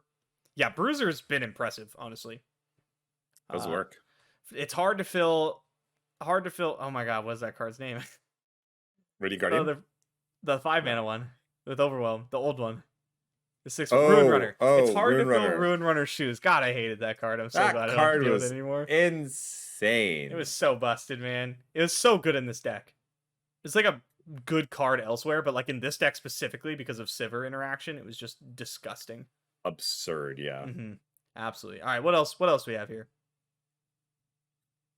My Ah, I told you, Pantheon. Yeah, another Pantheon Shyvana deck is really good, and it's really good with Sivir Auction. We have 3 singles and 2 strafing strikes, really big on the combat spells. 1 copy of Aegis, something that I did not expect to see is the one Chain Vest. Some people like this. I have been experimenting with it. It feels pretty good. Feels pretty good. I personally have been running a 2/2 Tracker Protector split to help with like the aggressive decks, like Yordle Arms and Spiders. But yeah, I think just more 2-drops makes the deck a lot less clunky feeling. So How many really Aegis like do this they one. normally play? I thought it was more. Is it 1 to normally 2. just one? It's 1 to 1 2. to 2? Yeah, I play 2. So I'm like, you're a Demacia deck. You get your rally on. And then Yeah. we got for... Ooh. Ahri Kennen with the Ahri Kennen Demacia with the 1 Relentless Pursuit. And as 2 the splash. pods. And to 2 search it pods, up. you can go find them. Pod, not my favorite 6-drop with this deck, but Pod's value goes up exponentially with rallies in the deck, right? Because you go Pod, attack, rally with the Pod. And it's just a huge elusive. Really like that. I'm gonna have to try out this version though. Seems pretty nice. It's basically the mono one, but you get to play pods. Yeah, I don't get it. I remember when this hit the scene, I think BBG tried BG this like out. one. Yeah. Yeah. And I was like, oh, that's interesting. And I just don't get it. I either want to be playing go hards or I want to be overwhelming. Because and rally, I mean, I guess you could deal a bunch of damage and then like rally and try to deal a bunch of damage again, but I just want to overwhelm my thing and kill him. I get that. All right, looks like we are about to jump right into the game. Hopefully So, we get to see it. Hopefully we get to see it. We can look at us. There we go. Oh. Ooh. What is this? Do you think this is Lee Sin? It could be. I don't love that Shyvana skin. That's what I was ing about. This looks like Lee Sin though, yeah. Hand for Yost is pretty good. So, this matchup is probably less Lee Sin favored than you think. Really? Yeah. That is not good for me. No. Yeah, the reason being... I was Shyvana- already super excited about potentially playing Lee Sin again. Shyvana makes no. it difficult because, like, you know, when you play Lee Sin, you're just... In these matchups, you're just like, okay, I wait to play Lee Sin until he's not going to die from single, and I can, like, counter a Concerted Strike or stop it, right? But with all of the strafings and singles, you know, like Shyvana making free ones every single turn, it's tough. And then Dragon's Clutch, you know, spreads out the threats that you have to deal with. So, yeah, okay. I'm looking at maybe next time's lineup because I'm like, ooh, Lee Sin Zoe. Wait, Yeah, I get in there. okay, yeah. I was like, this And then is the there's- same deck, bro. Pantheon Tarek, and then there's Kennen Ahri also with the 1 Relentless Pursuit. I'm like, okay, interesting. Yeah, that Interesting. got One banned. whale. But then there's 1 tasty Fae Poke in the list just cutting a scattered pod. Yep. Just for you. Just Why? For you. Why? I play 1 tasty in the Go Hard version. Get out. Just get out. My shield is yours. All right. Protector. Yep. So I imagine both Ahri Kennens ate a ban. Yeah. I gotta give a the plus to the Lee Sin Zoe side then. Oh yeah, with Ahri Kennen getting banned, I agree. Yeah, what do you think of where Elise and Zoe is right now in the format? Because the meta just keeps tossing and turning just all over the place. Do you think it's wide enough now? Like, you know, there's things like Tree is kind of get pushed out. I haven't seen Tree in forever. Darkness is getting pushed out a little bit by Scouts. I guess Scouts is in a great matchup, hey? Scouts isn't that good. Yeah, it's not that bad, but it's not that good. Yeah, so obviously the big problem is you have to ban Ahri Kennen, which is not that big of a problem because a lot of lineups, like maybe next times, wants to ban it anyway. The biggest problem I have with Lee Sin right now is a lot of the matchups that Lee Sin beats, like, it doesn't beat that hard. Like, they're losable, which is not what I want to see if I'm bringing a deck that has these weaknesses. But I do really like maybe next time's lineup. Like, if we're talking about lineups considering for seasonals, that's looking pretty good for me. What do you think of replacing Pantheon Taric with... Oh, also, we should talk about Pantheon Taric. I totally missed that it's a Taric instead of a Shyvana. Yeah. But what do you think of replacing the Pantheon deck with Action Sivir? Not that I can do this because I can't play that deck, but... I don't know about that. I think the Pantheon deck, like, if you're gonna ban Ahri Kennen, you want to play Pantheon. That's my opinion. Okay, you think Pantheon is the better overall deck? I think Pantheon is the better overall deck. It also beats Akshan Sivir because you just go so much bigger. Now, Taric Pantheon, the difference between Taric Pantheon and Shyvana Pantheon is Taric Pantheon has a much stronger, like, Solitaire. It has a much stronger Goldfish. And what I mean is, like, what it does in a vacuum is just much more powerful.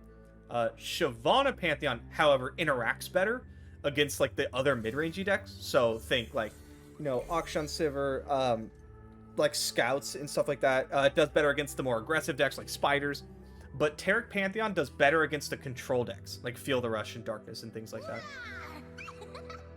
Yeah, I think I'm going to be giving Pantheon Taric a try because, like, my biggest qualm with it was that the Ahri Kennen matchup was not great, and like he was kind of a blowout. But like you say, the Goldfish is really strong, and in a format, like in a tournament like Seasonals with 1,000 people, how many of your opponents are going to be ready for a Pantheon Taric and have put in some reps with their decks against it? And I feel like you might just be able to get them a bunch. It's like, oh, you didn't know I was going to Golden Aegis on my Taric?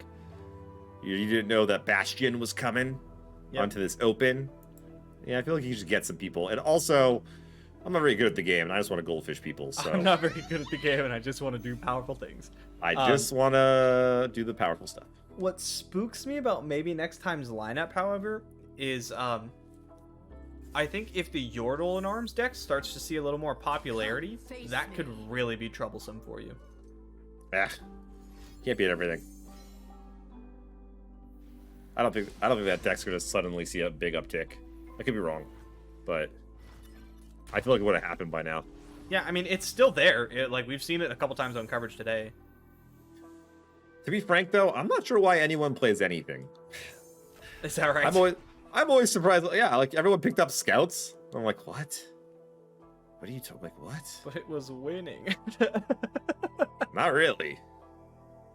Wasn't it? Isn't it? Like, this is like you're like quite it's a few like copies in top 8.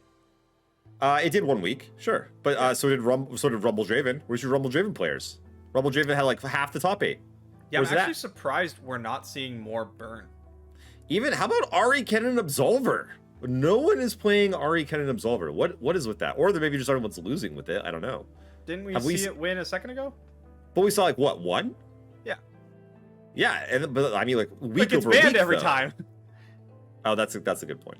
Yeah, I forget about that. Though, like the last 2 weekends, it has not shown up a lot in the top 8. Like it got shut out 2 weeks ago, I remember. And then last weekend, I think there was maybe like a couple, like not much though. But yeah, it getting banned a lot is something I totally forgot about and why we're not seeing it on camera. I wonder why we're seeing Shyvana go first. I don't think it really matters, but Yost deliberately ordered it that way. Put Screeching Dragon first and then pulled him back to switch it.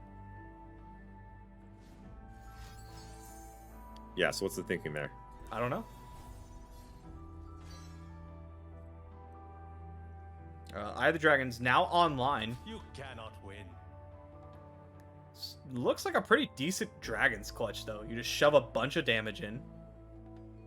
Yeah, a solid Nice 11. casual 11, yeah.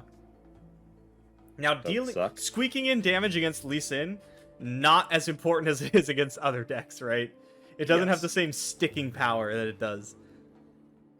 Don't you just love it when they're on like some P&Z thing and you're just like, every single point I do to you is permanent. Yeah, it does feel nice. But I actually think Yost might be correct with the no clutch. You just hold it up. Maybe wait till you have a couple more dragons or something, or you're like alpha striking, because you're only pushing 5 more damage. Yeah, no, I agree. I also agree with you that skin is unfortunate. I do not like it. Who's the big bad at Magic? It's Nicol Bolas. Yeah, no, Nicol it's literally Bolas. Nicol Bolas the skin. It's literally Nicol Bolas the skin. Whoever that artist was, you slipped one by. Well done. It's good. It's good art. It's just Nicol Bolas. Like if you hold up a picture of them side by side, they look exactly alike. Yeah. Okay, listen. It's also just a little creepy looking. It scares me. There's also no level up animation with it, I believe. So it's just like normal Shyvana, and then it's Yeah, that's weird. They gotta get the dragon. Riot. If you guys are paying attention to this, get the level up animations with all the skins. Like, so strange to see the old level up animation and the new skin. It just doesn't work. I am gonna take the unpopular opinion here and disagree. I would rather have a set of 5 skins released where 2 have new level up animations than a set of 3 skins, all of them have new level up animations. Well, that's a bad example because it's usually a lot more like no level up animation to level up animation ratio. But like if let's say it takes 3 times to 5 times the resources, because it's probably like 5 times the resources to make one with a level up. I'd rather have a bunch more of the new ones. Like I love Zoe's skin. Okay, hear me out though. Okay. How about they just make a whole bunch of them and they all have level up animations and then we just all buy those and then they make money and then we have a bunch of awesome skins. I don't think they make enough money. Did you consider that? Well, okay. Who knows? I don't know. Who knows such things? Let's pretend that they do. Okay. All right, at least in leveling up. Of course I would like that. Actually, no. I would like them to continue doing it the way they're doing and funnel the money into changing fucking prismatics because they're boring. And I probably shouldn't have said the F word, but that's okay.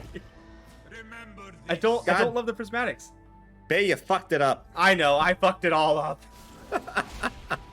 It's fun having our own tournament series. It's on my channel. I'm allowed to do this. Yeah, just like I don't know. You're covered. I'm pretty like the prismatics feel so lackluster to me. Yeah, though you're not alone. Okay, so does Yost? What can Yost do here? How close is that Pantheon to level? And that's like the real question, right? He's leveling right now. And then how big of a deal will that be? Pretty big. With no palms in hand? Like, look at maybe next time's hand. It sucks. Yeah, but I mean, like, you got a Zenith. Like, Yeah, you got lethal next turn, right? It's really good at killing your opponent with Lee Sin. It's less good at not dying. I mean, you're at 16. You got Sure. 3 blockers. Okay. But I guess a clutch and a stun. Deny's gonna hit the stun. Yeah, we got deny. There's deny and there's nopify. Yep. Oh, so yeah, Nopify will hit the stun. Yeah. Well, you might not. No, you stun because your plan is to stun and then have the strafing strike active. But Nopify means you have to commit the sharp sight to level Pantheon. If we see the stun, we might just see Yost go for just the sharp sight. Yeah. Say nana nana boo boo.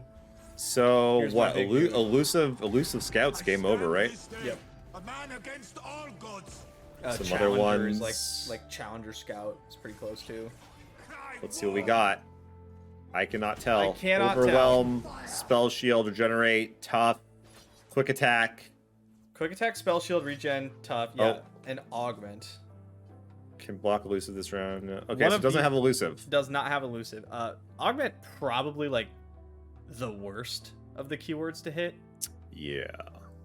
But you can get that gem off that goat. You also get the Shyvana spell that triggers augment. Okay. There's a lot of moving parts here. There's a lot of So things if you're going on, Yost, yeah. if you're Yes. Yost, Okay. Ready yourself. you have to decide between is the clutch potentially lethal? No god. Because it's got to The be clutch close. is adding 1, 5, 6 damage. So is it 1 off? It is 1 off. That sucks. That does 8, in fact suck. 5. Okay, it is no longer adding that much damage. It is now adding less Okay. damage.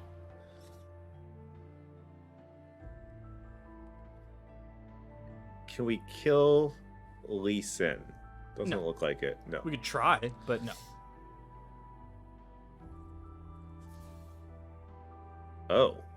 We're It's not trying? hard. There's Notify.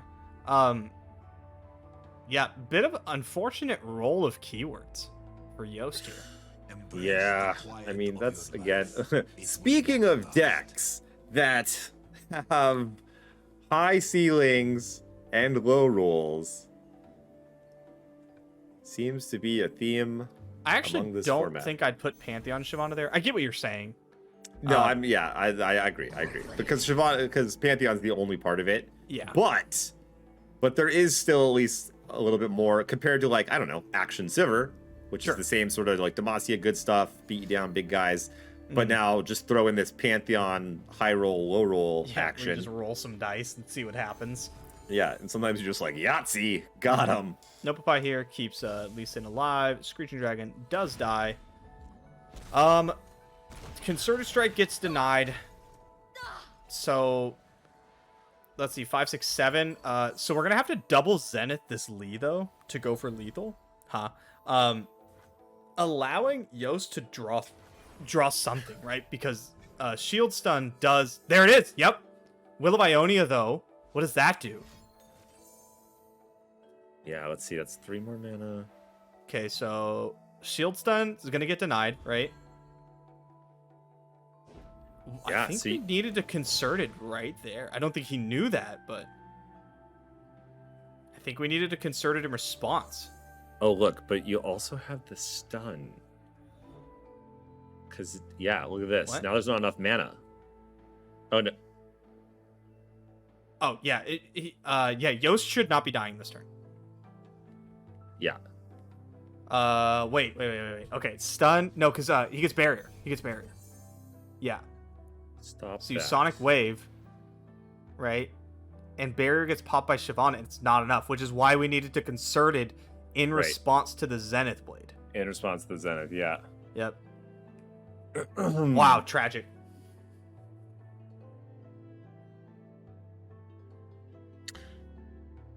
Yeah, wow. Not going to be happy to see. Thinking that maybe next time we need 2 more spells here, but has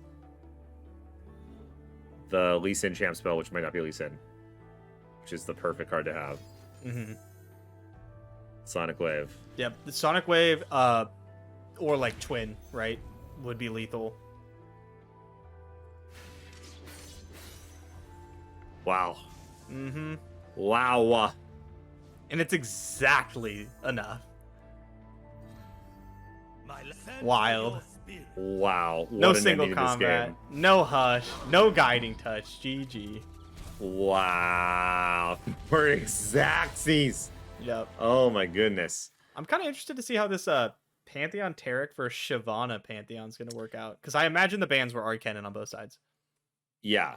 Who do you think would have the edge there? I mean, Shyvana would go bigger. Taric, though. Yeah. The Shyvana card, like Shyvana herself, is huge in that matchup.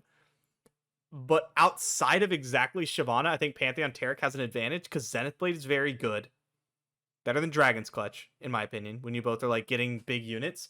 And then you have like the Faded dude, the 1-mana guy, and they don't. So like you get to get big faster. Also, you have like the combo kill of like Taric, right? Yes, which is nothing to sneeze at. Well, we're gonna see it right here. Yeah, I think if there's no Shyvana, I think Taric Pantheon has an edge. Are you taking into consideration the Chow, though? Yes, I am. Okay. The Chow is good though. Like this hand is it, right? This is like really close to attack. This hand is really close to just exactly what you want if you're Yoast. Yeah, rare misplay by Yoast there. Mm-hmm.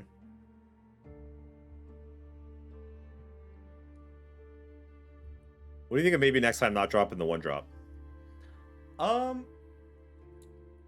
So I think you don't drop the 1-drop, and then you can go like possibly Saga Seeker Pale, but I don't think you need to. I'm not really certain why we're doing that.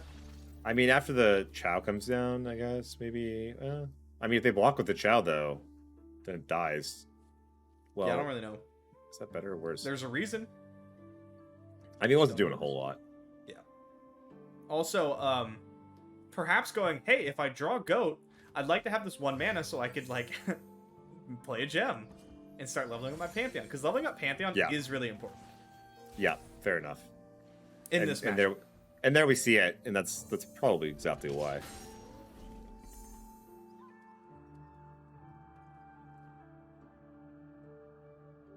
Yeah, these are not my kind of deck. Like these, like everything's like kind of like incremental advantage. Everything kind of just trades off. But when I play Ahri Kennen, I can instinctively know exactly what matters and what doesn't. Mm-hmm. For like here, for some reason, I'm like, I don't know. They have a dragon. I have a dragon. They got an elephant. I got a goat. And apparently everything just degenerates down to what kind of creature they are. And none of that translates into what I should actually do. What are you talking about?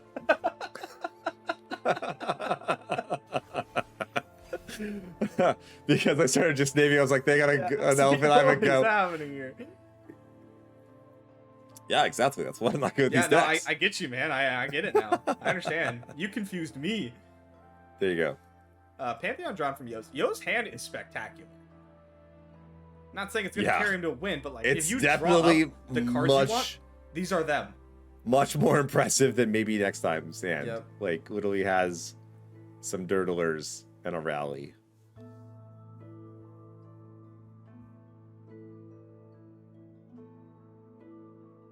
Yeah, Screeching Dragon, Shyvana, some good freaking cards. Though, one Tarek off the top for maybe next time into a rally. Oh yeah, can get things silly. change. Also, like having the gem from Goat's really nice. Shyvana kind of puts an end to that because, you know, your spells are kind of like 1-for-1 from your opponents because this is basically a mirror, right? So you both have sharp sights and stuff, and you have to imagine like, okay, I can't attack in with Goat into the Shyvana because Yost is free to block, knowing that I don't have like pump spells that are better, right? You don't have Twin Disciplines, which adds an extra point over a sharp sight. And right now, Yost just has the bigger unit. What'd you say? That Mystic off the top for maybe next time. Mystic is not too bad. Blinding Mystic, better for Yost in this matchup than it is for maybe next time because of the reliance on the faded units.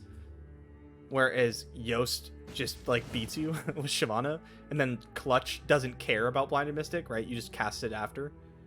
Yeah. Yeah, God, Yost's hand is so freaking good. Pretty good. I would say on a scale of 1 to 10, it doesn't quite suck. Solid 9.5. It's up there. You're looking for a sharp sight or something, right? Some kind of pump spell. Also, very tough for Yost to trigger Faded with this hand, which is a consideration. Why does Yost have a million more cards? Is it because of the elephant? Chow, drew 2. Drawn 2 off the Chow? Pretty good. See, I told you. Drew 2, and then like, Yost doesn't have a million more cards, right? Maybe next time has an extra unit on board. So Yost has 1 extra card from the Chow. But Yost units are better, so it looks way better. Yeah, significantly better. Okay, no Pantheon level that turn for Yost. There is the sharp side I was describing. Full 10 now. Full 10 out of 10. Yeah, no, this hand's insane.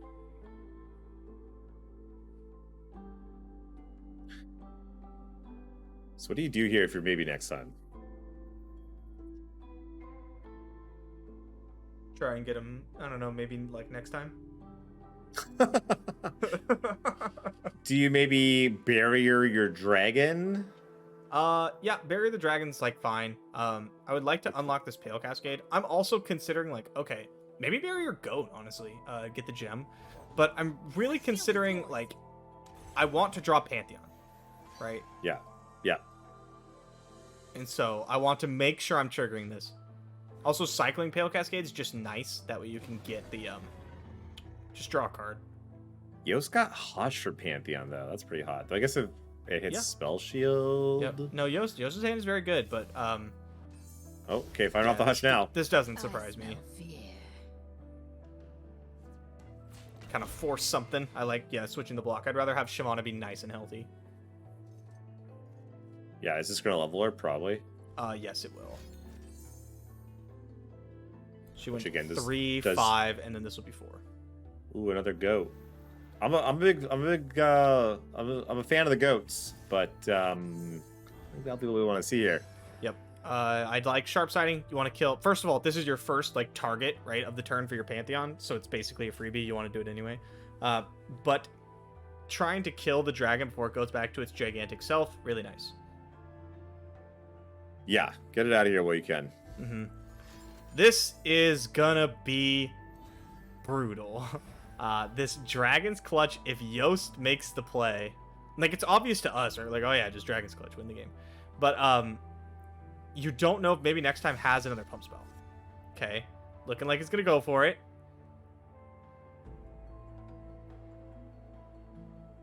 Right, if there's a Pale Cascade, you're in trouble. Yeah. And maybe next time run 6 2-mana pump spells, I believe. But finds the line. Interesting. I don't think I would have gone for it. Looks like he'll get rewarded. It is an extremely high reward, though, isn't it? Yep. Well, like, yeah, Pale Cascade isn't the end of the world or something, right? But it's like Pale Cascade, and then the dragon doesn't die, and then it gets way bigger because the hush wears off. And Shyvana can't really attack through it. You'd have to drag it out of the way. Feels kind of bad. You're on 0 spell mana.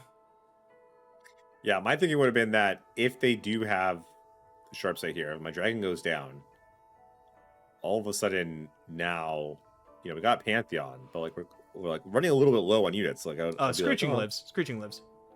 Goes up to 7 power. That's right. Yeah. Okay. So yeah, much less. Oh yeah. If the Screeching would die, I don't think Yost would make that play. Yeah, for sure. That makes much more sense. That's why I was like, this seems thin at best. We're like, are you sure? We're just hoping here, but okay. Just actually lose the game. More goats, more Aegis. Yep. Sick rallies on maybe next time's side. They're not sick. That was a joke. They don't seem very good because no, these units are really small there, Bay. I don't really know what you're talking about. Drag to 1/2. Missed the mark here. That's what I like to see. Pantheon's still under level. Why are we dragging the 1/2 over? I mean, I guess there's not really better targets. Yeah. Keep your guy healthy. This is a large attack. Combine this with a rally, and Yost is looking pretty good. Maybe next time with like just nothing relevant in hand. Yeah, this is a little unfortunate because I would have liked to see this Tarek deck, put up a bit more of a fight. Just like they obviously just kind of drew a bunch of the do nothing cards. Mm-hmm. I'm not gonna lie, a little piece of me hopes to see a Tarek off the top into some insane just rally infinite shenanigans. I don't even know how you would do it though, because you can't really get the first attack off. No, you're not doing anything. You'd have to like somehow draw rally like Tarek and Pale Cascade at like the same time, and it's not even that good. Yeah. Blocked. Speaking of rally, how would you like to see a game 3? Yeah, looks like we might be seeing Tarek Pantheon versus what is it? Action Siver? Because Yost is on Pantheon Tarek. I don't remember Yost third. It's Action Siver. Yeah. Yeah, because Yost is on the... I have to give an edge to Pantheon Tarek there. So you might see the deck do its thing after all. Oh! Game 3. Game 3? Let's I like see Game it. 3s. They're fun. Mm-hmm. Nice and exciting. Yeah. Wasn't super impressed by that crushing of the Tarek deck. But you know what? You don't draw Tarek, you don't draw Pantheon. Yeah. No Shocker. Tarek, no Tarek, no Pantheon, no Zenith Blade. Which are like the key cards right outside of the faded units. And Yost drew all the key cards. So what are you gonna do? Yeah. Glad to see we get to see another game of it though. Mm-hmm. Yeah, against Action Siver. The Taric units, Interesting. the Pantheon units, they just go so big. And you have 3 Brightstone Protectors, right? You have 3 Aegis and 3 Pantheon. And Barrier is like long been known to be the the key to beating these Sivir decks. The Sivir Kryptonite. Oh my goodness! Look at that beach party. Taric. Oh, that's lovely. Wow, I might have to bring that deck just to play that skin. That's a great skin. I might pick that one up. I do have Pool Party Zoe, which, as far as I'm concerned, is the default Zoe skin. That's the only Zoe. Yeah. Original Zoe's pretty good. I like original Zoe's level 2. I don't like her level 1. It's like so zoomed in and it's weird. Yeah, fair enough. So you It's hate very your Zoe opponent. because she's annoying and a pain in the ass, but it's like I don't like it very much. I hate when my opponent doesn't have good units for me to trade with my goat. Like, Those ew, bastards. 2-1 for 1. My goat's worth Gross. so much more than that. It's not cool. And you'd be right, but like this is how this matchup goes. This is like a snapshot of the entire matchup. You trade with your goat, right? Yeah. Uh-huh. And you play a pretty big unit on curve. Maybe if you want to, maybe like a 4-2. Quick hands make And it then quick. they play a 2-4, and then it turns into a 4-5.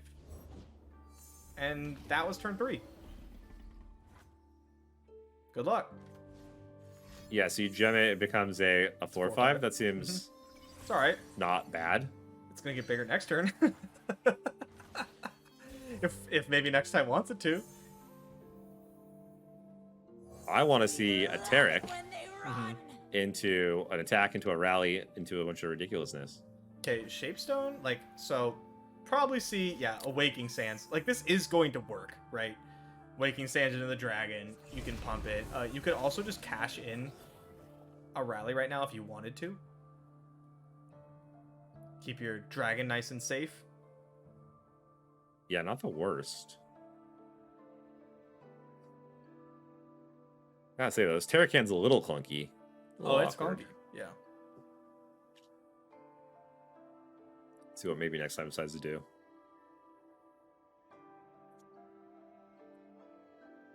Zenith Blade's really important for this deck. Okay, goes for the Aegis. I like this play. Now, a second Waking Sands just means you're taking 14. Steady now. Decides not to make that play.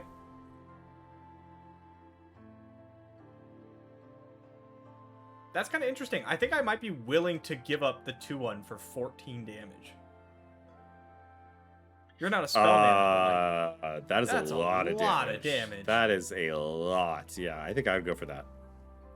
Putting your opponent to 4 on yeah, it turn seems 4 okay. through a. Offers the pass. What? Okay, so this rough for maybe next time possibly. If you make this attack, the 2-1 blocks, and then the Shapestone doesn't do anything. There's been no landmarks. Okay, so gets the pass. Maybe next time pass. Be pretty excited about that. Yeah. Now you keep vulnerable on your dragon, which is important because Yost's hand allowed him to go and allows him to go very wide. However, no champs in hand, not turning on this Absolver.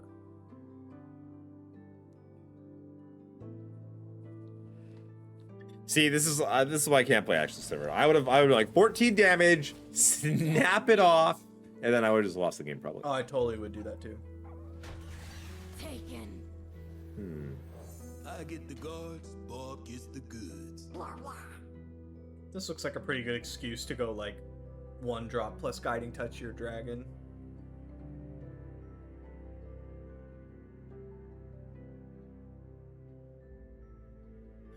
Do we not want to get a Taric down this turn? Then we could rally on the Taric next turn and just like No, I think we good want game. one more turn. I think we want to go like Saga Seeker, Guiding Touch, and then you can Pantheon on Yost's turn to shut down that aggression, and then you Taric. Okay. That's my thinking at least. No, you're But probably don't forget, like, one, Taric's not going to block super well against this hand. You know there's a Bruiser, there's another Waking Sands, whatever it's called. And then the deck does run like concerted strikes and things. Come out from your shadows. Yeah, I guess that Taric would actually probably just die in Or just response to the dies. rally. Yeah, you just waste a Yeah. bunch of mana for no reason. Yep.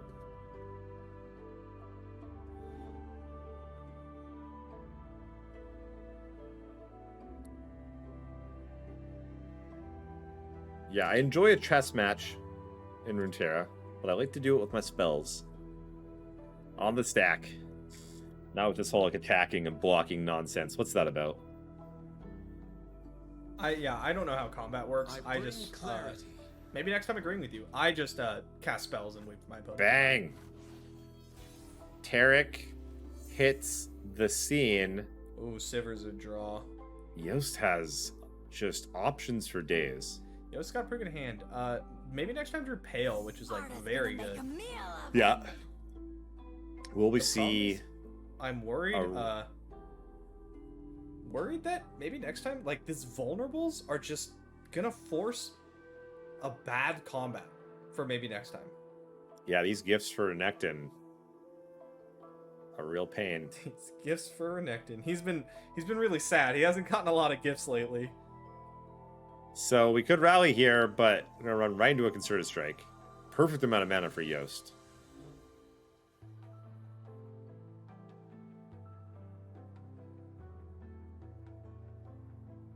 What to do? Not a lot of great options. Yeah, gonna go for it. Says if they have it, they have it. If they have it, they have it.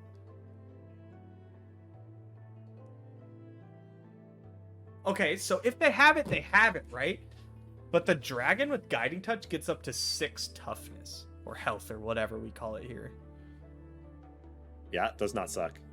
Does not suck. Although Bruiser will get a trigger, right? From the Concerted. What do you think Yost is thinking about here? That's a great question. He's thinking, what happens if I Concerted? Does anything save the Tarek? No, right? No, There's nothing saves Tarek. So you're thinking about what does the Okay. combat look like after this, right? Because you might just have, depending on what you roll with this like Bruiser, you're gonna Concert it. There's no way he makes another play. You might just drag the dragon with the 2/1. This'll look great on my mantle. Let's see what we find here. Huge misplay. You actually are supposed to start with the Merciless Hunter. That way, Sivir gets closer to being leveled. Duh. Watch your head. So wait, what? Yeah, you concerted first with the also this Bruiser's dying. Oh, I see. Because yeah. it doesn't do the extra damage. Yeah. Oh. It's not that big of a deal, but it's something. Okay, yeah. I was gonna say Guiding Touch kills your Bruiser here. Yeah. Yeah, heads up by Yost there. It's gonna be an actual blowout otherwise. I hear he's a pretty good player or something like that. Currently in the top 8, I think locked. We said he was locked for top 64. Mm-hmm. Not bad, not bad. I mean, not like technically locked, but yeah.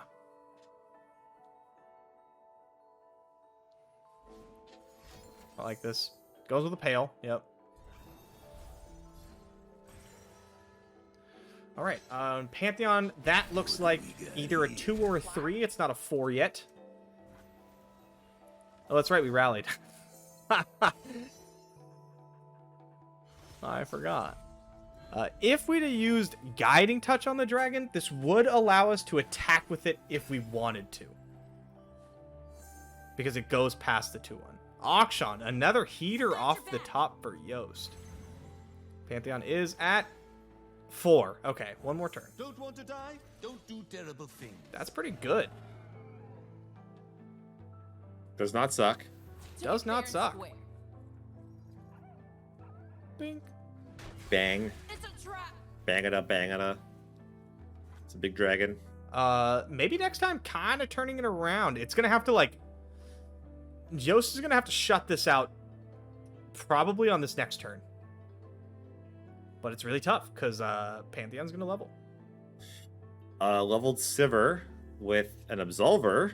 Pretty good start. Does get some places. Pretty and good a start. Cataclysm. Yep. It's a lot of damage. Is Sivir leveled though? I think she's probably close. Yeah, that extra 4 damage that we missed out there might be relevant. Yeah. I didn't catch that. I wasn't paying attention if that actually did happen. I'll take your word for it. You've lied to me before, like that time you said you'd buy a new camera. Oh my god. Or the time you told me deep was good. I stand by that. That's not true. No, I don't. But it was. When I said it was good, it was good. Uh-huh. Sure. It was good for me. That's accurate. So is Pantheon leveling here? Looks like Pantheon maybe, yeah. will be leveling. Yeah, drawing a goat sucks. Okay, so we're not leveled. Drawing a goat sucks because you wanted to draw something that like let you level Pantheon first. Like a Brightsteel Protector is like the perfect draw, right?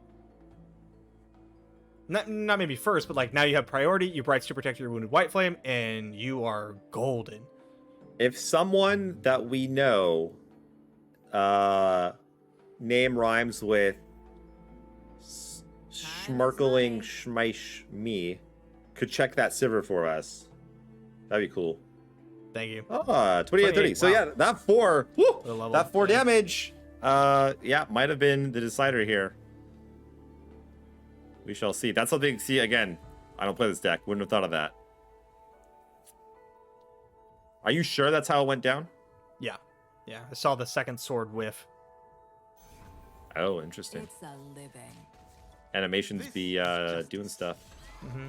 God, I love this game. Full Pantheon. We play it. We play it so much. You just take for granted how beautiful the artwork is and It everything. is very pretty. And the animations, like And the animation, just everything. every time I take like a couple day break, I come back and I'm like, oh my god, that looks so good. I forgot that like there's like a wave of damage that like spreads out after you hit the opponent's like Nexus. Yeah, so many little things. Stuff. Like Yeah. oh hey, like the Nexus looks different on this skin on this board, and like yeah, there's a million little things. Yeah. I still hear voice lines I don't even know. Tarek's a whiff, but let's see what this Pantheon hits. Like, Guiding Touch into Concerted is just, I think, going to be a little too good for Yost to overcome here. That is not lifesteal or anything. Just a baby Pantheon. Those suck. Yeah, those are not good at all. I mean, Barrier is good, but like... Spell you already Shield's had okay. it. Yeah, Spell Shield's fine. Wait.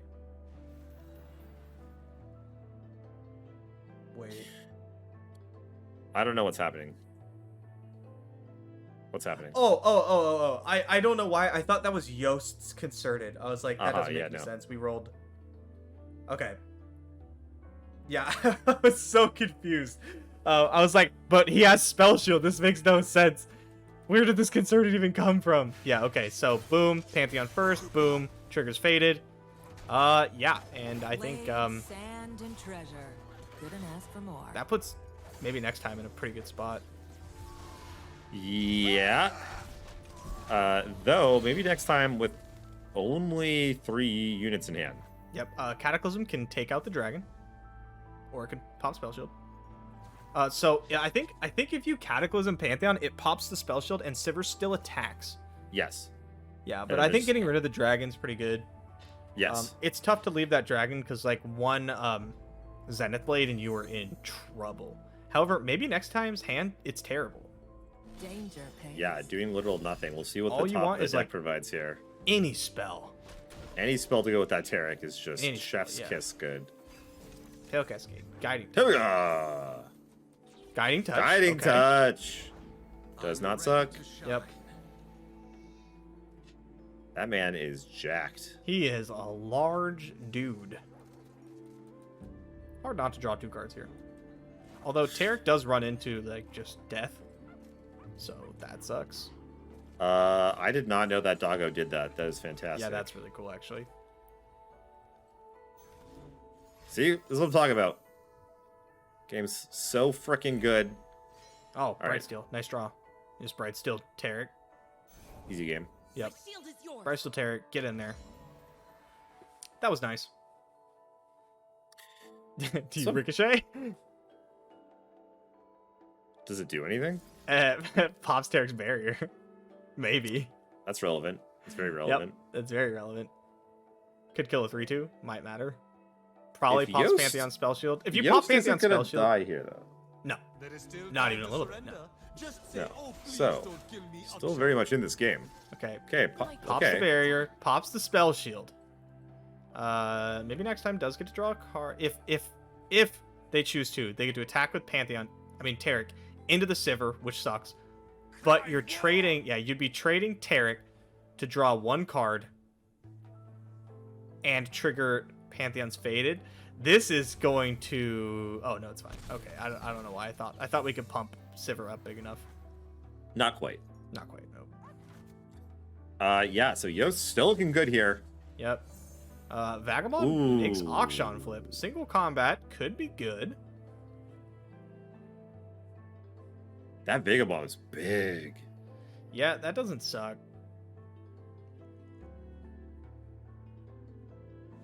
Greed'll turn any man into This is how like this Sivir Auction deck, it just like that landmark cannot be understated. It is so important to the deck. Yeah. The number of times it just like you just go search up that one last card to push it over the edge. It seems like so many games end that way. Yep. Or the Lord's vault Horde. just giving you the card advantage that the deck like just doesn't have. Yeah. It's it's very I don't know, subtle. It's Talk is worthless. you have to put in a lot of games to realize like, oh hey, so many of them end exactly this way. Yep. Okay, you probably just predict here. Looking for a rally. I mean, you could also go Sand Soldier, right? Because you have Absolver. You could, but there's okay, going for the Sandstone Charger. Yeah, because this is like just lethal, isn't it? It probably is. I mean, all your stuff's gonna have Overwhelm. Yep. And they're pretty big. 11, 16, 19, 21, 23 damage coming across. We're at 9. So 14 health blocking. We have exactly 14 health, so it is exactly lethal. But you can trigger Faded by single combating. And then just have no units left? Oh, no. Yeah. You keep Pantheon. Oh, gonna run out of time. Gonna run out of time. Gonna run out of time. Gonna run out of time. Oh! Dead. Yeah. Yeah. I mean, this is also the like, do you play around it or do you not? Right? Because you don't know they have Absolver. We have access to Caster Vision. Yep. Wow. What a game. I think that's the correct play. The block there. The block, yeah. Yeah. Just lose to Absolver. You're not beating Absolver. You're losing your whole crew minus Pantheon, and your Pantheon does not have the keywords necessary to carry you in the game. Yeah, that was one of those don't lose slower kind of things. It's like, stop playing not to lose, start playing to win. Yeah, if you just give up your board there, and they're like, I didn't have Absolver. Cool, I'm glad you can't kill me now on the next turn. Fleet Feather. They play like the 2-1-1 jump, and you're like, no, not like this. Mm-hmm. Yeah, wow. Well played by both players. I'm sorry, Taric Pantheon didn't do it. Just couldn't get it done. Didn't quite get there, but those draws were a little lackluster. A little bit. No Zenith Blade, and that card is incredibly important for that deck. Incredibly important. Yeah. Interesting stuff. All right, well, let's see what we have coming up next here. Do we have any more top 8 matches? Well, we're figuring that out real quick. I just want to give a thank to communitygaming.io. They have such games as Gods Unchained. Okay. Hearthstone. Sure. Have I said Valorant today? Yes. Yeah. Oh, you got 3 more. Come on, man. Hold on. What's the one with the go-karts that play soccer? I'm not helping you. Come on. Okay. Smash Brothers. Sure. I did. Okay. Chess. Okay. And Teamfight Tactics. Nice. Okay, that's 5. You're gonna have to do another one, by the way. Oh, right before the finals, man. It's coming up again. All right. 5 more. You better start thinking. All right. Looks like we're jumping straight into J Tomondo versus Italian X, their top 8 game. They are in the middle of the match right now. These are some things that are happening. God, I love watching good players play Runeterra. Those are 2-level champs. God, I love level champs. Do you like typically on my side of the board, though. Oh, Rite of Negation does not suck here. God, I love Rite of Negation. Again, when I have it. I do not. God damn it. When I have it. Time Bomb kills this ephemeral. It's ephemeral. I understand. No. Those champs are gorgeous. Look at this foiled out deck. You know, you're hating on foils, but when you get it all foiled out, it doesn't really suck. All prismatic looks pretty decent, but it doesn't Here's look okay. so So decent. so check out like the time bomb. So the time bomb has the little like glow on it. Yeah. They And all then have, also- like, Presbyterium has it. Oh, it does. Do the champs? Oh, they do. Uh-huh. Yeah. I want Okay, wait. So I hold want on. it to be a little more. Oh, so that's what it was. I was looking at a, what is it called? The Shurima card that's 1 mana and just jumps out. What? I gotta point out the time bombs here. The mono Shurima card.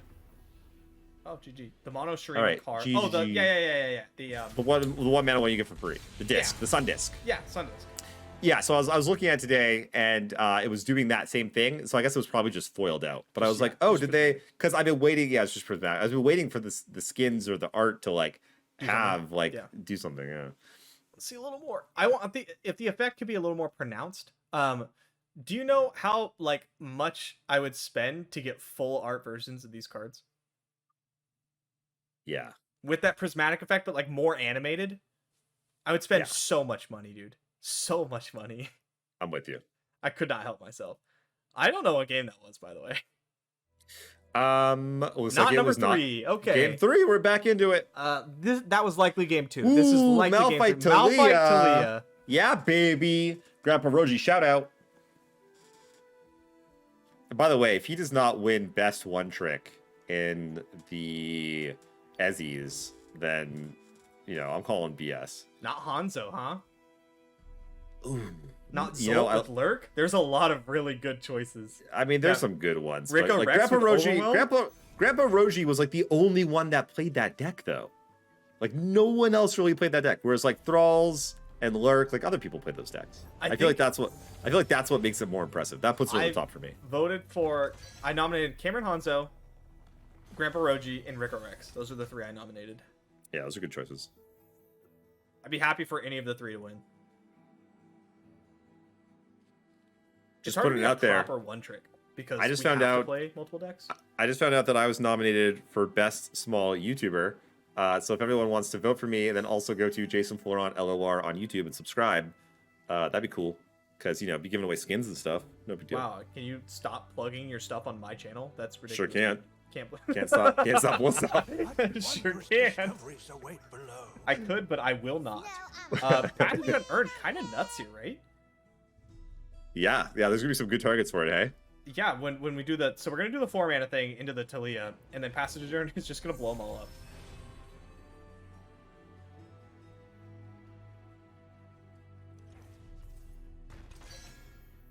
Chip is so cute. And pretty good. Grandpa Roshi has Pretty smashed good. my face in. He got a triple with turn 1 chip, turn 2 double chips, turn 3 play landmark, and just got blown out. Oh yeah, I'm used to the turn one landmark, turn 2 chip. That one beats me up pretty good. Oh yeah, that's not bad either. Gotta jump in front of a chip. Poor guy. Chip off the old block. Oh my Classic. God. Would be a little surprised to see anything besides like Acolyte into the 4 mana guy here, Rob Maker. Just sets you up nicely. Gets on board. You get a 2 mana darkness. You have all your stuff up.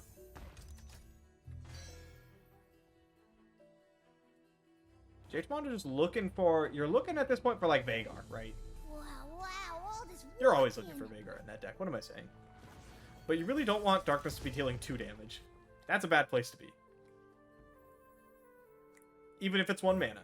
Fashion forward. I like landmarks. Do you? I was gonna comment on how this match might go, and I have no idea, frankly. These are 2 decks that are like ships of the night. I don't think either of them. Well, I mean, maybe the Malphite deck might have been ready for some darkness, but I don't think darkness was ready for any Malphite action.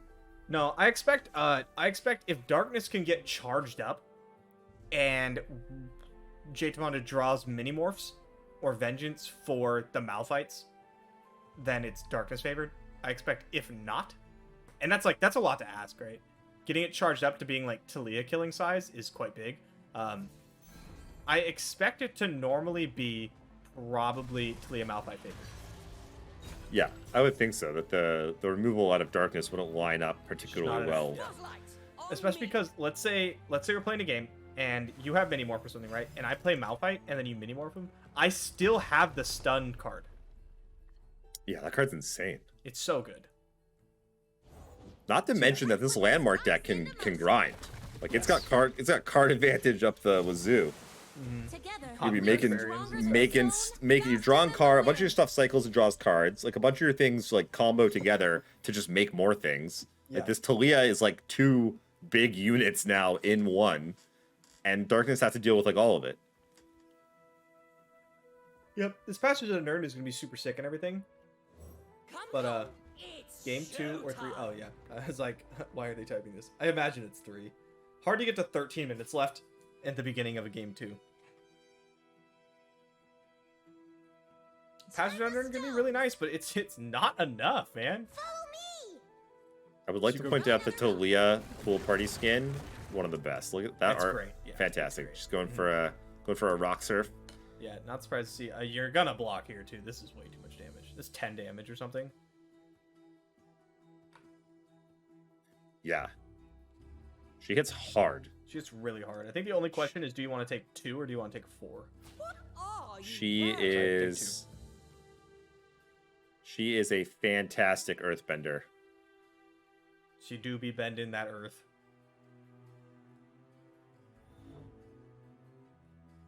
So Passage of the Nerd ties up 3 of our mana, fully half next turn. Then what do we do?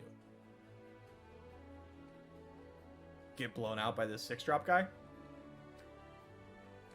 It's not really a blowout. They're just like continuously like whooping your ass. Like these cards are too big for you to deal with. Without having like a catalyzer or anything. That what is that card called? Do you know what's called the 3 mana one? Passage Unearned?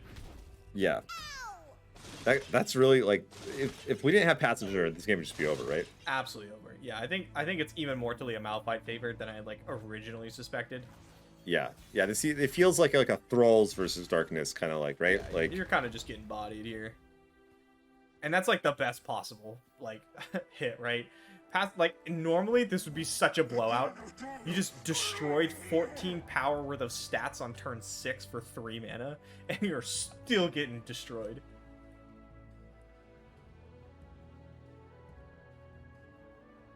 Hard not to play the 6-drop, I feel like. Darkness for 1 is really nice, but dealing 2 damage is not enough.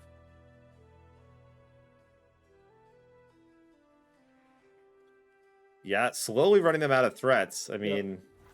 This Talia though is making your life miserable.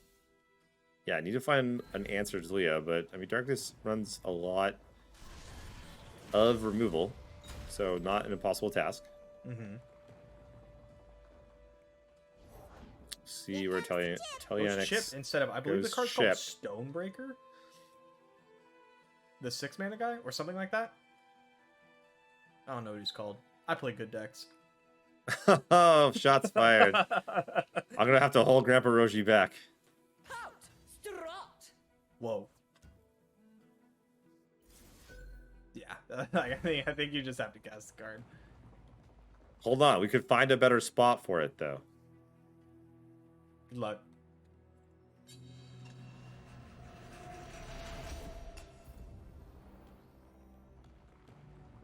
Okay, now what do we see? Unraveled Earth, drawing card into Magus. That's a cool card. Chin up and Yeah, what does that one get? Like, gives everything overwhelm and like plus yeah, 2 plus and like 2 or plus something? 2/+2. Yeah, Just I the remember champions. Yeah. Yeah, I didn't put a play that. I was like, that's adorable. And then they like went champ, and I just died. And then you die. Yeah, and then you realize Talia hits like a goddamn truck. A Mack truck. Oh, hello! Oh, that's right. Malphite got a new skin. I forgot. Damn, this is the first time I've seen it. Oh, that's fantastic. Oh, is that the old? That's the old animation. Yeah. I mean, it works with the skin though. It does. You would never know. Yeah. Look, you would not even know that it wasn't supposed to. Well, that was fun. That was a great game. Is that match? That's the real question. I believe so. I mean, it's not actually over because you have Catalyzer plus Stress Defense. No, I'm calling it here. Somehow, it's already done. Okay, I mean it is, but it's just not literally over. The catalyzer gets pulled though, so I think it actually No, is. you just wait. You just pass. Yeah, pass, stun, Catalyzer, block, Stress Defense. But what I'm saying is they got those landmarks that are gonna give your pulled, catalyzer. pulled.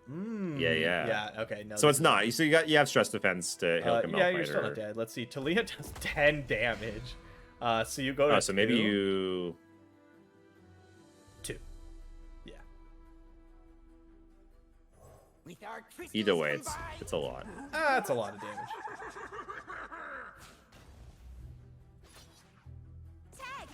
Boom. And then you hit Malphite. You hit You go to Malphite. 2. You go to 2. That's fine. It's all right. Yeah. That's plenty of life. It's okay. You can poke him down to 19. That's like double the amount that you need. Yeah. Oh no! You can, in fact, pokey stick them down to 19. That's true. You just charged up your darkness. Yep, it does 3 damage now. There's a group shot. Perfect. You have a lifesteal unit. Nothing really can go wrong here. Also, No. that 6-mana guy just kills you. Does it? Yeah, it deals 2 damage to Nexus as well. Really? I didn't know died to that. it the other day. I was like, what? It shot my unit and then I died because I was at 2 and I was like, excuse me? It does what? Bay dislike. They do be disliking. There you go. Pokey stick. Down to 5. Draw a card. So anyways, while we're watching this come back here, make sure to check out masteringruneterra.com for all of your Runeterra strategy needs. Tournaments, matchup sheets, module. Oh, look at this! Not done yet! Not dead. Not dead. Ha You Still sure in it. showed me. Still in it. Look, we just grab a Splinter Soul. Okay. I really like Splinter Soul. I think that card's really fun. An exact copy of an ally. It's ephemeral and 1/1. Yeah, so you would go like, I mean, you're On not going to their- because you're dead, but you could go like, play a Stali Sentinel, Darkness something, Splinter Soul, a Stali Sentinel, Darkness something, and like both goes face. It's just a cool card. Yeah, I've doesn't suck. Splinter Soul Rekindler. That's a good time. Ooh, yeah, that's a nice one. Yeah, chaining Rekindler stuff. It's gross. That's- It gets that's nasty fun. real quick, doesn't it? Sure does. That's Bang. what we need. More power. Bang. Group shot's not even Okay, turned on. so we need to draw. Does Malphite get another stun? Yeah. Yeah, it's insane. Yeah. Hello. Hmm. Oh, I know you don't play much League, but I think the Unstoppable Force being created, it has like the same animation as his Q from League of Legends. It's like a rolling stone. Oh, cool. That is cool.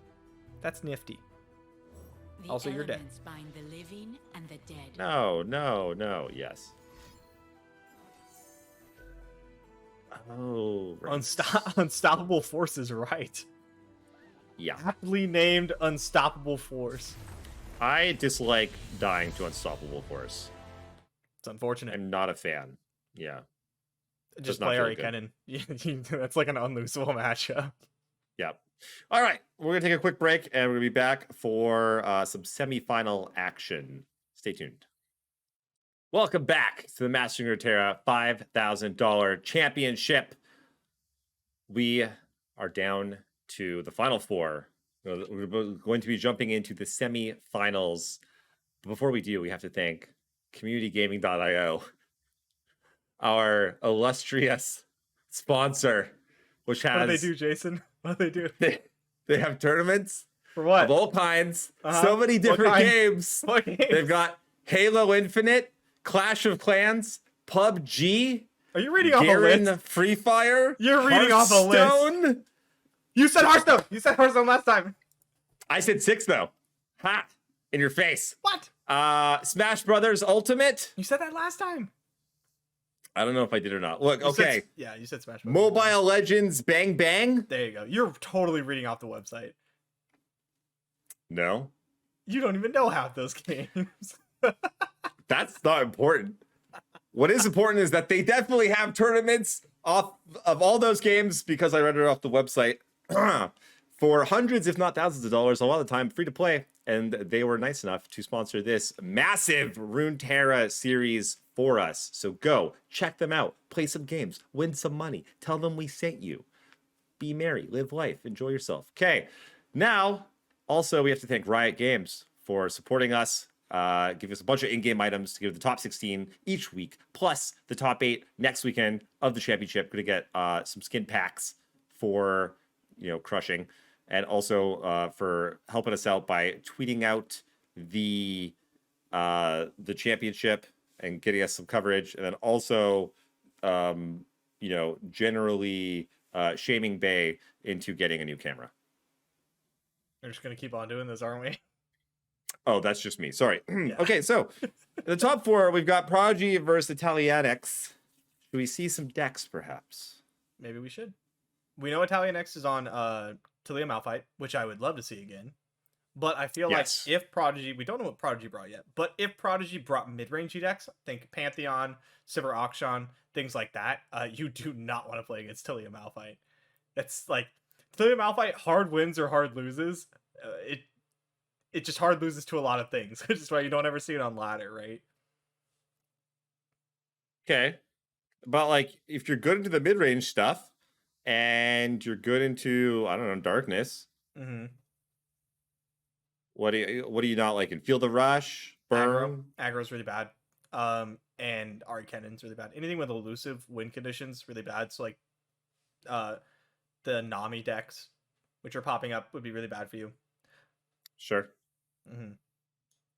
What do you think, though? I mean, the decks here in top 4, nice run. Is it just that the fact that the format is so wide open, like something's got to rise up? Perhaps, but I think, like, if you look at if you read my article on masteringruneterra.com, I talked about how I thought Pantheon, Shyvana, and Sivir Auction and Scouts were going to be kind of everywhere, and we have seen them a lot. And if you thought, okay, if that's going to be everywhere, where do I go? And I was saying that I think the burn lineups are going to be really well situated. But if someone else looked at it and said, what crushes these decks? You come up with something like Talia Malphite and probably Ahri Kennen. Okay. Yeah, that makes a lot of sense. Do you think if Talia Malphite wins here today, we'll see a big uptick of it, like on the ladder and maybe going into seasonals? Yeah, you will. Yeah. You'll see a big uptick on ladder just for people like, you have to try it out, right? You just have to. Yeah. I've already tried it out, but I like, would. Everyone would try it out. You're gonna try it out. I like the deck, frankly. I've always liked it. I just hate going into a matchup and being like, I'm gonna lose. Like, you run into like Ahri Kennen or something, you're like, oh, this is miserable. Like, winning this is so difficult. Fair enough. Mm-hmm. I don't like to have 80-20s or 20-80s. Who plays the ladder, really? Well, not us right now, which kind of sucks. I want that to change. I like to play the ladder for something that matters, and like, not the time or the place, but like just sitting at your LP and then not like being incentivized to not play the ladder is like so annoying. Yeah, to be fair though, it affects a very small amount of people, but Very it is small. the most enfranchised people, like the people that are like the hardcore tryhards, Play. Yep. idiots. Us, yeah. It looks like Prodigy banned Xerath Zilean, which is that means Italian X, on like the landmark lineup here with Xerath Zilean and Talia Malphite. I don't know what the third deck is though. Ooh. Okay. Looks like Viego, possibly Kindred and or Thresh, don't know yet, versus the Talia Malphite list. Look how amazing this format is. The best of 3 meta is so wide open. Like, this is just insane. The amount of decks you can play. is like just staggering and still have success with. I love it. I just absolutely love it. I gotta give the edge here to the landmarks, right? Like when you go traditional control versus landmarks, like they attack you on an axis that you're typically just not prepared for. Yeah, I mean you're right. I agree with that, but the Viego stuff gets bigger, right, than the Talia Malphite deck, and you have Vengeance for like Malphite. Obviously, we see the Rite of Negation in hand, but we also do not see a Malphite. Guess what Italianic's third deck is? I'll give you a hint. So it has Demacia.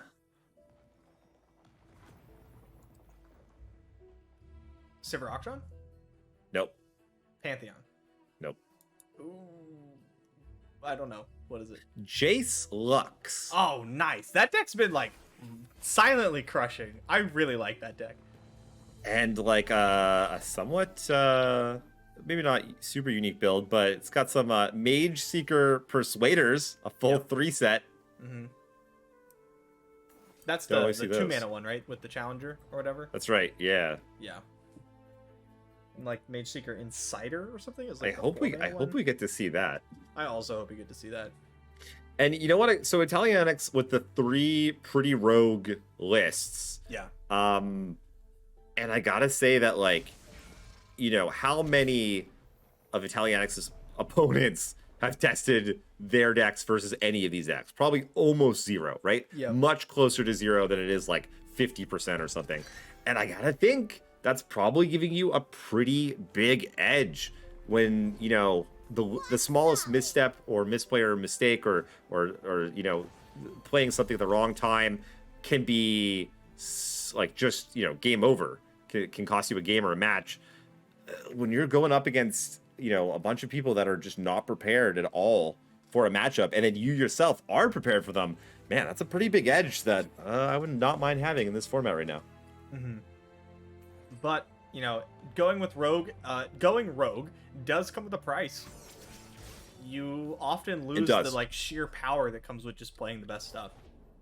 Yeah, and typically I've always shied away from it. Not always, but in general, I like that raw power. But I gotta say, right now, a lot of the decks, they seem like, you know, there's similar power level. Like the power differential doesn't seem massive like it has been in some other formats. Like there's Ahri Kennen, which is a head above, sure, that eats a ban. But then everything else, it gets real close, I feel like. Do you think there's some other decks that are just heading like above? You know, maybe Pantheon. I think Pantheon's that good. Yeah. Are there any others though? Take those 2 away. Does everything else just get real close? I feel like they're all within like a percentage point or 2 of each other. After that. And then, so that's the thing. So now it's like, where are you getting your edges from? And I feel like going rogue is, I don't know. I mean, like, look here. This is our top 4 is that matchup. Death Mark? That's a death mark. That's awesome.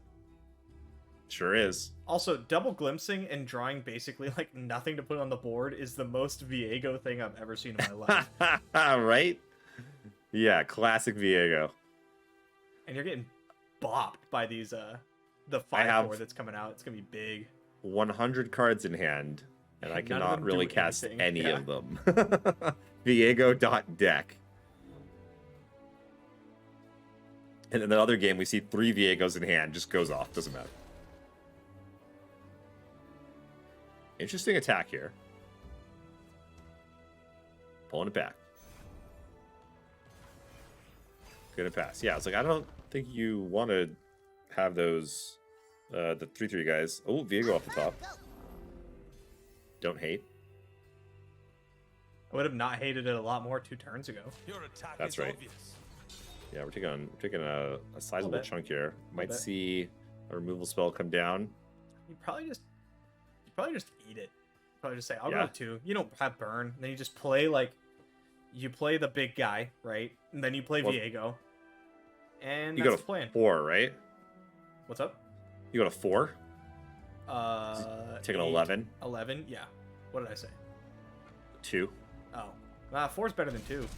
It is. My brain is fried right now. It's twice as good, yeah. These for anyone that has no sympathy for us being terrible casters, we have almost no breaks. I know there's like small breaks for a couple minutes or whatever. We can run away from the computer for a second and like fill up my water bottle. Yeah. Yeah, fill up some water, try to mouse a banana real quick or something. But like when you're going all day nonstop, it is draining.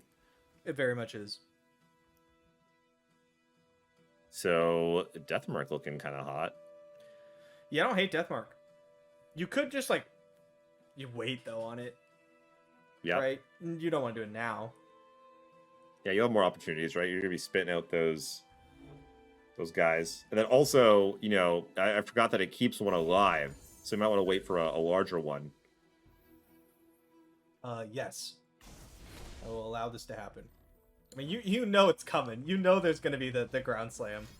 And you also know it's just not going to work. Easy twin. Easy twin. Yep. I wish my super large guy that makes more guys shall stay alive. Wish granted. Wish granted. All of a sudden... So I'm saying, the mists are so big. Yeah, they're very good at so just going up the ground. With, like, Viego Deathmark looks just like a really good play here. But the problem with that is that the mist doesn't die. But if you just play Viego and let the turn end, I believe you get 2 mists next turn. Right, yeah. I think so. Viego's which, yeah, how does that make any sense? Sun's beneath me. Like, why does it work that way? I don't know. Steve, someone get Steve Rubin on the phone ASAP. We have important questions need answering. Very important questions. At any rate, though, still only 4 blockers against 5 attacking units. Yep. Potentially even a 6th attacking unit. Mm-hmm. Passing priority is so difficult, though, against, like, a deck with Concussive Palm. Yeah. Palm is very good, just shutting down combat. Yeah. And adding an extra attacker here, like, really doesn't do anything because the attacker's not good. Like, Italian X's draw has not been incredibly favorable. Yeah. No Malphite. No Talia. Yeah, Prodigy, like, you know, like one turn away from just absolutely locking this game up. I mean, just ending the game. Yeah. It's looking pretty locked at this point, even. Yep. The window is closing on Talianix being able to push through this last 4 damage. Mm-hmm. Like, yeah, the units are just too big.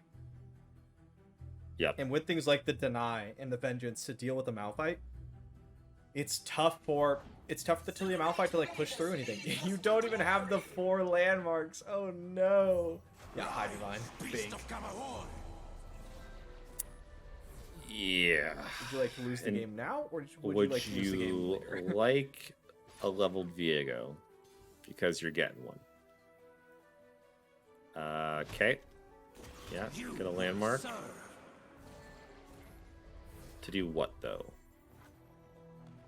I guess just to have a landmark? Yeah, you're reaching. You're not doing much. You're pretty dead and you know it.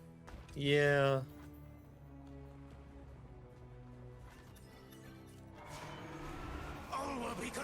Yeah, the Viego deck, slow to get going, but once it did,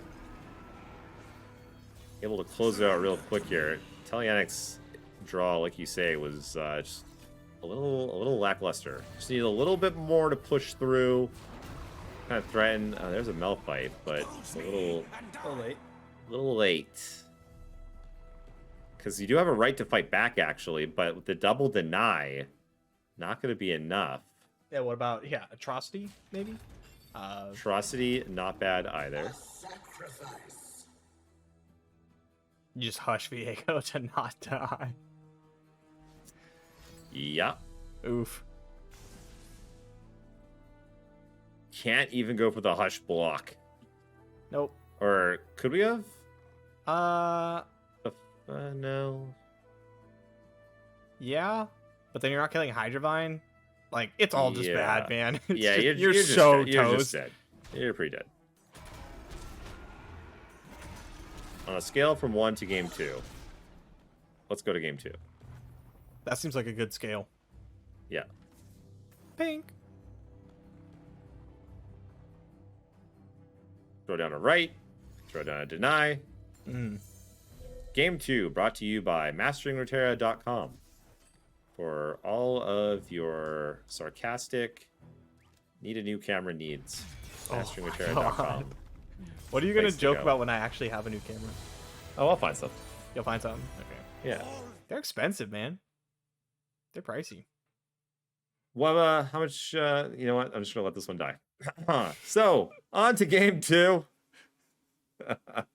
I looked up the model you recommended. It's still expensive.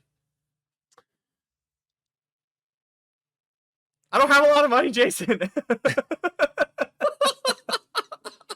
I'm trying to let it go, man. I'm trying to let it die. How much did you win for seasonal? No, never mind. No. I paid rent. Yeah, cameras are expensive. Cameras are expensive. It let me put out content for months and not die. That's right. If you would like to support Bay getting a new camera, we will soon have a subscription service on masteringruneterra.com that is really just a get a Bay a new camera fund. Also, I'm not gonna lie to you. Most of those funds are going to feed Cooper, the beagle. He eats a lot, man. He eats a lot. You have no idea. I should probably put that on a. I should probably put like a donation goal or something for a camera, even if it just covered some of it. That'd make it a lot more feasible for me to get it. I'm sure some people would be willing to help. Look at this though, living the dream, baby. How do you like Chip? I like Zilean though. I like Chip. Yeah, Chip's pretty good. Chippity Chip. Sun's beneath me. No, I thought it was Chippity. Oh, I thought it was we attack on 2 with our double chip. This is much worse. What if you lose the chip? Now what do you do? I'm sad. You still attack for 5, right? You still open for 5. That's true. Yeah. I would have preferred to open for 8, but 5's not bad. 5's not the worst. We'll probably play like the 3-drop also, I think, right? Nope. Okay. Maybe? I mean, you could run into the same 3-drop and then you're trading chip for the 3-drop and you don't want to do that, so probably not. Well, what if Xerath? They don't have anything. Well, that's really lucky, I guess. We haven't noted that this is a landmark on the landmark action here. This is not something that we've seen like maybe ever. I didn't really think about that at all because in my head we were already seeing 3 landmark decks. So I was just like, oh yeah, these are 2 of the other landmark decks.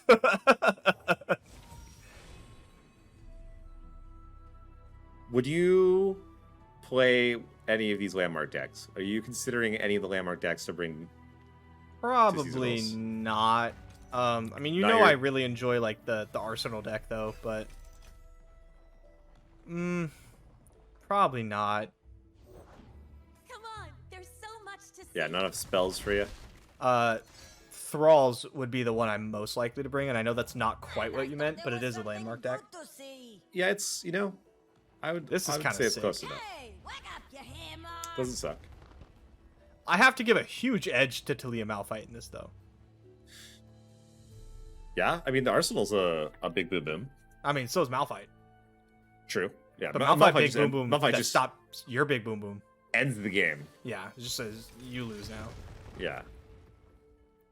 Like usually when there's any kind of mirror, I just give the edge to whoever's like bigger.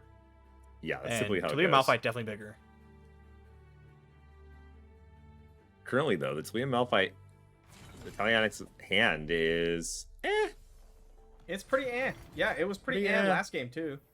Yeah. Bro, Desert Naturalist, your opponent's sarcophagus. Trust me. What could go wrong? The horizon calls. Look at her surfing. Good times. Wow, 9 mana. Yeah, let's make some guys. Those are some dudes. What is Italianix gonna do here? There's a bunch of guys on both sides. Like, what is going on here? Why is nothing? Why does nothing cost 1 mana? Like, eventually you're just gonna find something, and you're kind of waiting for that. You make an attack, you trade off a unit, perhaps play the 6 mana guy, killing a 5/3. No, actually, probably save the 6 mana guy for a Xerath. Ooh, I like this block. Oh, wait, no, he's probably flipped by now, huh? Oh yeah, you want Zilean to die. Because you want to just start chaining the time bombs.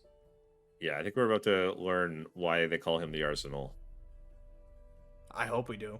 I want to know. I've been wondering for so long. I mean, next turn, how do you not find out? That's a great point.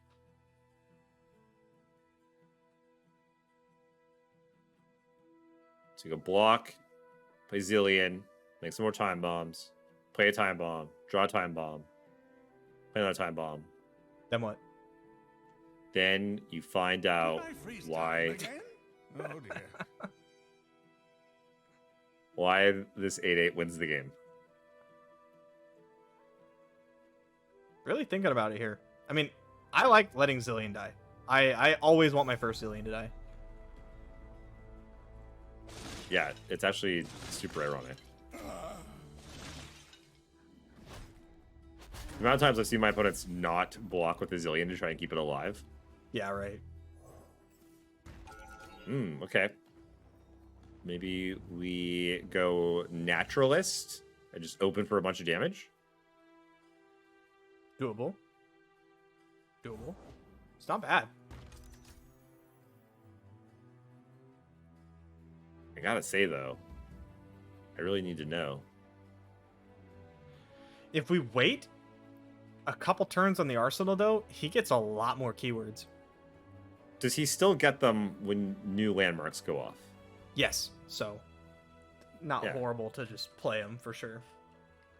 Because, I mean, what is this Targon Shurima deck possibly going to do to him? They have Hush, right? They do have Hush. So maybe that. He's also just gigantic, though. He is very large. Interesting. Really on defense with these naturalists. Yeah. Which is not the worst idea. That card gets really nuts after you play the guy that gives your champs Overwhelm. Because then it goes on your champs, and they have Overwhelm. Yeah. It's just pretty good. Okay, we're killing Chip, and we're getting in there. Again, doesn't suck. Nope. Don't hate just an Arsenal. Still. Oh, just play him. Time Bomb doesn't deal one to everything? No. Sag. I know. I feel like all landmarks should do that. Trigger their effect. Oh, look, it's the card I was talking about. That gives Overwhelm. I see Quick Attack, Fury, Regen, Faded, and Vulnerable. Wow, what a bad keyword to get. Yeah, okay, I take it back. This is a lot less keywords than I thought I was going to get. Also, rolling Vulnerable, unlucky. Yeah. He's just going to die. Light it up, huh? Maybe they should stop calling him the Arsenal. Maybe they should Well, call him he's got regeneration. Oh, yeah, but he's just going to die to this Ground Slam. Yeah. So maybe they call him, like, the Cupboard or something. He's only got a couple things. Womp, womp. It's attack. Yeah, maybe you're right. Just waiting. Yeah, just waiting. Oh, I didn't get to That's find sad. out why they called him the Arsenal. Well, all of a sudden, It's swinging yep. back. Mm-hmm. I really wanted to see just another turn of landmarks. I feel like you could have popped like 3 to 4 landmarks pretty easily. That's such a good card here. Yikes. Ooh, mini You morph. probably are just gonna have to mini morph Talia. Yeah, you'd like to be able to mini morph like a Malphite, but you can't wait. I mean, did you have to do it right there before she attacks? Because if you mini morph her, the stuff on the stack goes away, doesn't it? Or no? Believe it only goes away if she dies. I think Not if she becomes a Minity? I think the Minity still earthbends you. That's a fate worse than death. Yeah, seems pretty bad. Look at that face. You're just stuck. So funny. I mean, that's literally the face I made for the longest time when my stuff would get mini morph. I'm like, oh my god, yeah. Oh yeah, that's right. They're so dead here. Yep. Okay, so we have one time bomb coming at least. I mean, like That's a likely pretty good time. we'll find a That's second a one. pretty good time bomb right there. Yeah. Oh, the second sorry. one. Second one's even better. Yes. Told you. There it is. Easy game. Bink. Time bomb. Aw. Second Tilia is a problem. Real good. Yeah, real good. That's probably gonna end the game. Currently lethal. We do get to see 1, 2, 3, 4 cards though from Prodigy's side. Oh, what up, Xerath? Does that even do anything? Well, currently it kills the 2 dinky units. So you copy that. Talia's gonna have 10 power. Yeah. It's fine. Strong mini You morph. have to find another mini morph. Easy game. You need to draw 2 cards next turn. 3 Maybe cards. 3 Yeah, Royal cards. Sands. Yeah. It's like a million cards. Talia does take some damage, which means absolutely nothing. Oh wait, active player goes first. Okay, here we go. Rock Bear, Rock Bear. Ooh, The Arsenal. Doesn't That- really matter. Yeah, it doesn't really matter. Very sad. Oh, level. Just as I have always known Getting it. a fleeting copy of the Arsenal is like really funny. Like with level Why? Zilean, you play the Arsenal and then you just play another Arsenal. I mean, we're not going to see that because Prodigy's super dead. Mini morph. Oh! Oh, that's a big. It's a large rock. Hold on. Let's see. Can our Arsenal do something? It needs to roll at least Spell Shield. You can Rite of Negation, actually, and you're going to have to. Yeah. So you have to get Lifesteal and other things? What? Okay, we stun now. I mean, we Rite of Negation now. Guess it doesn't really matter which order we do this, huh? I don't think this works no matter what. So let's see. Lifesteal and Tough could do it because the Arsenal. I think Lifesteal's enough. Is he? Because how big is it? 8-7? 8-7? 8-6. 6. Overwhelms a lot though. That's regen. That's the wrong red one. Ooh, elusive. Not quite what we're looking for. I think they're like hard coded to always get Fury because I swear to God they always get Fury. Game 3.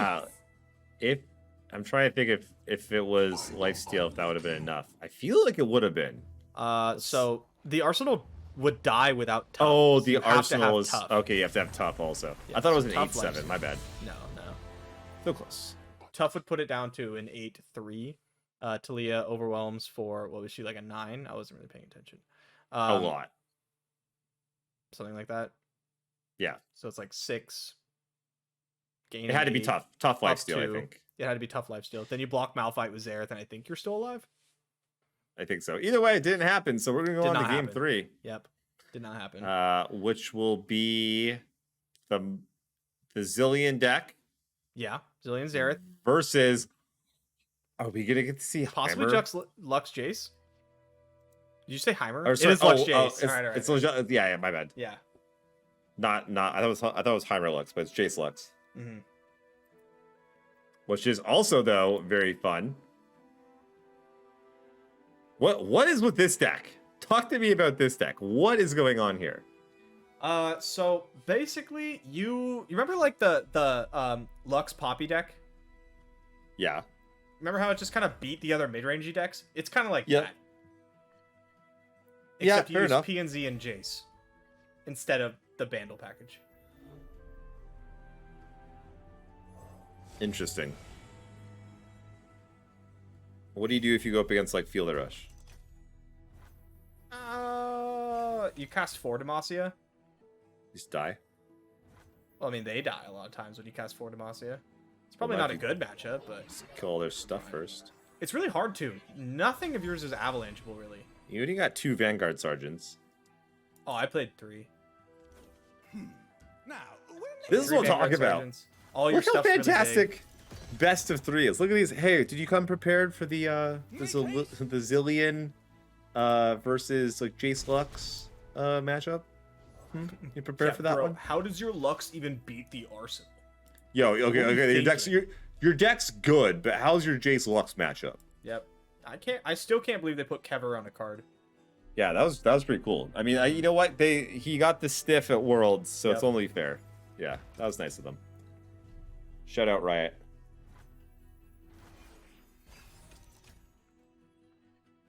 The resemblance is uncanny. It really does look like him, doesn't it? So who do you give the edge to in this matchup? Probably Jace Lux. Yeah, Tellianic's hand looking spicy. It's pretty good. Yeah. Is there a way to deal with the arsenal though? Is that going to be a problem? It might be a problem. If the game goes that late, but like, so this Xerath deck relies on Xerath like pinging things away. So larger units, it tends to struggle into. And when you have like the Jace plus Lux combination, which I don't think Prodigy's deck is like equipped to handle, it puts out insane pressure, right? You just go kind of wide. I'm sorry to say, you play like Lux, you level Jace, you play the Jace spell, it copies twice, you get 2 of the beams, and your board's insane. Yes, my lord. Yep. Yeah, fair enough. Is this a deck that you possibly would consider bringing to Seasonals? The Jace Lux? It's possible. I mean, if it's Popsicle, it's possible. I'm out of here. Find someone else. I'm done. When's the last time you saw like an ice cream truck? Yeah, it's been a while. Long I haven't time, left right? my house. I haven't left my house in 3 years though. So That's I mean, so true. Yeah, I haven't done much house leaving in actually a couple years. They don't come past my window too often. So yeah. But you know what? Jace is a champion that I haven't really played much with at all. I did not. Yeah. I don't know if I played with Jace ever actually. When I think about it. Yeah, not bad, for sure. Nothing will stand in my way. Definitely had a lot of hype coming in that I was like not super on board with. But I think definitely somewhat underutilized. Kind of reminds me of a Viego. Like definitely very powerful, but can't do it all by himself. All right, Shock Blast coming down. Gonna see that landmark get popped. Yeah, I love it. That landmark is. I actually cut them all from this list. Really? Why? Yeah. Well, I wanted to play more 3/4s to get me 4 Demacia. Okay. It was just fine. Yeah. Like it Not as good just as it ended up seemed. being fine. The problem, like, the big problem I was running into where there's a lot of denies in the format. So when I can't count on getting the mana back, I just don't want a 3/3 for 3 mana that doesn't do anything else. Yeah, fair enough. The actual landmark sometimes takes up a spot on board, and I didn't like that very much. Okay, I'm gonna ping some things back and forth. You know what I want to see? I want to see an Aphelios Temple deck squeaking. You and me both. It's gonna need a little bit of help, I think. I have played more Aphelios Temple than most people in recent times. Still not happening. It's not quite there. Yeah. No matter what Yang Zero Look! tells you. It's Teen Spirit. Hey, wake up, you hammer! all these like little abilities that have their own, technically their cards with names, Yeah. but you like never see them. Like Twin Disciplines. Ooh, okay, here it is. Here's that 2-drop we were talking about. Twin Disciplines is a great name. And then it splits into the 2 disciplines. I really like it. What are they? I don't know. So we give you Discipline some- of whooping your ass and discipline of not whooping my ass. Nailed it. Yep. 10 points to Gryffindor.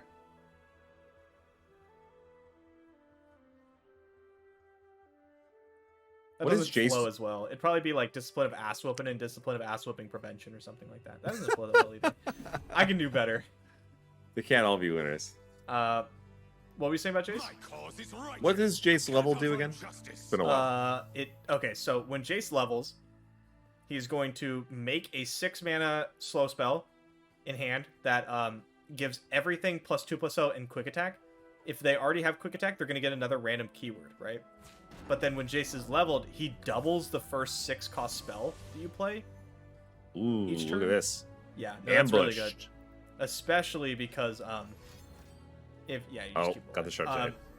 Because if you have Lux plus Jace, and Jace starts doubling spells, it gets disgusting. Yeah. Lux is just mowing stuff down. Just mows stuff down, yeah. Oh, nice pokey stick though. Lux go burr. Lux be going burr, yeah. Yeah, pokey stick off the top here. You're gonna be able to take out that Jace. Pretty good.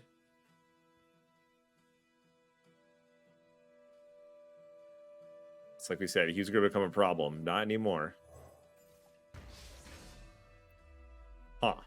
Can he get leveled now? And no. I was thinking maybe he could get leveled to get away from that pokey stick, but not happening. No. That's not how priority works. Okay, stun. Make some guys. Sing me the song of the rock dudes. Yeah, all of a sudden, Italianics running out of gas. I think it'll be okay. You think so? It all depends on what the arsenal hits. There is an arsenal coming. I mean, Italianics just doesn't have, like, much left. Hasn't been that many things hit with, like, that many landmarks, I feel like. Yeah, but how are you gonna stop? How are you gonna stop just an 8/6 in general? I'm just gonna cast a lot of spells and do Lux thermo things. it. Could thermo a thing. Yeah, you could. Yeah, that's one option. What if we you wait? Get four Demacia. Ooh, oh, another one. What about the that's second one good. though? Yeah, that's pretty good. Not bad. Okay, let's see. Let's see off the top here. Boom, semi-line. Very nice. Very nice. Soldiers, to me. Oh, here's your four Demacia. That's right. That's what it sounds like to some people.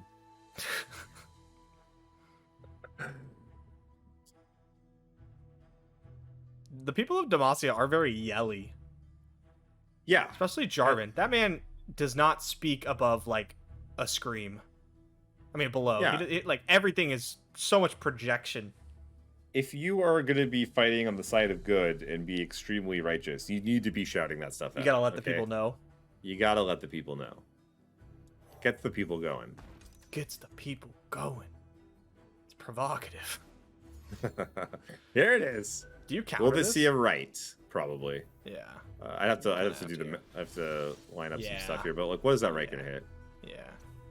I mean, they got like 2 cards left in hand. Sacrifice Zilean.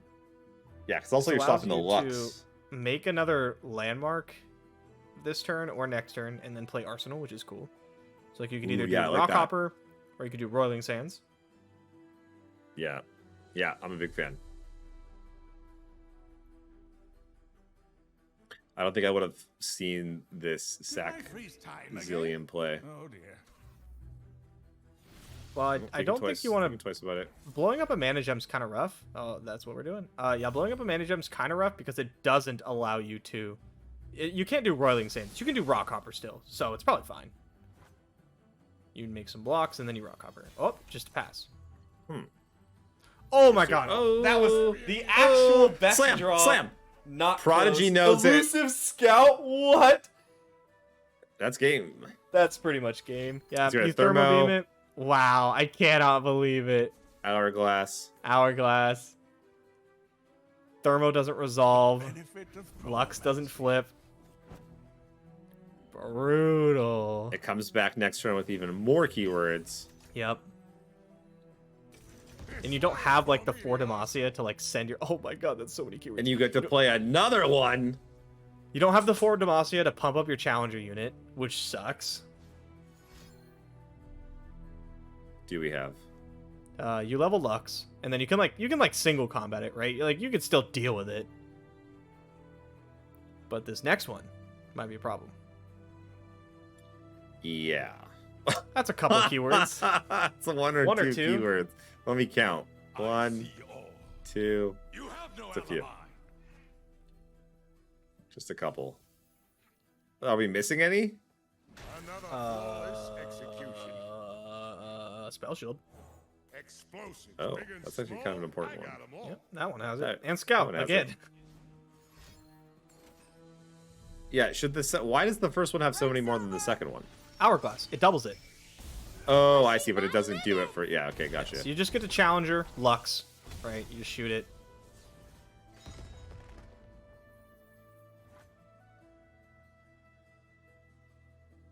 My God, level Jace here would have been absolutely insane.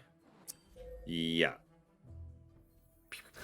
Yeah, so looking back, I wonder if that attack with Jace maybe wasn't the business. Might not have been the business. Now, like, Italian X is still very much in this. Demacia doesn't need I don't know if the Against Arsenal has elusive. Is it? Yeah, we don't know if it has elusive or not.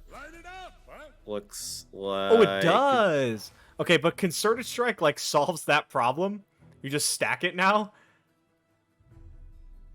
Uh-huh, but then you are out of gas. I mean, you're out of gas is pretty decent. Is it? Like, yeah, you're right. But it's not the worst thing ever. I mean, there's also, like... It's not dead, which is a lot better. Yes. It's a step up. Than dead. Yeah. I do not think Italian X is currently favored. The second Arsenal was very brutal. But, game's not over. A Jace off the top is, like, nuts. Like, possibly just game winning on the spot. Because you get the Jace spell. Uh-huh, which triggers everything. It triggers everything. It makes the board, like, basically unblockable. And it hits for a billion. Time bombs. Oh, another time bomb. All right, that's probably going to be game over, right? Oh, Flip wow. Zilean. So level Zilean getting back the... What's his face? Nothing yet. Zilean has to be leveled first.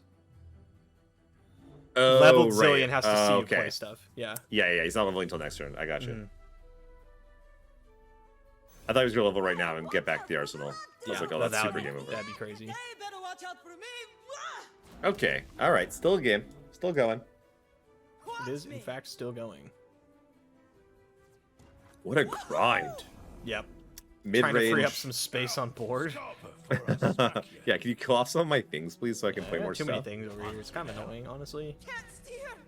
Yeah, the time bomb off the time bomb that's pretty much game ending. I mean, Jay's still good, though. Jay's still good, yeah, but their Prodigy gets at least one more draw, right? Plus the Whirling Sands and stuff, and... Let's see. Time waits for no one. I am a fan of this level up animation. It does look really good. Also, Zilean's just kooky. He's dope. Just a crazy old bat. What is he like in League? Here it is. What do we got? Oh, boy. In League of okay. Legends, he's a crazy kooky old bat. Yeah, it's pretty much the same. Mini Morph, even if Jace came off the top. That is looking like a GG. So it's looking like Prodigy Gonna take this one down, yeah. gonna be moving on here.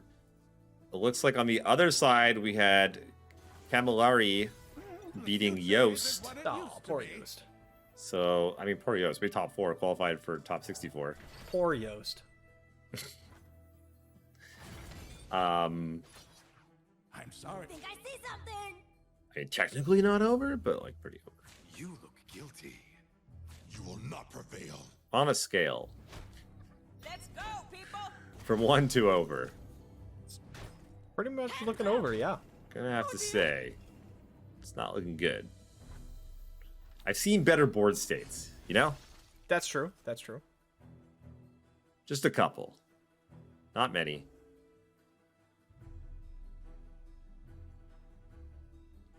Prodigy, never too careful. Can't be too careful. Oh, wow. That's even worse. There you go. There's your card for Demacia. Here you go. We got this. Here you go. We gotta play that out. And then make a couple guys, and then can't for Demacia because we don't have enough mana. Also, those couple guys also just die. Now they do, yeah. Xerath just kills them. Yeah. I forgot he's a 4/5 now when he levels up. This big boy. Yeah, it's the change from like a 3/3 to a 3/4, and then the +1 health carrying over. It's actually a really big change. Yeah, relevant. Do you think this will? Do you think Alex? Oops, I forgot that was a thing. No, I think that was a. This is my only LOLs. card. LOLs. Yeah. This girl Yeah. is heavy. Ping. There you go. There it is. I'm not gonna lie, a little sad that we don't get to see Jace Lux moving on. Doing its thing. Yeah, I get that. I Yeah. get that. You can't be mad about an Arsenal deck winning though. That's true. We get to see Arsenal in the finals. Mm-hmm. I forget. Do you remember what Camillari was on? Not even a little bit. My brain is fried. And there it is. Prodigy stamping their way to the finals. Stamping? I don't know. Stamp their ticket to the finals? Yeah, that's better. I thought it was a reference to some card. I was like, what? The card's talking about stamps? That's too many levels above where we're at right now. All right, we're going to take a quick break. We'll be right back with the finals for you guys. Thank you so much. Welcome back to the Master Runeterra $5,000 championship. Got finals, qualifier number 6 coming up for you guys. We're going to jump into some of the deck lists here after we figure out how Majin Bay's potato is working. I'm impressed that a potato... Try to focus it and it got worse. Yeah. Yeah, not the first time I've watched that happen. Okay, here we got a deck, thank God, to look at. Keep it together, man. We got one more match. Unbelievable. Okay. Extra hour. Ooh, Absolver, my baby. Absolver, Yeah. Things that are standing out to me, Fae Blade Twirler, which I feel like people have been moving away from. Only 2 copies of Navori Conspirator. That is also not standard. 3 copies of God Below Seedling. This is my deck exactly, except that I play 1 Absolver and 2 Sign. Nice. I think. Yeah, pretty sure. That does seem right, because you're on the 3 Seedlings, huh? Yeah. Yeah. It's a very strong card. Pantheon Shyvana. No 1 judgment! What? Which card would you rather see? Judgment or Tasty Fae Folk? Get away from me. I can't. If you had to register one of these into your seasonal deck, what is it going to be? Is it going to be Judgment or Tasty Fae Folk? Well, okay, here's the thing, okay? I don't know, man. I can't. I hate Judgment so much. I hate Judgment. I like seeing Judgment here today, though, just because it's been so out of vogue for so long that I love seeing it here now. This is an interesting list. I experimented a bit with the Dragon Guard Lieutenant and eventually moved off them onto the Brightsteel Protectors. But yeah, 3 copies of Dragon Guard Lieutenant, only 2 copies of Dragon's Clutch to make room for that 1 of Judgment, and also the Pale Cascades, which a lot of Pantheon Shyvana decks don't run. That's right. Yeah. I'm not gonna lie. I like this setup. I don't hate this at all. Yeah. Yeah. Even my hatred for Judgment can be overlooked here. Whoa! Wow! Did not see in the finals. Did not see this coming as our 3rd deck. Wow. What do you think the reasoning is here with this as the 3rd deck with this lineup? I mean, why even play this deck? That's where I'm at. I don't even. It must be not bad. It's here in the finals. It's pretty good. Yeah. This meta just continues to confuse me. It plays very similar to Feel the Rush, except sometimes it just kills you. Right. Like if they Feel the Rush never kills you. I mean, no. I mean, it kills you on like turn 6. Like if they draw Iceborne Legacy, you often just like lose, and there's nothing you can do about it. Yeah, what is the deal with this deck? Because it hit the scene, it seemed very powerful, and then I don't know, just kind of faded away, and I was just like, oh, I guess maybe it's not. Yeah. It's like the Poros deck. It's not good enough. Something. Well, it hit the scene the same time as Poros, and Poros clobbered you. And also, we played it with like 3 copies of the Howling Abyss to give you extra win conditions, and then it was pretty obvious that like just wasn't the move. So people moved on to just double Ledros, double Atrocity as like a much stronger endgame plan. The tried and tested Ledros Atrocity. Yeah. Yeah. Wait, you mean the tournament winning Howling Abyss card didn't get it done? I bet Howling Abyss has won a couple tournaments. There's no way. Get out. Oh yeah. Come on. I bet it's one of those many as Tasty Fae Folk. Which probably has also won a couple tournaments. Fae Folk's definitely got to won like something at some point. But not because of it. Anyways. Some cards I want to highlight really quick while we're just here waiting for the match to start is Crawling Sensation is a bad card. It's a terrible card. It's dog shit. But if you go Elise, one of your like Elise, you attack or whatever, your guys die, and then you cast like Crawling Sensation with Iceborne Legacy, it's nuts. It's 1 mana. It's that 6 mana card like Forge of whatever that makes 2 Kevers. Crawling Sensation just does that for 1 mana. 2 counters.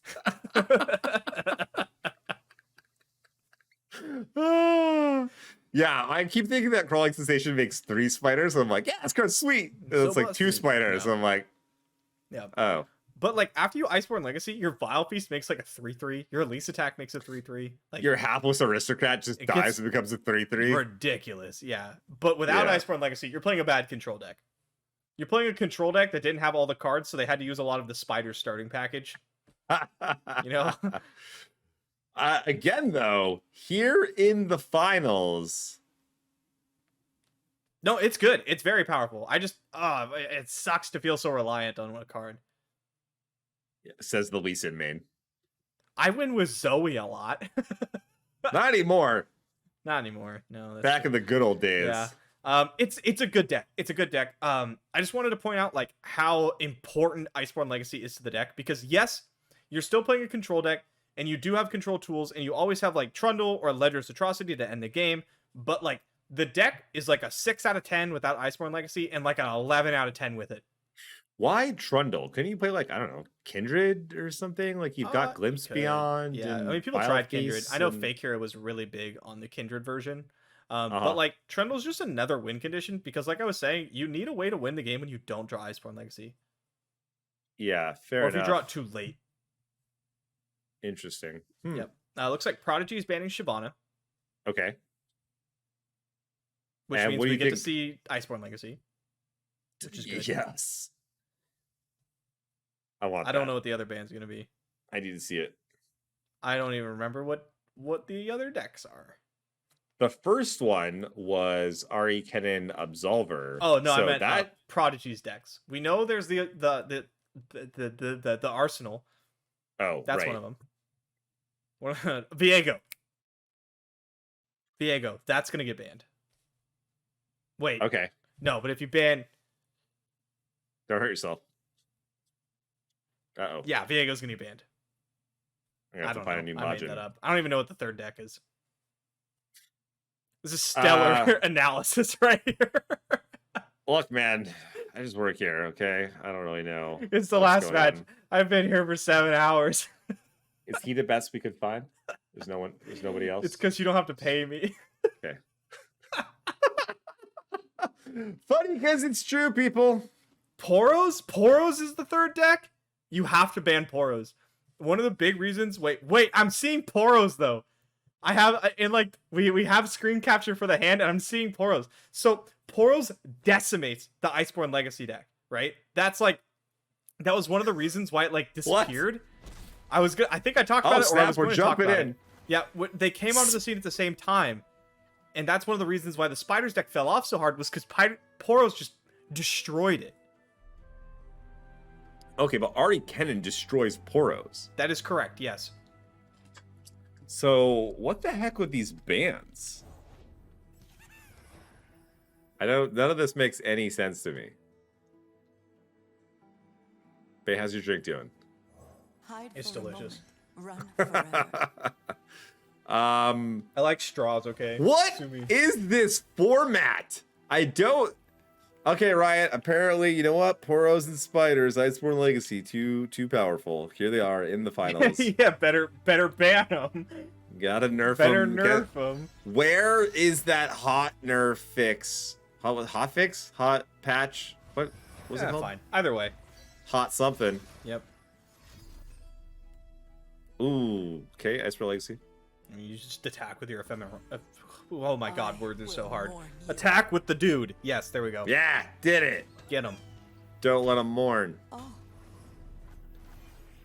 I'm They just like- already mourned. It's the mourned. It's past tense. Oh, I see. My bad. Sorry, bro. Poro. It's a lot of Poro. Poros. That's another Iceborne Legacy. If Yeah. Poros is gonna win, Oh no, Poros Five- is gonna win this. Yeah. 5/5 Poros is how you gotta do it. Mm-hmm. This The is deck a lot high of rolls Poros. better than any other deck in the format, and this is pretty much it. I have never lost this matchup once, I have. Yeah, I have. but this is a This is the way to do it. Yep. five Poros on turn 4. I'm pretty sure I And beat it this leveled one, really but fast. yeah, what I'm talking about. I have The problem is that we need a leveled Ahri. Yeah, and it's still not gonna win you the game because like yeah, that's yeah. This is too many. So you block 2, you kill 1, you keep your Mord alive, perhaps. Yeah. You probably just kill it. Yeah, I think you just. I really wish people would stop. I appreciate that this deck, that Ahri Kennen did not get banned for once, so that I can actually contribute to the commentary. It's fantastic. Yep, there you go. I've never contributed to anything in my life. That's why I tell everyone that asks me about you, in general. He's never contributed to anything in his life. Okay, this is like the way to get back into it, though, right? Yeah, you have we got two this. elusive blockers. We got this. No, we're good here. What's on the seedling? Do we know what's on the seedling? Yeah, Probably it's, maybe a it's Mord? the Mord. Yeah. The Wayfinder was like a huge pickup. Yes. As it tends to be.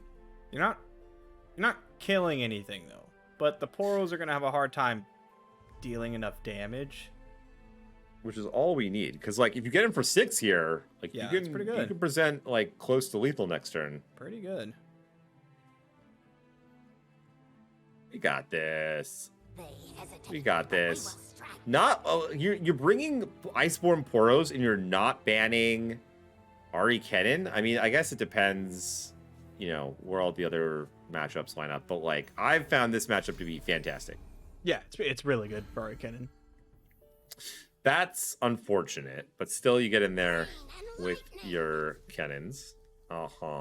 Just block with the Poros with the 5/5s. Do you remember the first time playing Kennen and just being like, "Oh, like how does it work?" So like, you Yeah, can it was really block weird. And then like what? And then you're just like, "Oh wait, if it's leveled, you just can't kill it. Like you just Yep. can't block kill it." Let's Yep. go. Okay, so Rewinding a bit, yep. Sometimes you ninja back in time, Instant and then replay. yeah, I like it. It's kind of weird because Zilean's in the other deck. Okay, so we attacked, hit him for 6. They're at Yep. 12 Slap with some Absolver Overwhelm. That's 7 plus Twin is 10. You just boink their blocker out of the way, find a couple more damage somewhere, good to go. Yeah. You recall a Kennen back to your hand, hit him in the face for 2. Sounds They about do right. have a 3 sisters though, which is unfortunate. Yeah. But like the top decks here for Ahri Kennen are fantastic. That's Yeah. probably a good one. Yeah, you put it on like Droplet. I think you put on Or- Droplet, yeah. Ooh. Not Wayfinder, you don't have the space. Do we die though? We do that? I think we die. You know what? Block It does 2. look a lot like you die, doesn't it? Well, Get Excited is It's pretty good. Yeah. not good. Yeah. Looking a little dead here. What happens if we do it? Okay, you do it to the Kennen, And then you go Kennen block, spell. and then you Kennen spell the 5/1. Hmm. But then they pump it How? with 3 sisters. Oh, they only 3 mana. My bad. Yeah. Okay. There it is. Yeah, got it. Easy game. Easy peasy. Still can't kill them on our turn. Squeezy. That is unfortunate. Ahri. All we need is an Ahri though. It's game over. Why no block 6/6? There it is. There you go. We have to draw a card too, which is Size to bounce the Kennen. I guess the elusives aren't getting in. It's the best way you have to present more damage. Bonks you. puts you at yeah. 1. Oh yeah. I forgot about this. Yeah. Okay, we got a 1. Yep. Not dead. Not dead. But pretty dead. Oh, but the ice. Oh, okay. Hold on. Like I said though, the 3 sisters is gone now, so Yes. 10 damage is coming through from that Kennen alone. And you can All we bounce need. Kennen. Yeah, here it is. Bounce Kennen back to hand. That's 12. That's game. It's Boom. gathering. No! Ah! Bounce it! Sweet mother of God! Wait, they have no cards in hand! Just do the math! Math is hard, dude. Math is hard. Yes, there you go. That's a game-winning. Yeah. Cast. There, we did it. We got 5, that. 7, We got 10 stun. Yep, Whew. that's enough. Whew. Camilari making it interesting for us. Appreciate you. I'm gonna have a stroke. quickly. I just chose to not do the math and be excited and surprised no matter what. What happens. happened? Oh, there was a winner. Yay! Yay! Nice telescope impersonation there. Yay! Do we have the mana for it though? Not on the same turn. Not on the same turn, but it's fine. You just do it. You just fling it at Just them wait. on their Baboon turn. doesn't do anything. It's a complete Yeah, miss. like this is your only out. You bash a ton for of 10. hits in the Poros deck. That is not one of them. Yeah, you need to get excited off the top next turn probably. Yeah, or like Mystic Shot would have I done guess it. Mystic Shot will do it also next turn. Three Sisters does it. Because like you have to blink first, so any burn. Yeah, you have to do it. Yeah. Yeah, Three Sisters will do it also. Anything that interrupts. If they are crazy enough to not block the 2/3. No twin, you just snap. Okay. Oh. Yeah, you have to commit it. Yeah, you have to twin. Yeah. Yeah. Because we're in the finals. Like I think Prodigy would have recognized. Like there's the Kennen spell in hand, right? You just literally be like, okay.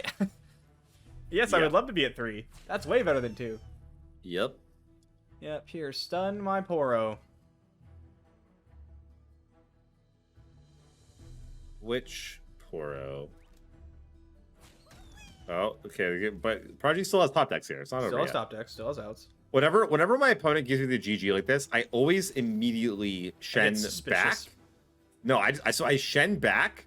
Yeah. I guess suspicious too. But if I think they're being legitimate about it, I Shen back, hoping that they will just scoop up the game. Yeah. They'll just concede, not realizing that they had redraws or it wasn't actually done yet. Like, yeah, you are correct. I have this spell. I just Please have the habit of Shenning back. Let it end now.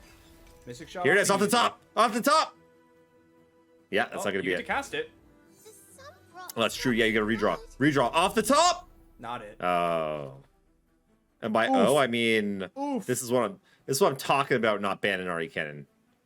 Come at me. Deck's so good. Deck is so good. That was 4 3/3 elusives on turn 4. Or was it 5? It was a lot. It was a lot. It was a ridiculous amount. It was like 4, I think. I don't know. And then they became 5/5s. GG. Yeah. Nice. Well played. Very close. Very close. Yeah, for sure. But as long as you win, that's what matters. This is Tempest style. What is this format even? What is this? What is your hand? I'm just trying to focus it. Okay, I'm doing my best. High res. It's not high res, that's for sure. If you plug, oh no. Uh-oh. What has happened? Not like this. Oh, we're switch over to the. Okay, I was like. Okay. Switch over. And we're back into the game. Game number 2. So what do we got now? Now we got Iceborne Spiders. Iceborne. Versus Iceborne Poros. And you're saying that Poros tends to have the edge? Yeah, because you guys do the same thing, except for one of those things can't be blocked. Tends to be a bit of an edge. I pull the strings.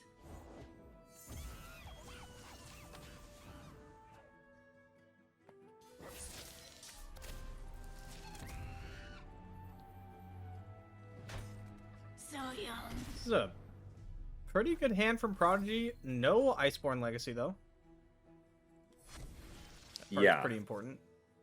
Pretty important. Ooh, and a pretty good Iceborne Legacy coming up for Camillari. I keep wanting to say Camillari. I keep wanting to say Camillari. Calamari. Yeah, that would also be easier.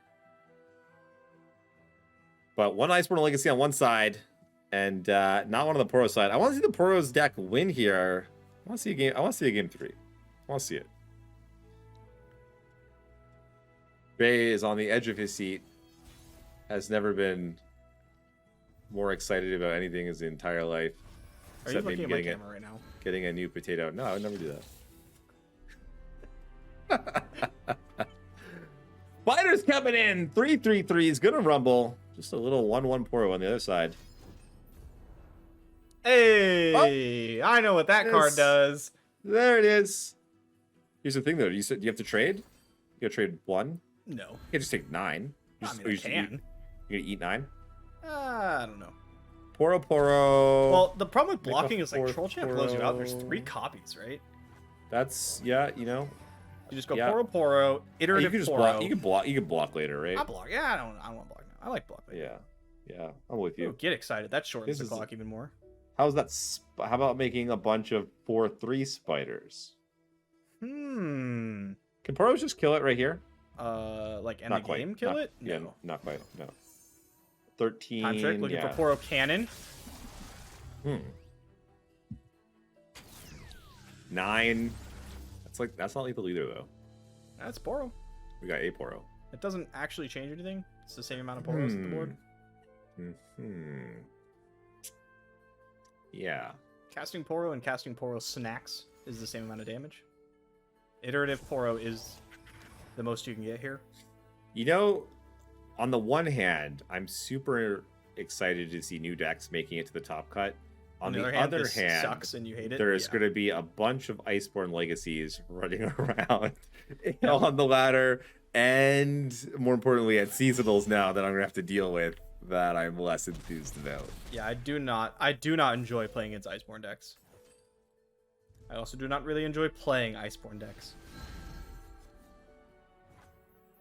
I mean, I don't really enjoy looking at your blurry camera, but like, you know, we all have to make sacrifices. Brood off the top. This is a lot of 4/3s. It's a lot of 4/3s. What do you do here? I mean, probably attack. Right? You just attack, cast Troll Chant. No reason to make them bigger. I mean, if you make them bigger, it technically could be lethal. I think that's what Camillari's counting out right now. Boop. Boop. Boop. Bah. Poro Snacks, Poro Snacks. Ooh, make them 5/5s? The problem, though, is that you put yourself just actual dead to Atrocity. Like, right now. Okay, more importantly, though, do we know what Poros are? No. I think they're kind of like cute little fluffy animal things. I have no idea. I thought they were bunnies when I first came in. Like, we see that. First of all, we're in the finals here. Prodigy, Camillari, you guys are both going to win a new board from Riot plus 1,000 coins. Dear Lord God. And money. Get some. Oh, yeah, it's money. Get some boards. Get some pets. Anyway, I thought that the original Poro was a bunny with horns on it. Oh, really? No, they're like fluff balls. They're basically fluff balls. Yeah. But I mean, like, what if that was an animal? It'd be like a bunny. Yeah, that's fair. For Halloween, I'm putting some goggles on Cooper, and he's being a daring Poro. All right, do you cast the other one and say, if they have it, they have it? No, it's ridiculous. Let it go. Okay. Yeah. You don't need to. You just pass, you play the other Poro, and then you attack for like 9, 10, or whatever. With actually, no, you know what? I would have done it. I would have snapped off the other Poro stacks. What are you afraid of? Atrocity and dying. Oh, right, too. Yeah, like, literally just die on the spot. It's just not worth it. I guess dying is not good. Yeah. And they had 7 mana up? There it is. There's an atrocity. So, but we have to get excited. Yes. So we open, they atro, we get excited. That's and a freeze. Or something. Something along those lines. I imagine, like, over. Something will be fired off. Camillari will try to fire something off first, right? Like Vile Feast, yeah. Force the interaction. Poro Snacks will come out. Or possibly Fury of the North. Okay, yeah. To prevent further shenanigans. Prodigy's just barely getting this, though. Yeah, if it goes as we expect. Yeah, people have sequenced things in strange orders before. Like, for instance, buying a microphone before a camera. Okay, way more important, by the way. Way more important. It is. Everyone does that, yeah. If for anyone that has ever tuned in to What Am I's stream, know it's way better now. His mic sounds way better. Isn't it? It's fantastic. But yeah, audio quality greater than visual quality for sure. Here we go. Freeze it. Wasn't that just freeze them? Fun and interactive right there? Vile Feast coming down on love the play patterns. Poro snacks come. I mean, they did have those Poro snacks here. Yeah. Well, Would've, if you didn't have Poro snacks, you would have gone with Get Excited on Spider. Or, yeah. You could have done that. Just saying, it was a little closer. It was a little closer than you also, were. Like, wait, hold on. Vile Feast on Poro. Oh, the other Poro was only a 4/4. That's right. I was like, it's still lethal. We just Get Excited them. But yeah. But yeah, the it's game close. one. It's just the part that I hate about watching those is just two decks doing this and seeing which one gets there faster. Says the combo player. Different. My combos interact. combo They do decks not. and Runeterra. Yeah, combo decks and Runeterra interact like a lot. I feel. Oh, okay, yeah. Sorry, I thought you were talking about Magic, playing some like. No, I don't give a fuck what you're doing. I'm gonna Yeah. combo off. you sit there and watch me play solitaire. Okay, Yeah. what do we got here? What is this? This is spiders against versus the Zilean Xerath, the Arsenal deck. Do you think either of these players came prepared for this matchup? Probably not, but I think Iceborne Legacy was drawn, so I have to give an edge to Camillari. Yeah. Yeah, I gotta think that Camillari's gonna be able to go underneath here with spiders. Like, leveled Xerath can do some stuff, but it is still a control deck, and it can, like, kill it. But, yeah, when your 1-mana card's pumping out 2 3/3s, tough to beat. All paths lead me here. So, what are the big strikes against the spider deck? What are the big strikes? Yeah, well, like why? Here it is, one game away from winning. Yep. A multi-hundred person, I don't know what it was, 200-300 people tournament. Mm-hmm. But like, what's the deal? Why is it not seeing success previously? Why are people not picking it up more? Why is it seeing success now? Well, I know it fell out of popularity very fast because it's bad into Poros, as we saw. And Poros rose, like, they hit the ladder at the same time, right? Like, literally the same day. Lots of stuff was bad into Poros. Stayed around. Yes, you're right. It is seeing more play now. I'm seeing it pick up a lot on ladder again, now that the list is a little bit more refined. It's just, if you don't draw Iceborne Legacy, you're playing a bad control deck. Right. But when you do play Iceborne Legacy, you do some disgusting stuff. Fair enough, man. I miss seeing Elise. Elise is do cool. Elise things. She's just like the most balanced champion in the game. Yeah, she was the best 2-drop in the game for a while. Then we Long got time. like Akshan, pretty good. Yeah. Ahri, She's still up there. not bad. Yeah, she's alright. As far as like singular card power level though, Elise might be better than both of those. Could be, yeah. Yeah, I mean, I guess I forgot these don't have elusive. These are not Poros. Yeah. If you attack, they will just block. Yep. Pretty gross though. You just play Elise, attack, and you get a 3/3. Block with your hapless aristocrat. It's 3/3. Don't bite. Yeah, it doesn't suck. That said, though, you're not able to. We're not going to be pushing through a lot of damage for a while. I don't think you need to. I think you're just gonna play Ledros. It's probably gonna get minied, and then you atrocity something eventually. Maybe a second Ledros, maybe a Trundle. That's probably the game plan. I mean, that's still not 20. That's true. I mean, Ledros is 10.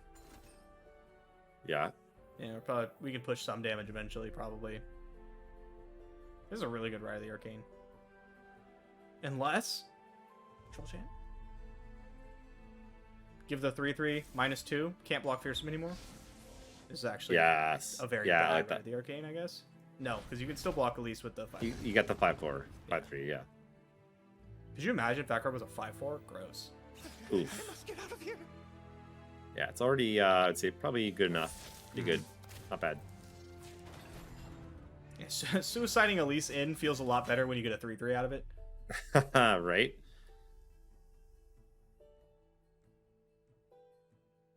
Then, like, once you cast one Iceborne Legacy, all your cards just get so good.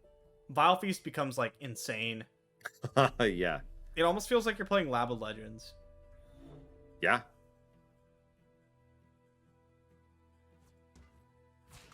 Yeah, when your 1 mana 1/1 spits out a 3/3. Mm-hmm. Feels unfair. That said, though, this game is far from over. Oh yeah. Oh yeah. If anything, I would give the edge to Prodigy right now. Could be drawing a bunch of cards. Okay. Has a stabilized board. I like drawing cards. Yeah. I like stabilizing boards. Has the mini morph still. Double hourglass a little bit awkward, but like Got the what do you need? hourglass ready for the arsenal. Yeah, just slam an arsenal. Gotta draw one. Freaking game over, right? Like scout elusive. How do you like me now? Trundle's gonna put some work in this game. We are still a decent ways away from that 9 mana Ledros get craziness. Trundle will probably force the mini morph, which allows Ledros to come through. I mean, I don't know if it'll come through, but it'll allow it to be a. It will, if there's no mini morph, it will hit the field, and then at some point it will die, and then he will come back. I mean, if Trundle attacks now, it dies. Well, yeah, you don't attack with Trundle. I'm talking about like you just wait, and then you pillar, and then Trundle's a target that needs to go, right? You kind of have to mini morph Trundle. He gets too big. Yeah, fair enough. Smashing! Oh! We're bringing. Let's go. I feel like this is gonna work out. I feel like this is gonna work out okay for Prodigy. I would have to agree with you. Yeah, take 2. Kill Trundle. And all of a sudden, that like ticking time bomb that was Trundle was like gone. Yeah, and you get a 5/3. You get a 5/3. Then you can draw 2 cards next turn. Do you guys still box here? What does it do? Nothing. Oh, it hits. Oh, it hits Kills that the 5/3. but like Kills the 5/3. I might. Well, you have a 3/1 on your side, right? I guess you could get time bombed, and that would like suck. What else is the No, box wait, then you doing? get 2 more 3/3s. Never mind. Doesn't suck at all. Hey, I know that guy. Got you covered. So I'm talking about. I spy Scout. Scout, Lifesteal, Lifesteal, Impact. Augment. This arsenal is going to be quite good. If it had Overwhelm. It needs Overwhelm or something, yeah. Or Elusive. Do you just slam an Hourglass at some point? I'd probably kill Pillar. Yeah, sure. For free. Yeah. Scouts. Oh, gonna glimpse. Yep. Okay. I would consider slamming an Hourglass, except there's no Vengeance. And remember that, like, when as you pop more landmarks, you get more keywords. Nice to meet you. Trundle was a really good draw. What about now? Boom, baby. What about now? It's a consideration. Probably not. Because I mean, like, you need to close this game. You do need to close the game out. I'm not an expert on this deck in any way, shape, or form, but I think with Minimorph and the stun, you're kind of chilling. I'm gonna make Especially with Desert Naturalist, because you can go like stun thing, then you play Rockhopper.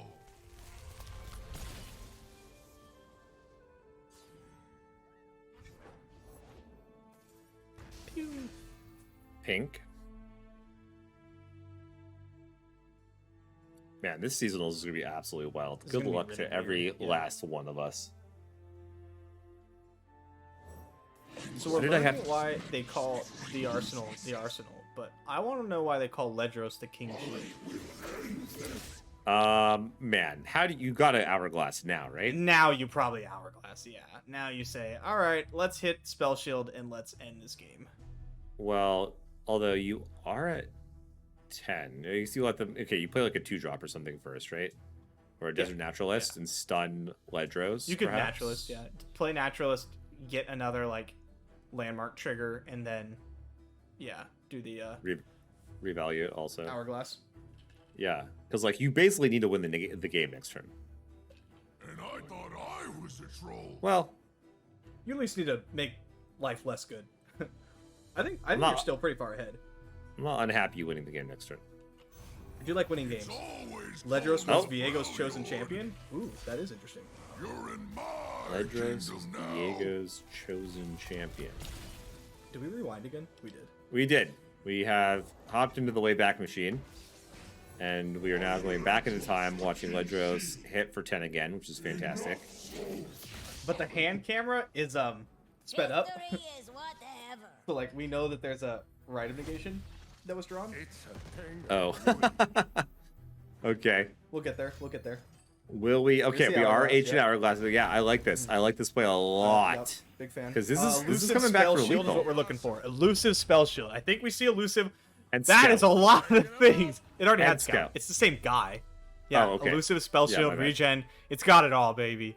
Okay, it Let's has go. 2x impact, which means it literally has every single keyword. Yeah. This is lethal. And I don't see much that Camelari can do about it. Ping. No, not through right of negation. That's Not just gonna through end the right. game. Yeah, because Yeah. you go atrocity and you stack the bottom beast. Yep. Right Yeah, of not negation. gonna matter, but oh yeah, It's right. really I out. forgot you can't go for lethal. You also could just mini morph Ledros, which is really funny. Mini morph Ledros. Yeah. Maybe they put something else on the stack. The right of negation just to Then crush you're your hopes right. and dreams even more. Yeah. GG. And that is why they call him the Arsenal. Now we know. We found out. Man, the Arsenal was not getting it. Oh my god, the Arsenal was not getting it done. You know, a lot of the other games that we saw, but Yeah, really doing here it he here, is. for sure. Yeah, For sure. coming through in a big way.